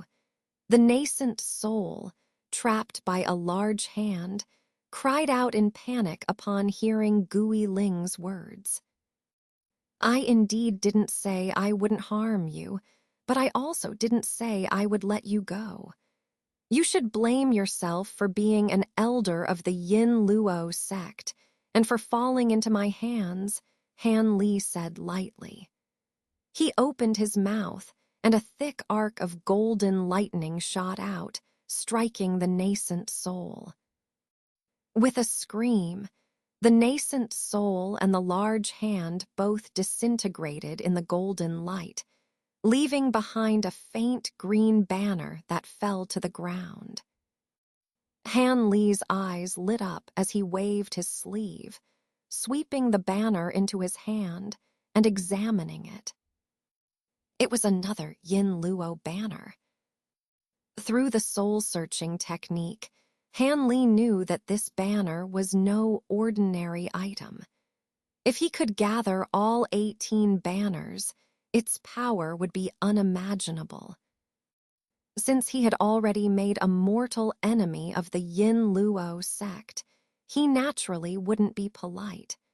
He casually stored the banner in his storage bag. Even if this treasure was somewhat useless to him, he couldn't allow the Yin Luo sect to easily assemble the set. The Yin Luo sect had lost or had these banners destroyed before, but with their power, they would either quickly retrieve them or forge new ones. However, such incidents had only occurred a few times in the sect's history. Now that several banners were missing, it would not be easy for the Yin Luo sect to replace them, even with their vast resources. Moreover, even if they managed to forge new ones, it would take a long time to cultivate them to a certain level of power. Let's go. I wonder if anyone has already seized the treasure. Han Li glanced in the direction of the demon suppression tower, muttering softly. He then floated down the stone steps. Gui Ling followed closely behind. There were ancient restrictions set by the cultivators on both sides of the stone steps. Otherwise, taking a shortcut would allow them to reach the demon suppression tower sooner. This time, Han Li ignored the battle scars on the path and soon returned to the white jade square where they had started, stepping onto the stone steps leading to the demon suppression tower. After walking for a while, they came across another chaotic area, with large pits and broken stones everywhere. Han Li was about to pass by without paying attention when Gui Ling suddenly let out a low exclamation and looked towards a certain spot. Han Li was puzzled. He hadn't sensed anything unusual. When he followed her gaze, he too noticed something. Under a pile of unremarkable rocks, a small section of a white bony limb was exposed. Although only a small part was visible, it was clearly a skeletal arm. With a casual wave of his sleeve, a green wind blew the stones away, revealing a skeleton lying face down on the ground. Han Li's expression changed. The clothing and hairstyle on the skeleton were surprisingly familiar. It was the elder surnamed Fu of the Nine Serenities sect. The purple ghost pearl he held in one skeletal hand was shattered, completely destroyed. Han Li said nothing, his gaze flickering as he quietly observed. I never expected that after going through so much trouble to refine the paying pill, he would perish here. The path of cultivation is indeed unpredictable. He sighed softly after a long while, his feelings complex. Although he had no real connection with the elder surnamed Fu, they had traveled together not long ago. Now, the elder had inexplicably perished here, giving him a strange sense of melancholy. Does Han Taoist know this person? His death seems peculiar. Although he appears to have died recently, his flesh has been bizarrely stripped away, and there are no signs of his nascent soul escaping. It looks like even his nascent soul didn't make it out. And there's this narrow, sword-like mark on his back. It looks somewhat like. Gui Ling hesitated, examining a strange, flat and narrow wound on the skeleton's back. Like what that Yin Luo sect member said about the demonic blade's attack, right? Han Li exhaled, saying, Indeed, otherwise, although other demonic arts can also strip a cultivator's flesh, they wouldn't leave such marks. Moreover, while the nascent soul of the Yin Luo sect elder managed to escape, this person died completely. Could it really be the demonic dragon blade? Otherwise, why such a stark difference in power? Gui Ling said solemnly. No, although the demonic dragon blade can increase in power by absorbing the essence and flesh of cultivators, the refining process takes a long time. It wouldn't have increased in power so quickly. Han Li pondered for a moment, then shook his head. That's true. Gui Ling was startled, realizing it. What concerns me is that this four-scatter immortal seems to act without restraint, attacking members of both the Yin Luo sect and the Nine Serenities sect. This is not something an ordinary rogue cultivator would dare to do. And after killing the demonic sect elders, he didn't even bother to destroy the bodies. Isn't he afraid of the two great demonic sects teaming up to seek revenge? Hanley glanced at the skeleton again, his eyes flashing with confusion. The storage bag on the skeleton was missing, indicating that the paying pill had also fallen into the hands of the four-scatter immortal.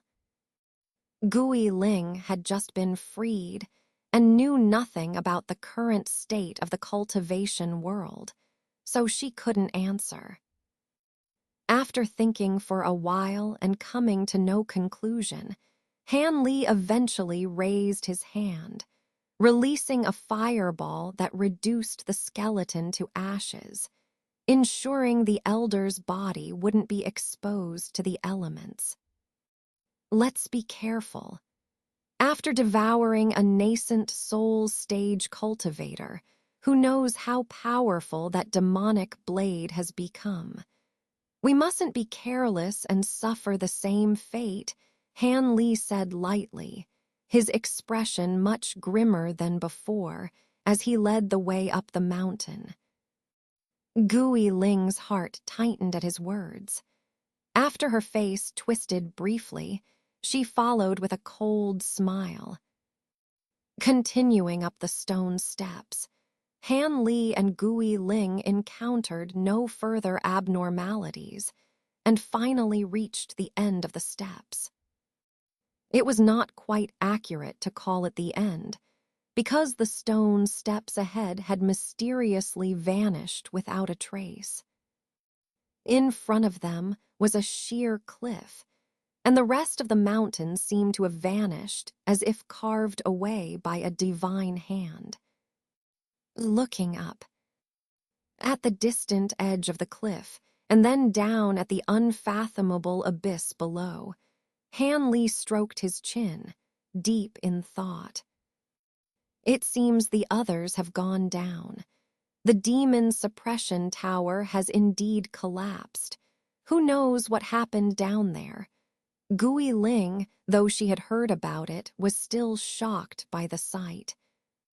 Friend Gui, do you know what kind of demon was originally sealed in the demon suppression tower? Han Li suddenly asked Gui Ling.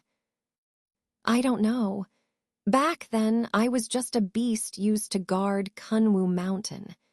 The ancient cultivators wouldn't tell us such things.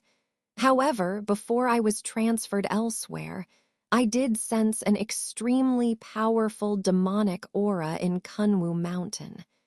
But it disappeared quickly, probably sealed in the tower. Unfortunately, my cultivation was still shallow then, and I could only feel the demonic aura was very strong, but couldn't determine its owner's exact level. Gui Ling replied honestly after a slight hesitation. Even if that demon is powerful, it should be quite weakened after being suppressed for so long. Besides, there are many late-stage cultivators down there who should be able to handle it, Han Li said calmly, looking deeply towards the bottom of the cliff. With a call to Gui Ling, the two of them lightly floated down the cliff. This descent seemed to be bottomless. After drifting down for the time it takes to drink a cup of tea, they still hadn't seen the bottom. Han Li was puzzled and somewhat astonished. By now, the area around them had become somewhat dim, and it was dark all around, making it impossible to see far. Looking up, they could still vaguely see the white light above. If it were an ordinary cultivator, in this place where divine sense was restricted, they would only be able to detect movements within a few dozen feet. But Han Li, finding himself in danger, activated his clear, bright spirit eye technique, with blue light flickering in his pupils, bringing everything within a few hundred feet into his control. After an unknown amount of time, Gui Ling suddenly gave a soft reminder. "Fellow Taoist Han, we've reached the bottom." Han Li was startled and looked down. Sure enough, there were a few points of light below, vaguely outlining a tall structure. His expression changed slightly as he tried to get a clearer look. Out of the corner of his eye, he seemed to see something flash on one side, a streak of blood-red light silently flying out of the darkness. Han Li immediately felt a pungent, bloody scent hit him, making him feel nauseous. For Scatter Immortal, Han Li instantly recalled this person, his heart tightening. The blood light was as fast as lightning and reached him in a flash. If Han Li had not been highly vigilant, he would have been caught off guard and defenseless. Without thinking, he raised his hand, and a small silver shield flew out. It was the Yuan gang shield. The shield expanded wildly, and a layer of white light appeared on it, enveloping Han Li within it. The blood light swept over in an instant, engulfing Han Li. With a ripping sound, a vicious blade about 10 feet long appeared in the blood light, slashing hard at the shield's light barrier. The blade was peculiar in design, only about 2 fingers wide, as thin as paper, and glowing with a sinister blood-red light. The light barrier trembled and then shattered into pieces. The blood blade followed through, slashing directly at the Yuan gang shield. The shield's surface gleamed, becoming as smooth as a mirror. The blood blade and the silver shield clashed, momentarily locked in a stalemate. Han Li's expression relaxed slightly, but just as he was about to breathe a sigh of relief, the blood blade suddenly curved like a snake, bypassing the shield and stabbing from the side with an incredibly swift and bizarre motion. Han Li's figure shot backward, as if bitten by a snake, his 10 fingers continuously flicking toward the blade. Bang, bang. Several green sword beams shot out, but the blood blade, incredibly sharp, sliced through them effortlessly and continued toward Han Li without any pause. Han Li's face turned pale. He opened his mouth, and a blue-glowing object enveloped in light shot out. With a crisp clang, the blood blade failed to cut through the object in the blue light, finally being blocked. The object was the slowly rotating void heaven cauldron. A surprised voice came from the darkness in the distance. Taking this opportunity, Han Li's wind thunder wings appeared behind him. With a flash of lightning, he appeared more than 10 feet away, his face grim as he raised his hand, and the Yuan gang shield and void heaven cauldron flew back to him. At this moment, the surrounding blood light unceremoniously surged toward Han Li from all directions, its stench almost suffocating. Han Li snorted coldly and made a hand gesture. Thunder roared around him as a layer of golden lightning arcs appeared, flashing wildly and dispersing the blood light, preventing it from getting close. Repelling evil god thunder. The person in the darkness was even more surprised, realizing they had encountered a formidable opponent this time. For Scatter Immortal, Hanley looked toward the distant figure, speaking coldly. The person did not respond, and the blood blade hummed, suddenly wrapped in blood light, shooting back the way it came. The figure in the darkness turned into a streak of light and flew downward, disappearing into a large shadow below. "Are you all right, Taoist?"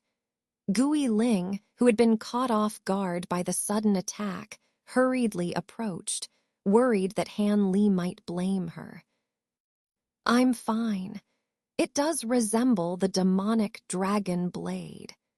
If not for my shield's ability to neutralize and rebound part of the attack, an ordinary treasure would have been split in half," Han Li said calmly, raising his hand to inspect the Yuan gang's shield.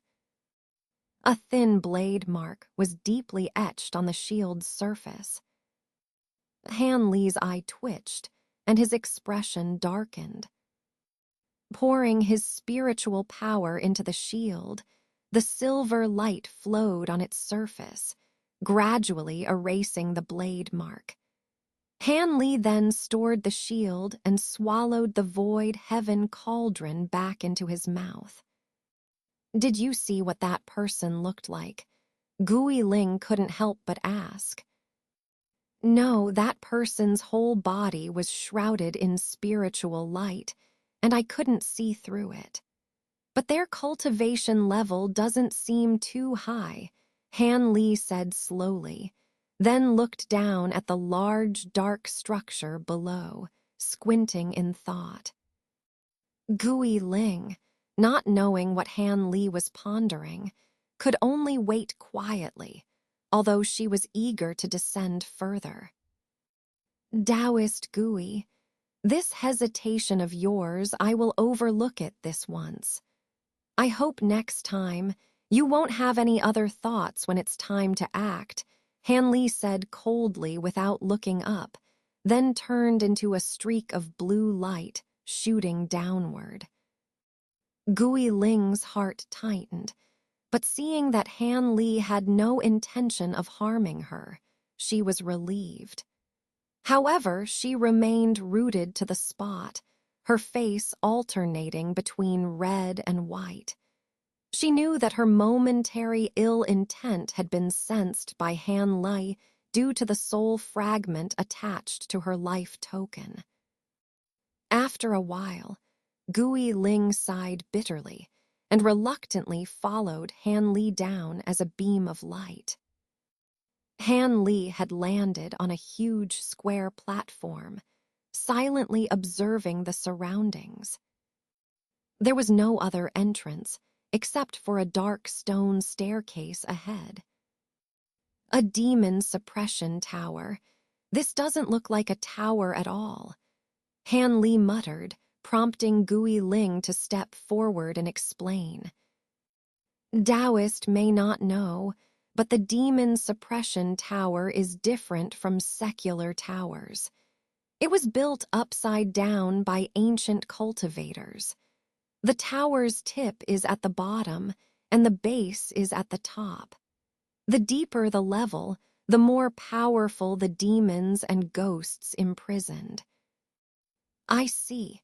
Han Li nodded in realization, then looked around again, showing no sign of his earlier admonition to Gui Ling. This only made Gui Ling more wary of Han Li. Han Li tossed out a moonstone, which floated above his head. He called to Gui Ling, and the two walked into the stone staircase, finally entering the demon suppression tower. The first few levels of the tower were vast and eerily quiet, with no ghosts in sight, evidently cleared out by earlier cultivators.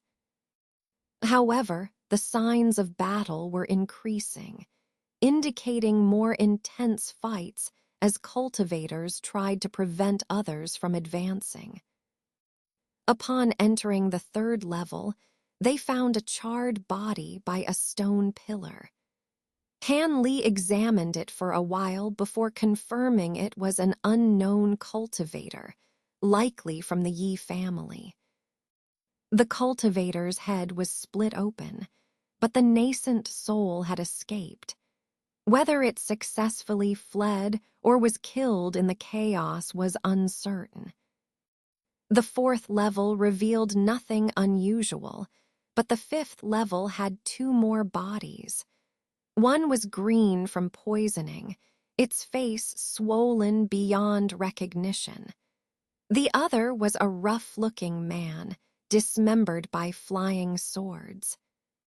The man's face still showed disbelief, as if he couldn't accept his death here. Despite his growing caution, Han Li did not stop. After reducing the bodies to ashes, he gravely led Gui Ling to the sixth level. There, he unexpectedly found a living person, a woman in palace attire encased in a huge block of ice. It was Bai Yai. She was holding a translucent flying sword with her eyes closed, her hands forming a seal. If not for the faint spiritual energy emanating from her and her exceptionally pale face, Han Li would have thought she was dead. Instead of freeing her immediately, Han Li scanned the entire level with his divine sense. Finding nothing else, he raised his hand and lightly pressed it against the ice.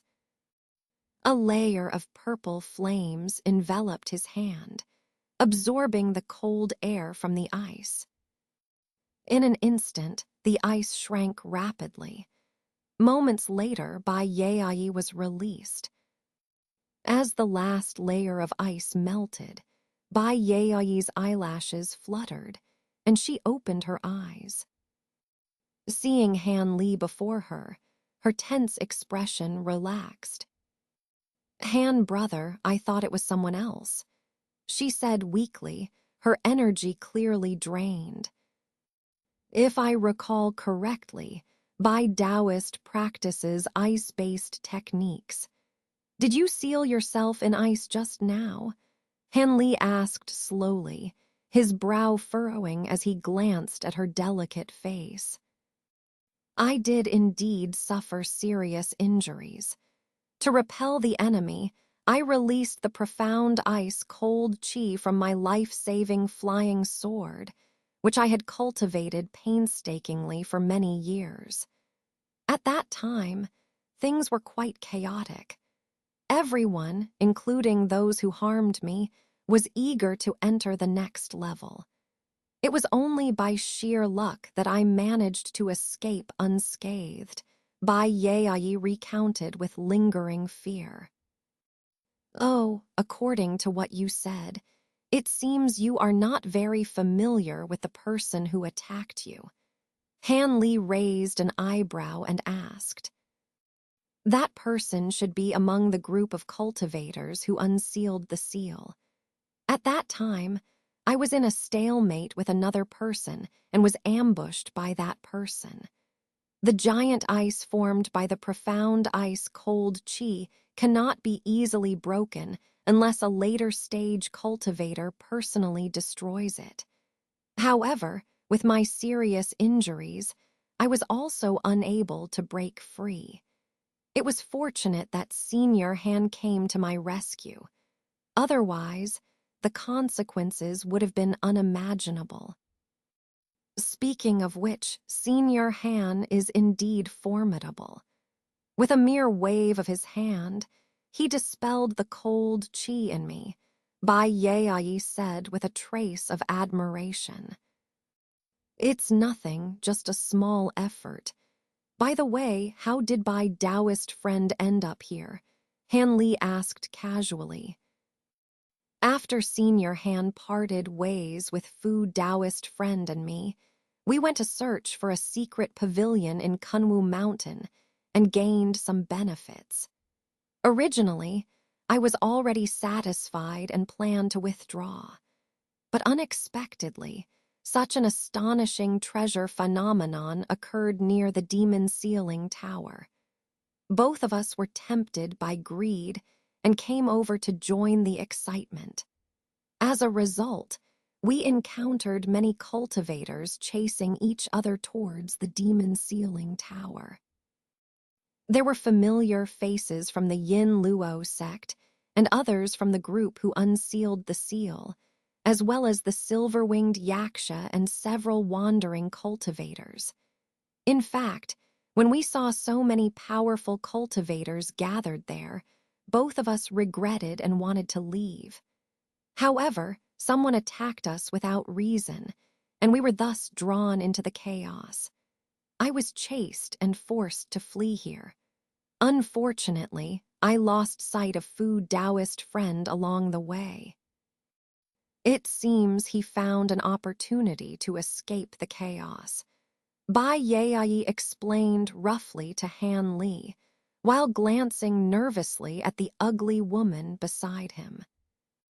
Apparently, she sensed the monstrous beast nature of the girl and the terrible demonic energy on her body. Bai Taoist friend, you don't need to worry. Gui Ling Taoist has agreed to join hands with me. Otherwise, Han would not dare to come here alone. Han Li noticed the woman's suspicion and smiled.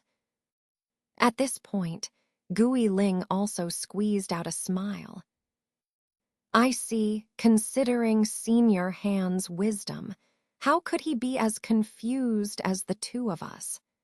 Bai Yai didn't believe that the relationship between the ugly woman and Han Li was as simple as it seemed on the surface, but she still relaxed a little. However, on my way here, I saw the remains of Fu Taoist friend. He has fallen, Han Li said calmly, revealing the news of the death of the old man with the surname Fu. Fu Taoist friend is dead. Bai Yai was greatly surprised and showed a horrified expression in her eyes. It was I who handled his body.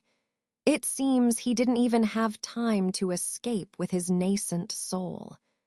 By the way, when you were in the ice just now, did you sense anyone passing through here? Han Li suddenly remembered the person with the blood knife and asked with a flash of cold light in his eyes. Others, I didn't sense anyone. Why have other cultivators come in? Bai Yai was stunned and didn't understand why Han Li asked this question. Since that's the case, then it's fine. Bai Taoist friend has suffered considerable damage to her vitality. What are your plans now? For some reason, Han Li contemplated for a moment and did not mention the scattered real people, but instead turned his head to look at the entrance to the lower level, asking the woman in a calm tone. What else can I do? No matter what kind of treasures are here, I won't have any delusions. I'm ready to leave this place immediately. I'll wait outside until the crack reopens, Bai Yai said without thinking. That's fine too. Then I'll say goodbye to Bai Taoist friend here. I'm quite interested in this treasure, Han Li said without showing any surprise at Bai Yai's retreat, and said goodbye. Since Senior Han is so confident, then I won't persuade you anymore. Take care. After hearing Han Li's words, Bai Yai smiled bitterly and said, Bai Taoist friend, take care too. Han Li clasped his hands and walked away without looking back. After Han Li's figure disappeared at the entrance, Bai Yayi sighed lightly, and the smile on her face gradually disappeared, revealing a trace of contemplation on her jade-like face. Although this woman agreed readily, she naturally felt shocked and suspicious about what Han Li had just said. She didn't know why Han Li suddenly mentioned the little extreme palace. The seventh layer, where the ancient demons and others fought against the ghost, was empty, with no figures in sight. Han Li and Gui Ling easily found the small stone room leading to the 8th floor. Both the black and white small teleportation arrays were still there. Looking at the teleportation array in front of him, Han Li touched his chin and looked thoughtful. Silver Moon, do you have any feelings? Both of these arrays are short-distance teleportation arrays that should lead to the next floor. Isn't there something summoning you? Can you sense anything? Han Li secretly asked Silver Moon with his spiritual sense. It's strange.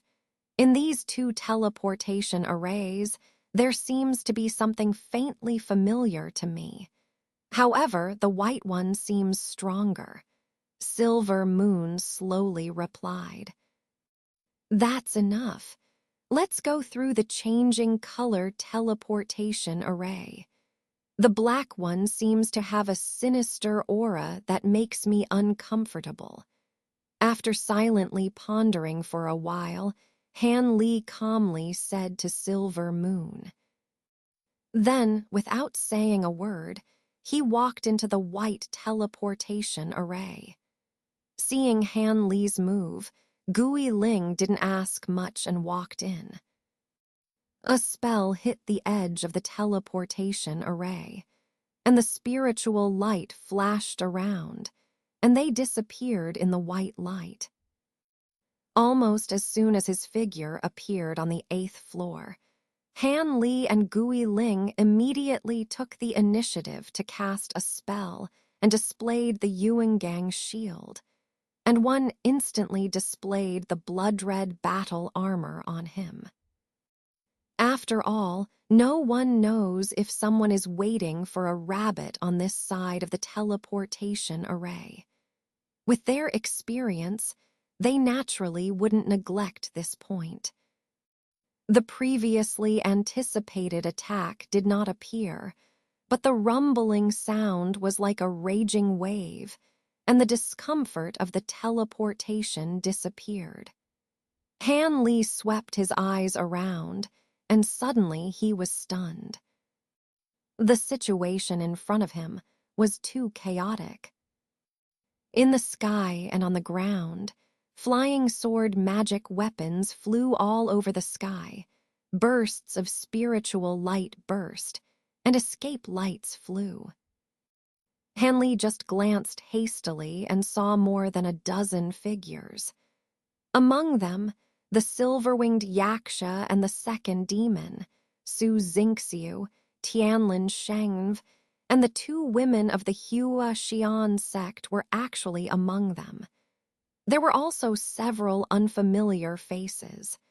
Cultivators, it seems to be the Yi family cultivator. However, Ji Tianhao and others were nowhere to be seen.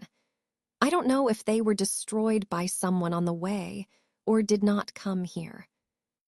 These cultivators were not attacking each other at the moment, but scattered around a palace. Near the palace, there was a huge array and dozens of altars, each with a white jade stone man several dozen feet high. These stone men were dressed in golden armor, holding golden giant blades in both hands, and all came alive. They coordinated with the prohibition of the large array and cut out a golden light several dozen feet long with the cultivators, seeming to be not at a disadvantage. However, the eyes of the nearby cultivators did not all fall on these stone puppets, but many people attacked while occasionally looking up at the palace. 10 feet high above the palace, there was a peculiarly shaped green wooden ruler floating, emitting a light green spiritual light. This ruler was half a foot long, with an ancient and simple style, and slowly rotating. If this is the case, it is just an ordinary treasure, naturally nothing unusual, and it will not attract so many cultivators' attention. The key is that every time the wooden ruler rotates once, countless light silver lotuses appear faintly around it, slowly fluttering. In these lotuses, there are 8 different sizes. The illusion of a beast, looming, bowed its head and made a clear sound towards the ruler, as if worshipping the ruler. Lion-like beast, 8-legged deer, golden-scaled dragon. Han Li sucked in a breath of spiritual energy after a little recognition. These spirit beast illusions are actually famous ancient monsters. The 8-spirit ruler. I didn't expect the 3 old Kunwu. They didn't take this spiritual treasure back to the spiritual world. Han Li hadn't reacted yet. Gui Ling beside him was surprised and murmured first. The 8-spirit ruler. Han Li's expression moved. The 8-spirit ruler is also one of the spiritual treasures. However, it was. Didn't expect fellow Taoist Han would dare to show up here. Su admires your courage, sneered the young man surnamed Su, raising his hand to shoot a silver light that shattered a stone golem facing him, taking the initiative to speak. Why wouldn't I dare to come? With treasures abound, does fellow Taoist still have the mind to pick a fight with me? Han Li replied calmly, casting a casual glance. The shattered remnants of the golem flashed with a white light at the altar and reformed anew, continuing to wield its golden blade and unleash slashes into the sky. He was somewhat surprised. Upon hearing Han Li's words, the great immortal teacher of Tianlin Prairie showed a fleeting expression of hostility on his face, about to say something else, when the silver-winged night demon in the distance spread its wings lightly in midair and said faintly, "Could it be that you've forgotten the grudge between us? Although treasures are plentiful now, I don't mind settling personal scores first." As soon as these words fell, the lion-bird beast beside it growled low, its threat unmistakable. Is that so? Han Li chuckled upon hearing this. Guiling sighed and stepped forward, standing shoulder to shoulder with Han Li. This scene caused a slight change in expression on the face of the silver-winged night demon. "Friend Guiling, what do you mean by this? Why are you standing with this human cultivator?" he said with a dark look. "What do you mean? Are you really unaware or just pretending? This old lady was ruthlessly used by you lot, caring only for your own life charms while disregarding mine. Now my life charm is in someone else's hands. If I don't want to die, I can only obey orders." Guiling's eyes flashed with fierceness, suddenly pointing at the silver-winged night demon in the distance and cursing loudly. This scene astonished all the cultivators present. The silver-winged night demon showed a trace of embarrassment, while the lion-bird beast growling beside it immediately closed its mouth. Speaking of which, the 3 demons had a deep background back then, and naturally had some friendship. If possible, the two demons would have liked to help the ugly woman retrieve her life charm. But the situation at that time was indeed special. They were lucky enough to snatch their life charms, and they couldn't take care of Guiling's life charm. Moreover, Han Li was slippery. As soon as he got the treasure in his hands, they were trapped under the power of the four-elephant ruler and could only watch Han Li escape. Friend Guiling, rest assured, my two friends and I will help you retrieve your life charm. The silver-winged night demon's expression instantly returned to normal, staring at Han Li with a dark tone. At this point, what's the use of saying these things? I have to obey orders now. If I get into trouble with you, don't blame me for not showing mercy.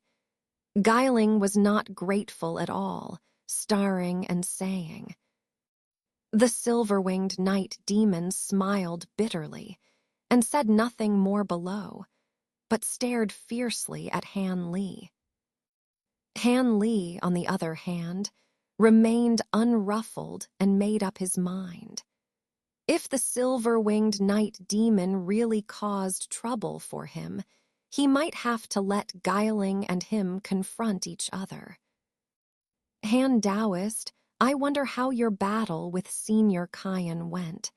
He hasn't appeared yet. Could it be that he perished at the hands of fellow Taoist? Mrs. Mew of the Transformation Immortal sect suddenly smiled.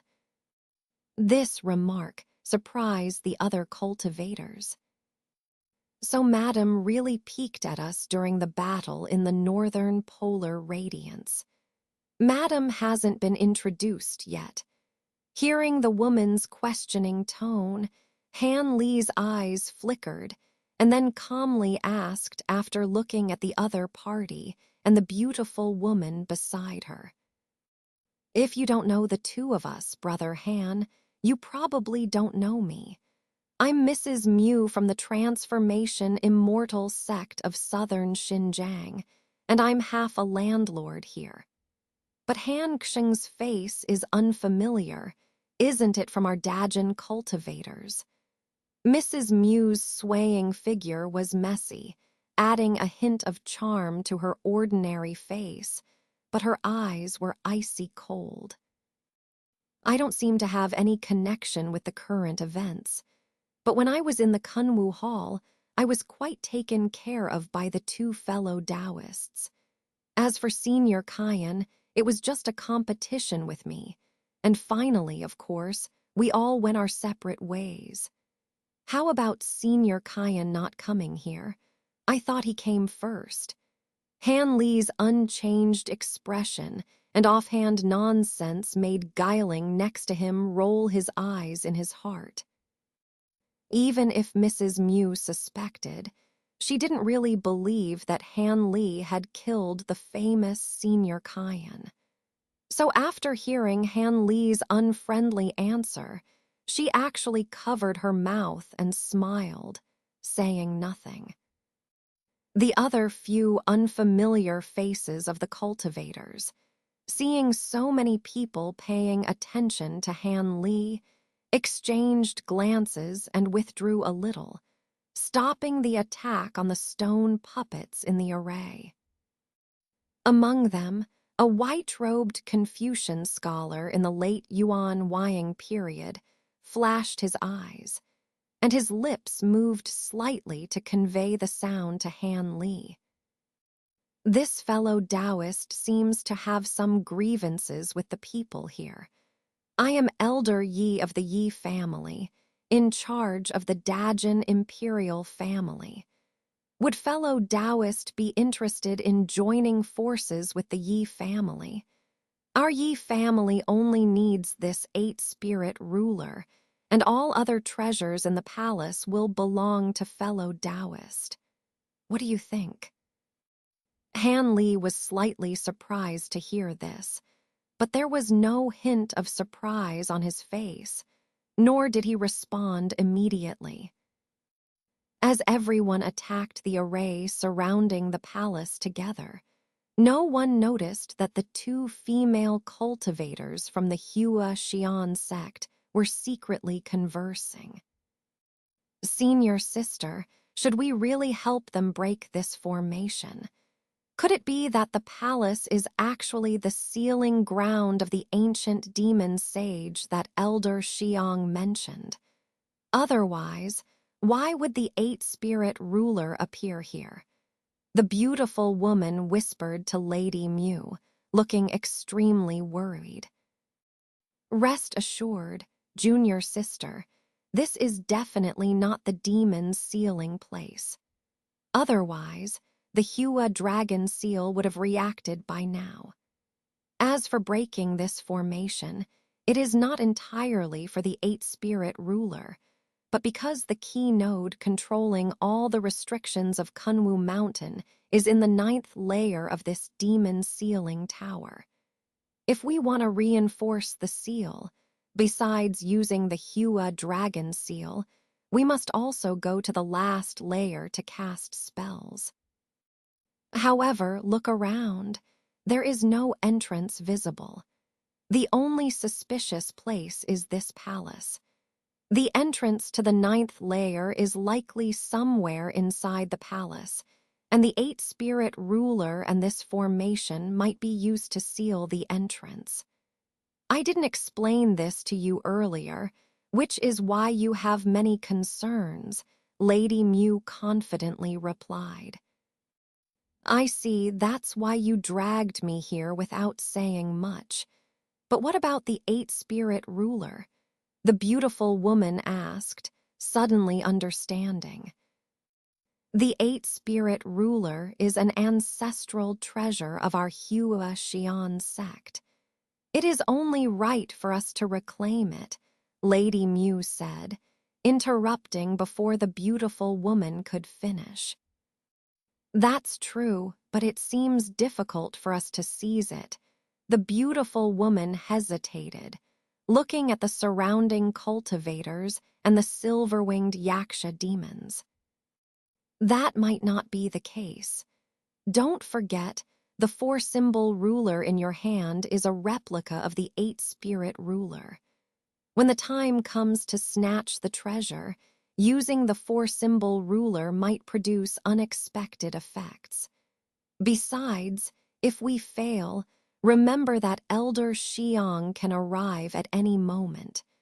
No matter who ends up with the heaven-reaching spirit treasure, they will have to hand it over. Given his relationship with our sect, we might not get the eight-spirit ruler, but we will certainly gain other benefits, Lady Mu said with a sly tone. That's true, but the black teleportation array in the stone chamber we came from, where does it lead? Could it be the sealing ground of the ancient demon? Unfortunately, the array is inactive. Otherwise, we could have checked it first, the beautiful woman asked worriedly, recalling another concern. Who knows? It might be. Our sect's records do not detail the sealing of the ancient demon, Lady Mu replied after a pause. While the two women were having their secret conversation, they were unaware that in a nearby dark space, the ancient demon sage they spoke of was currently breaking through the heavy seals. Black mirrors, jade lotus, round rings, command arrows, and black bottles hovered above the two-headed giant wolf, emitting black beams that entered the huge silver wolf's body. The wolf's surface glowed with sinister magic light, pushing away the talismans and chains. The talismans and chains emitted flashing light, indicating the activation of their restrictions. But what was more astonishing were the yellow copper mirrors all around. They emitted a buzzing sound, and the yellow beams they projected were several times thicker than before, forming an almost indestructible cage. The two-headed, four-armed ancient demon floated in the air, controlling the 5 magical artifacts with its 4 hands. Both faces showed a serious expression, staring at the silver wolf above. The black teleportation array below the demon was covered by a gray-glowing formation flag, temporarily stopping its operation to prevent other cultivators from entering. The black wolf head had fully transformed into a demonic form. The single horn on its head had grown larger, sparking with black lightning and roaring thunderously. The wolf's eyes shone with purple demonic flames, causing the talismans they looked at to spontaneously combust into ashes. With the influx of demonic energy from the 5 magical artifacts, the ancient demon's spirit finally accumulated enough power to attempt to break free. Time passed, and when the black wolf head finally burned away the last talisman around its body, it roared lowly. Its already immense body expanded further, as if to fill the entire space. The yellow beams forming the cage barely held for a moment before being forced apart, and hundreds of copper mirrors shattered, disappearing like stars. However, the seemingly unremarkable large star chain grew thicker with the expanding wolf body, still tightly binding it and igniting with milky white flames. The smell of scorched flesh filled the space. The flames ignored the wolf's protective demonic light, setting its silver fur ablaze. The black wolf head showed immense pain. The fire was evidently extraordinary. Seeing the flames, the ancient demon below showed a hint of fear, murmuring, "Pure yang white bone fire." I didn't expect those ancient cultivators to integrate this demon fire into the chain. This could be troublesome. But then the black wolf head shook its huge head fiercely. With a thunderous sound, black lightning from its horn formed a lightning ball that shot upward and exploded, sending countless black arcs down onto the chains. White flames and black electricity intertwined like 2 serpents battling, producing strange muffled sounds. The black wolf head did not stop there. Its eyes flashed with purple flames, and it uttered a low incantation, spewing out a black mist that swept away unknown restrictions in the distance. The ancient demon below, seeing this, showed joy. Although the ancient demon's spirit had been trapped for years, its powers were intact, and it would not be long before it could break free. At the Kunwu Mountain Seal's entrance, figures moved around, but the gathered cultivators had significantly decreased from over 1,000 to just 200 or 300. However, Elder Xuanji, sitting at the entrance, did not feel relieved. His expression grew more grave. Most of the remaining cultivators were at the core formation stage or higher, with over a dozen at the nascent soul stage. If it weren't for the Tei sect's formidable reputation, and Xuanji being a late-stage nascent soul cultivator, these people might have already tried to break through the seal. Yet even so, Xuanji knew he could not hold them off for long. Many were elders from major sects that the Tei sect preferred not to provoke lightly. Elder Xuanji, How much longer do you intend to make us wait? I did not come here to waste time. An elderly man with a red face, a mid-stage nascent soul cultivator, finally grew impatient and stepped forward. Elder Luo, as I have explained, the rift is currently impassable. I am not blocking you to keep you out, but to prevent needless loss of life, Xuanji replied calmly, though he sighed inwardly. But I heard that Yin Luo sect and Hua Xian sect cultivators have already gone inside. What's the meaning of that? Elder Luo retorted.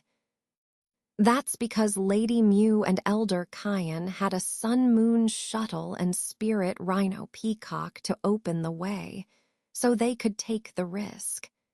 If Elder Luo also has one of the 3 great shuttles, I won't stop you. Just wait a few more days, and the rift will return to normal, Xuanji explained. Waiting a few more days means the treasures inside will be long gone. Another voice, filled with irritation, came from a figure shrouded in green mist, who also stepped forward. Ah, it's Elder Yu from Bian Cliff, Xuanji's brow furrowed. Though Elder Yu was not from a major sect, his poison arts were renowned in Dajin, making him a troublesome opponent. In truth, Xuanji did not care about these people's lives. He wouldn't flinch even if they all perished in the rift. But he had received secret orders, indicating that the seal was likely opened by the Yi family, and he had to collaborate with the heavenly demon sect's Kimia to enter the seal and prevent others from entering.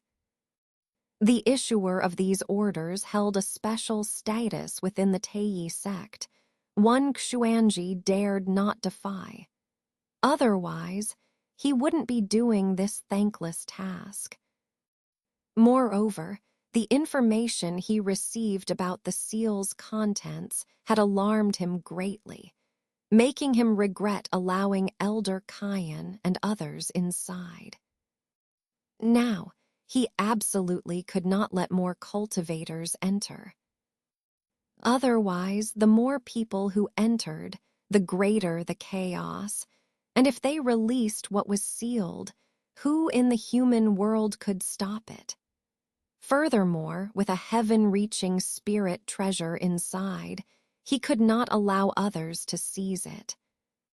As Xuanji thought about this, he coughed a few times and was about to say something to calm down the 2 people in front of him when a cold voice came from afar. So, our heavenly demon sect and Teiyi sect won't allow you to enter. Do you intend to force your way in? As soon as these words were spoken, the old man surnamed Luo's expression changed slightly. Then, a streak of black light shot over from afar and reached them in the blink of an eye. As the light dimmed, a middle-aged scholar with a hooked nose, dressed in a black robe, appeared. The moment this person appeared, he glanced at the old man surnamed Luo and the cultivator in the green mist, his eyebrows full of harshness. Real person Kimia. The old man surnamed Luo immediately recognized the scholar and couldn't help but take a cold breath. It wasn't that this real person Kimia's abilities far surpassed Xuanji's, but as the enforcer elder of the heavenly demon sect, the scholar's methods against enemies were extremely cruel and ruthless. He was a famous demonic giant in Dajin. Even a mid-nascent soul cultivator like the old man surnamed Luo was unwilling to provoke him. Friend Kimia, you're joking. Since your sect and Teiyi sect are so cautious, It seems that the rift is indeed dangerous now. It's no big deal for me to delay a few days. The old man surnamed Luo laughed and retreated into the crowd. The cultivator in the green mist also silently turned around and left. However, the other nearby cultivators saw that the top sects of the righteous and demonic paths were joining forces and became agitated. Even the dumbest person now knew that the thing behind the seal was extraordinary. Otherwise, why would the two sects adopt such a strong stance? However, faced with the powerful alliance of the two sects, the loose cultivators and small sect cultivators were resentful, but dared not speak. The cultivators from slightly larger sects were also unwilling to take the lead. At this moment, 7 or 8 more heavenly demon sect cultivators flew over from a distance, all at the nascent soul stage. As soon as they arrived, they took out formation discs and flags without a word, and in the blink of an eye, set up a restrictive array that created a thick white mist completely covering the rift entrance. Xuanji and real person Kimia then turned and entered the array, disappearing from sight. This left the nearby cultivators, who had initially hoped to take advantage, looking at each other in dismay. Xuanji entered the array, exhaled lightly, and then suddenly smiled at real person Kimia. Brother Kimia, you arrived much faster than I anticipated. Fortunately so, otherwise, I wouldn't have been able to hold back those fellow cultivators. Only someone as famous as you could make them so fearful. Are you saying I'm infamous? The middle-aged scholar replied with a half-smile. Ha ha, I would never think that. Xuanji laughed dryly. All right, let's not discuss other matters. This time, we are both here on orders and have no choice. I heard from afar that someone from the Yin Luo sect has already entered. Was it the old devil Kyan? Otherwise, why would you let them in? The scholar frowned and asked. When I arrived, the old devil Kyan and a few loose cultivators had already entered the seal. Later, people from the Yin Luo sect and some from the Tianlin Prairie also went in, including a great master from the Tianlin Prairie. At that time, I didn't realize how important this seal was, so I didn't strongly stop them, Xuanji replied solemnly. However, he didn't mention the 2 women from the Hua Xian sect. HMPH, I didn't expect the Yi family to use such a diversionary tactic, using a fake heaven-reaching spirit treasure to distract both our sects while secretly aiming for the real treasure. If we hadn't had an informant in the Yi family, we would still be in the dark, real person Kimia said sinisterly. Unfortunately, the Yi family was very secretive this time. Our informant only managed to destroy part of their formation and escape amid the chaos. Otherwise, we wouldn't have given them the chance to break the seal. Although the heaven-reaching spirit treasure is rare, it would be disastrous to release the incarnation of the ancient demon sage. The old devil Kyan has been inside for quite some time. He might have already found the seal, Xuanji sighed. The old devil Kyan is not a fool. He wouldn't do something that harms others without benefiting himself. But I'm more worried about those Tianlin Prairie cultivators. They are not from Dajin and have fewer scruples. Real person Kimia shook his head. Oh, I heard that your sect has some connections with the Tianlin Sacred Hall. I didn't expect you to be so wary of them, Xuanji laughed. What connection? Just some exchanges of interests. Real person Kimia dismissed it. The seal set by ancient cultivators is not easy to break. As long as they haven't lifted the ancient demon's restriction, we should be able to stop them with our combined forces. If they have released the demon's incarnation, after being suppressed for so many years, it should be severely weakened.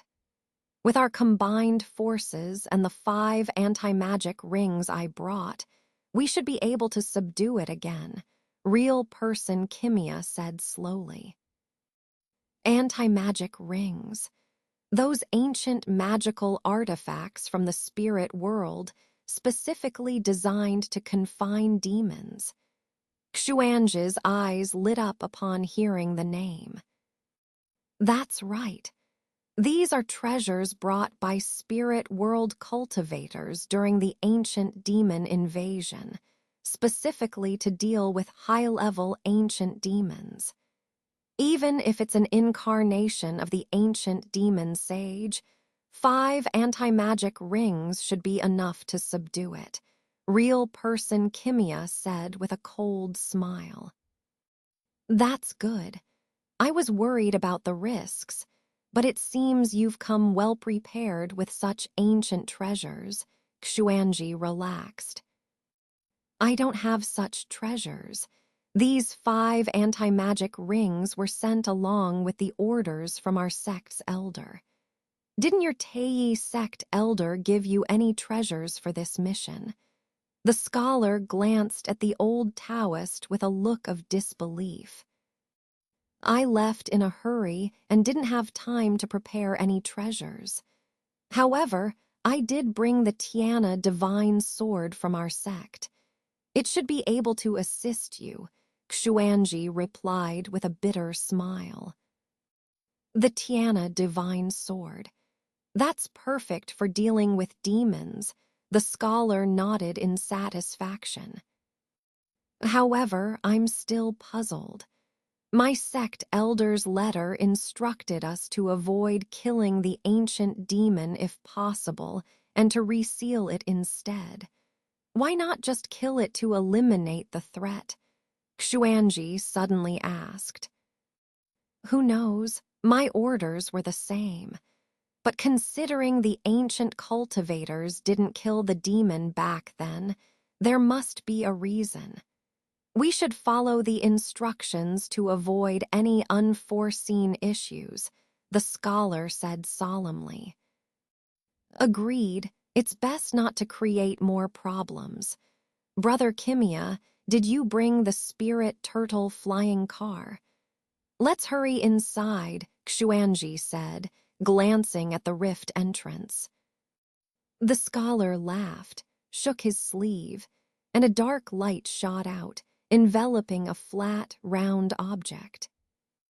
The object swirled in front of them and grew rapidly, transforming into a large spirit vehicle resembling a giant turtle shell. Seeing this, Xuanji smiled. After giving a few instructions to their accompanying cultivators, the two entered the vehicle. The spirit vehicle turned into a dark rainbow and flew into the rift. Zhenhuan Mountain is one of the 4 major spiritual veins of Dajin, and the Tei sect, known as the top sect of the righteous path, is located within this mountain range. Tei sect's power is second only to the heavenly demon sect and Waniao Valley in Dajin, controlling hundreds of spiritual mountains across the vast Zhenhuan mountain range. Ice Soul Valley is an inconspicuous valley within this mountain range.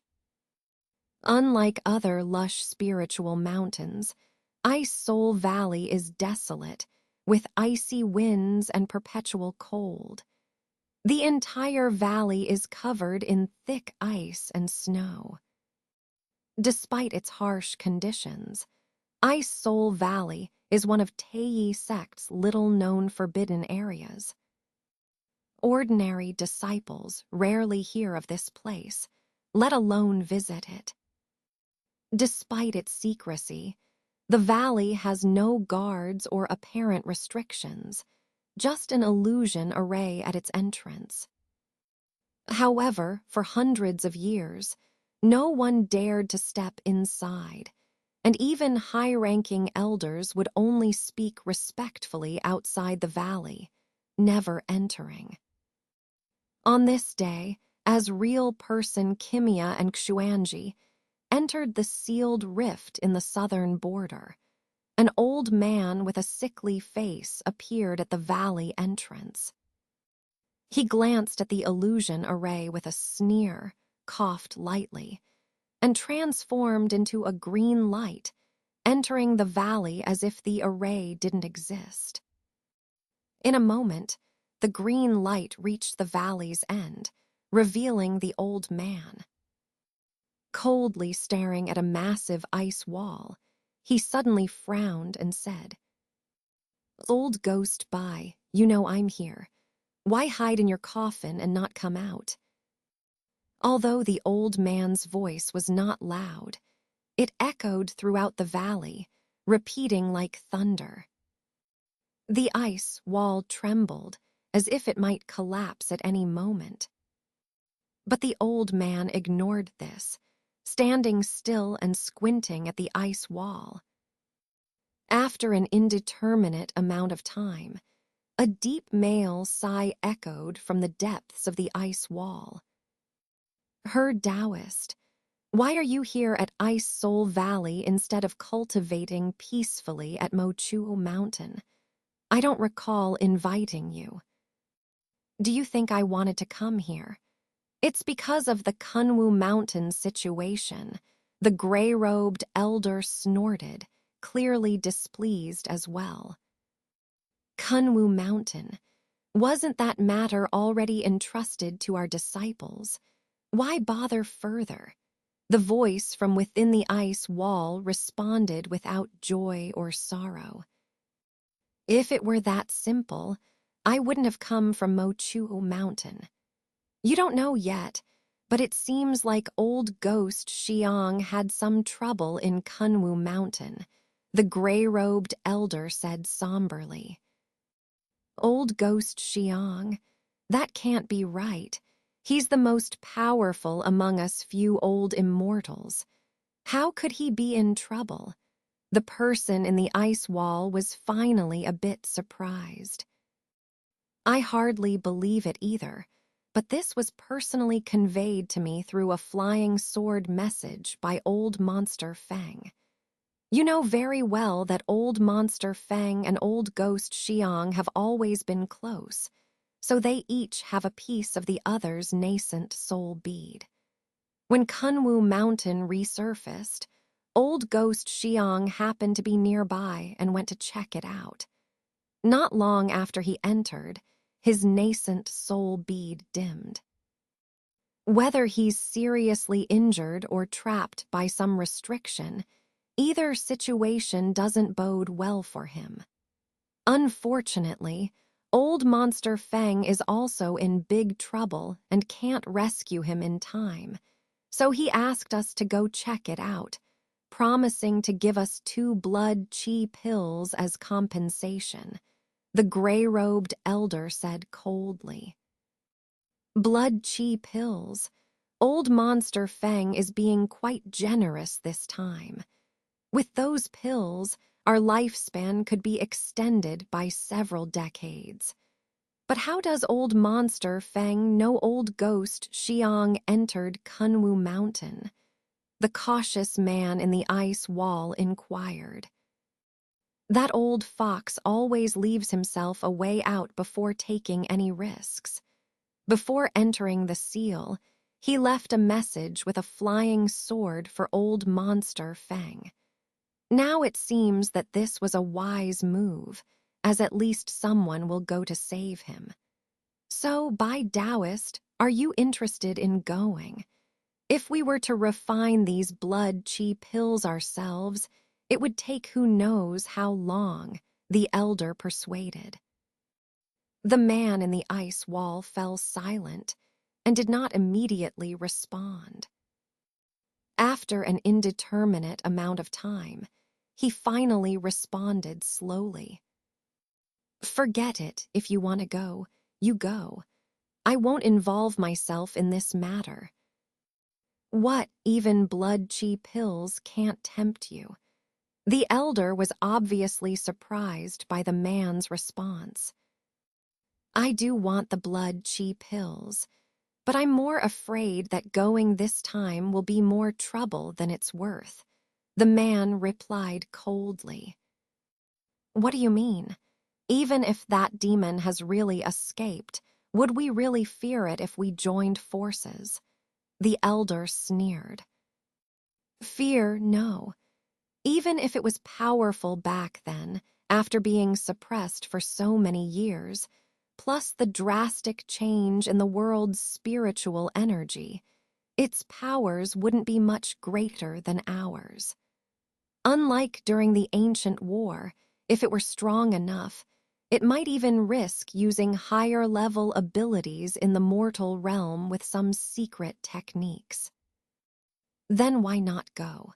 The elder frowned in even greater confusion. If I hadn't taken a fire essence date 3 years ago, I might have gone with you. But now, I'm using this spiritual fruit to forcibly break through my cultivation bottleneck. Though the hope is slim, I don't want to lose more than I gain, the man replied unexpectedly. Fire essence date. You obtained such a spiritual fruit. Did you directly consume it? The gray-robed elder's face changed dramatically. Of course, only this way can I fully utilize the fire spiritual power in the date. The man replied emotionlessly. You really did that? Don't you know that consuming the fire essence date without refining it into a pill can make its fire spiritual power so violent that it could ignite your internal power? We discussed its dangers during our gathering back then, the elder said, his eyes flashing sharply. You don't need to remind me. I'm well aware of the risks. But if I don't take this chance, will I really end my life in this ice wall? Or, like old ghost Xiang and old monster Feng, despite having great powers, disguise myself as a low-level cultivator to avoid excessive power usage and fear for my life? Bai scoffed. That's a bit extreme. They do this to find the reverse spiritual passageway that ancient spirit realm cultivators use to descend to the mortal realm. If they succeed, they might ascend to the spirit realm without advancing to the late nascent soul stage. Since higher realm cultivators can suppress their power to descend to our realm, we can use the same passageway to temporarily enhance our power to ascend to the spirit realm, the gray-robed elder explained. After the great change in the world's spiritual energy, countless nascent soul stage cultivators have searched for the reverse passageway. Not just in Jin, but most of the mortal realm has been scoured many times. If it existed, we'd have found clues by now. It's either non-existent or located in the vast wasteland sea, which is impossible to find, the man in the ice wall said dismissively. Maybe, but it's a hope for our ascension to the spirit realm, better than waiting in vain, the gray-robed elder said helplessly. Compared to the reverse passageway, it's more practical to honestly advance to the late nascent soul stage and then ascend. If not for the ancient demonic realms meddling, causing our world's spiritual energy to become so thin, we wouldn't all be stuck at the initial stage. Given our talents, we wouldn't be stalled in the initial stage, unable to progress, the man said with resentment. Complaining won't help. Since the last group of ancient cultivators ascended, only a few more have managed to do so, compared to the ancient times. In recent years, it's been worse. Not a single cultivator has ascended in nearly 10,000 years. It's no wonder old monster Fang and the others pin their hopes on the reverse passageway despite the slim chance, the gray-robed elder said, feeling equally disheartened. They have their methods, I have mine.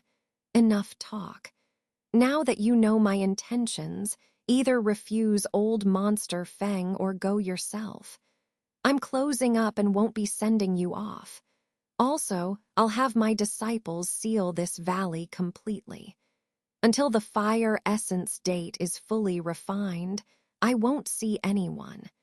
Inform the other old monsters, too. The man in the ice wall impatiently ended the conversation and issued a dismissal. The voice from the ice wall ceased completely.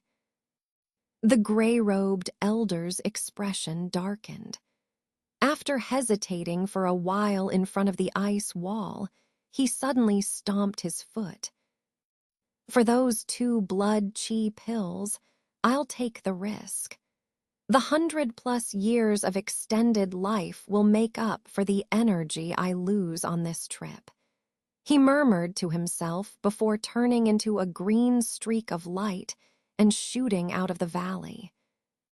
In front of the palace on the 8th floor of the Demon Suppression Tower in Kunwu Mountain, Han Li stood expressionlessly, forming a hand seal. Over a dozen flying swords emitted a buzzing sound, merging together into a giant sword several meters long, which suddenly slashed down with a flash of golden light. With a thunderous crash, the stone giant struck by the giant sword shattered into fragments. Han Li's gaze lingered briefly on the stone remains, confirming they did not reform. Nodding slightly, he gestured, and the giant sword shot back.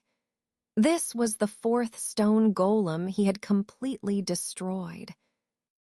These golems, seemingly invincible within the formation, would eventually fail to regenerate after being destroyed enough times.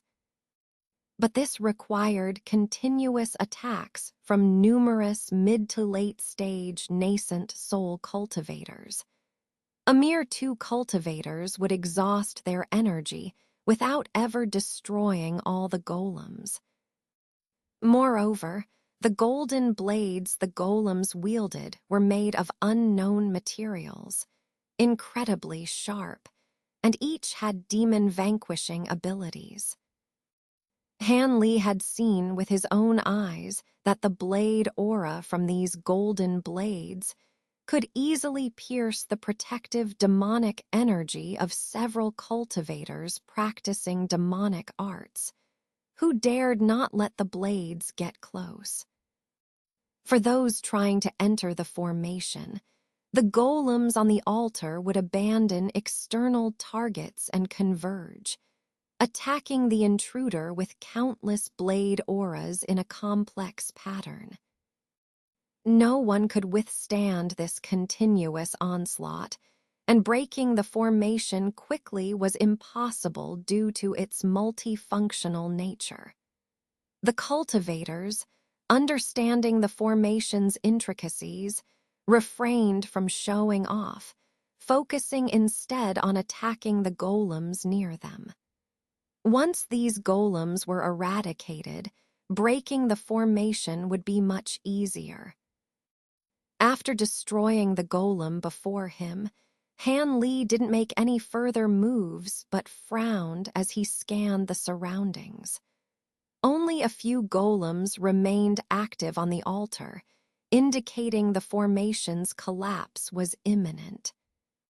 While pondering this, a sudden cry from Silvermoon in his mind caught him off guard.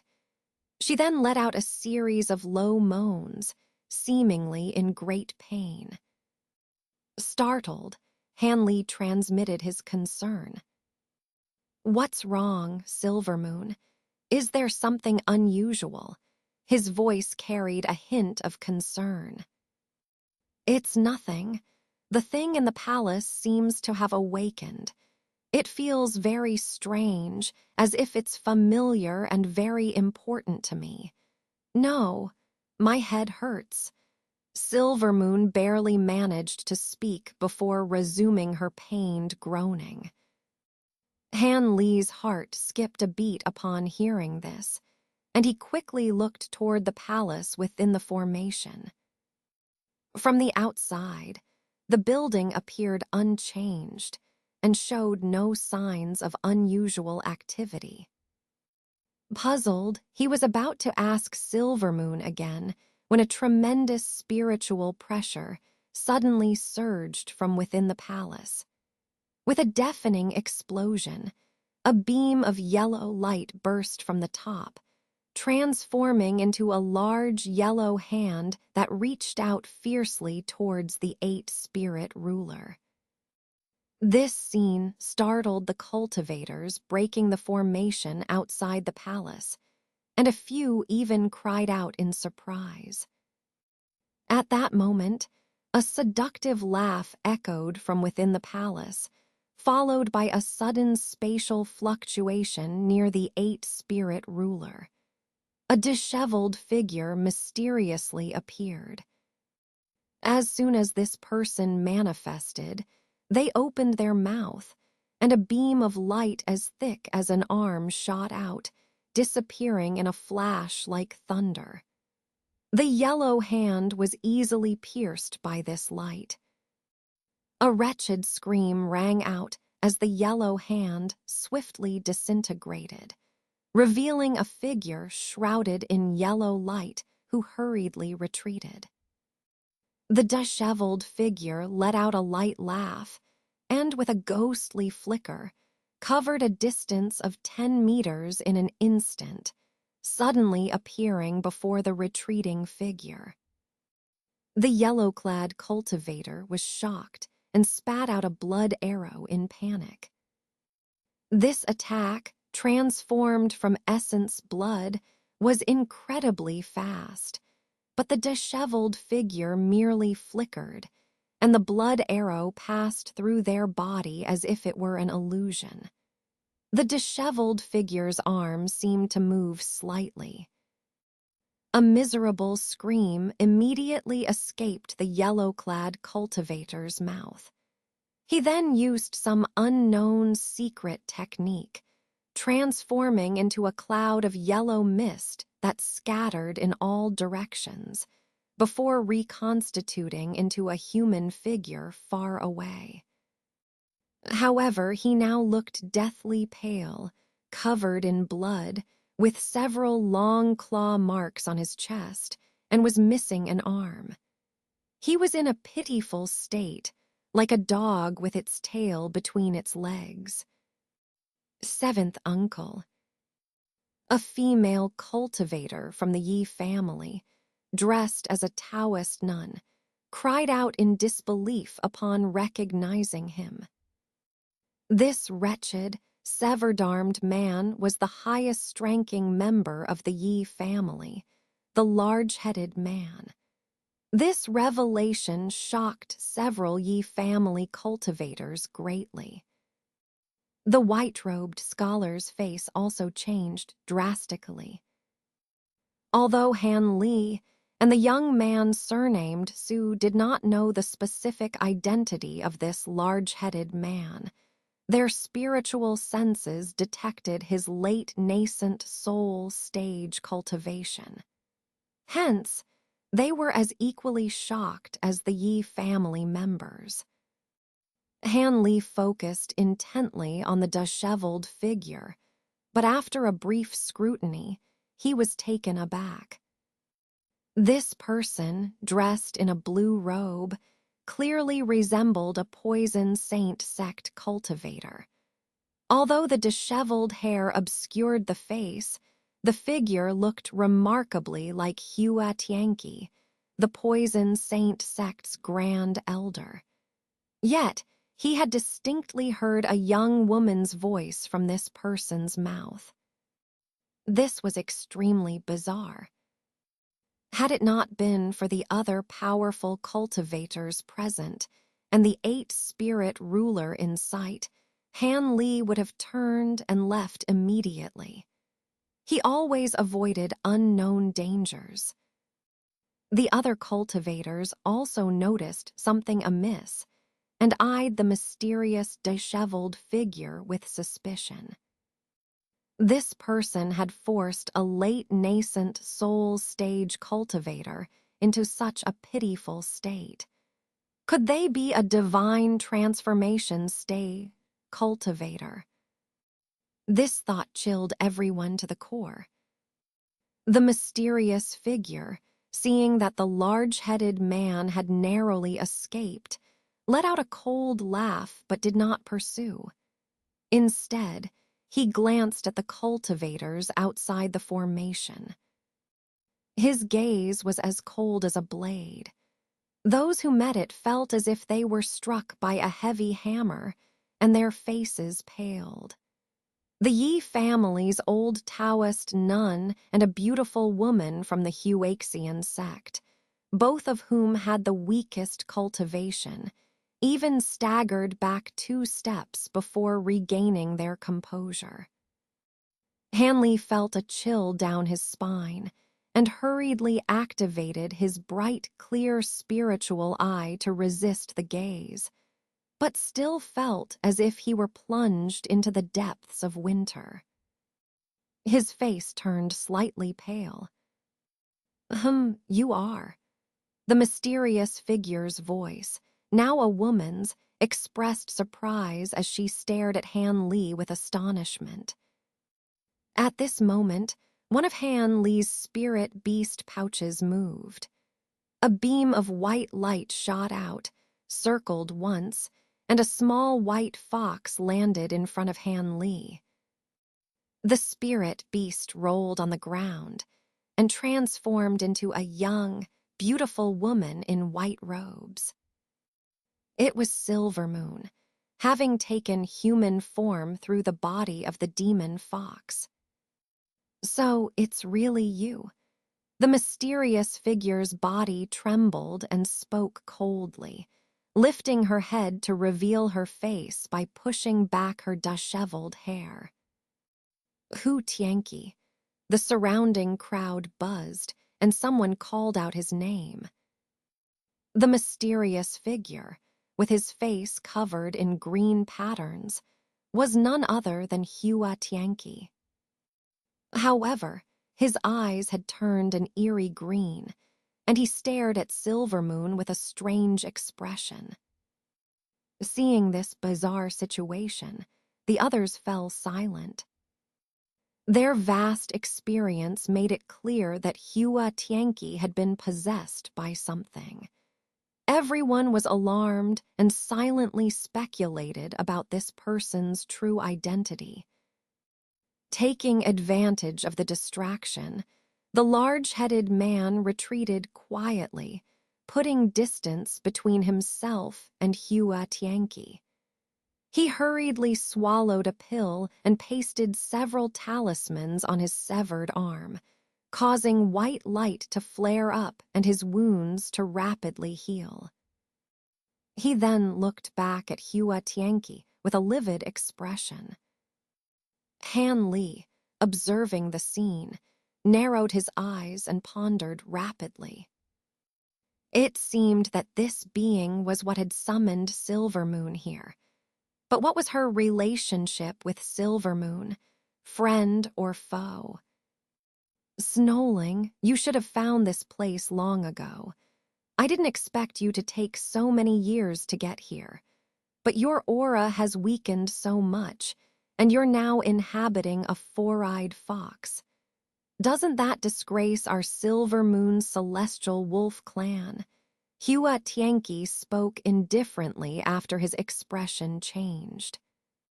Silver Moon brushed a strand of hair from her forehead, remaining silent for a while before replying uncertainly. Are you Long Meng? Hua Tianqi's eyes flashed with a strange light.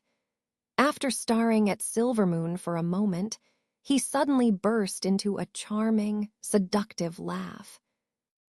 I never expected that our clan's most beautiful member, the favored consort of the Celestial Wolf King, would lose her memory. I should have guessed, though. When the avatar of the holy ancestor Yuan Sha forced your primordial spirit out of your body, how could your divine sense remain intact? My dear sister, I'm not Long Meng. I'm Long Meng. Despite having a man's face and body, Hua Tianqi's laugh was eerily seductive, making the situation even more bizarre. Han Li frowned, sensing a bad omen. Though he hadn't fully understood their relationship, Hua Tianqi's words hinted at schadenfreude over Silvermoon's plight. Silvermoon frowned. Her eyes filled with uncertainty, as if trying to recall something. Your words bring back some memories, but many things are still unclear. However, if I remember correctly, you should be me, and I should be you, Silvermoon said calmly. So you do remember some things. Indeed, we were originally one. Together, we make up a being called Linglong. To survive the 5th Millennium Thunder Tribulation, Linglong was forced to practice our clan's ultimate secret technique. Halfway through, something went wrong, splitting her essence into two, creating you and me as separate spirits. In the past, your spirit was stronger, so you dominated the body, while I was suppressed and forced into long slumber. But now, the situation is reversed. Your spirit is so weak that I can easily destroy you. Hua Tianqi's voice turned icy cold. Silvermoon's face tensed, but quickly returned to normal. Although my memories are incomplete, I still remember the blood-devouring soul seal clearly. You can't kill me. If I were to be completely annihilated, you wouldn't fare well either, Silvermoon said calmly.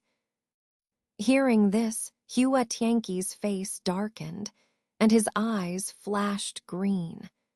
Silvermoon immediately cried out, her body trembling as she was forcefully knocked back by an invisible force. Han Li's lips tightened, and without hesitation, he reached out. A green light hand appeared behind Silvermoon, catching her gently before placing her down. Seeing this, Hua Tianqi was stunned. Then, with a furious expression, she turned her gaze to Han Li. Realizing the danger, Han Li quickly raised his hand, causing the Yuan gang's shield to enlarge and block in front of him. With a loud bang, the silver light on the shield flashed wildly, and the surface dented several inches, leaving a clear, deep indentation. Han Li gasped. The other cultivators, initially confused by Hua Tianqi and Silvermoon's conversation, were now equally alarmed. The silver-winged nightshade and the lion-winged beast, who had looked puzzled since Hua Tianqi appeared, showed fear upon hearing the names Linglong and Zuoling. They exchanged a look and began quietly retreating towards the teleportation array. Hua Tianqi, seeing his attack fail, looked surprised but then smirked, glancing at Han Li and then at Silvermoon. Zuling, your aura is so strong on this man, and you emerged from his spirit beast pouch. Are you his? The spirit beast, she asked with a strange smile. So what if I am? Silvermoon replied coldly, though her face showed a flicker of gloom. Ha, nothing much. If so, I must congratulate him.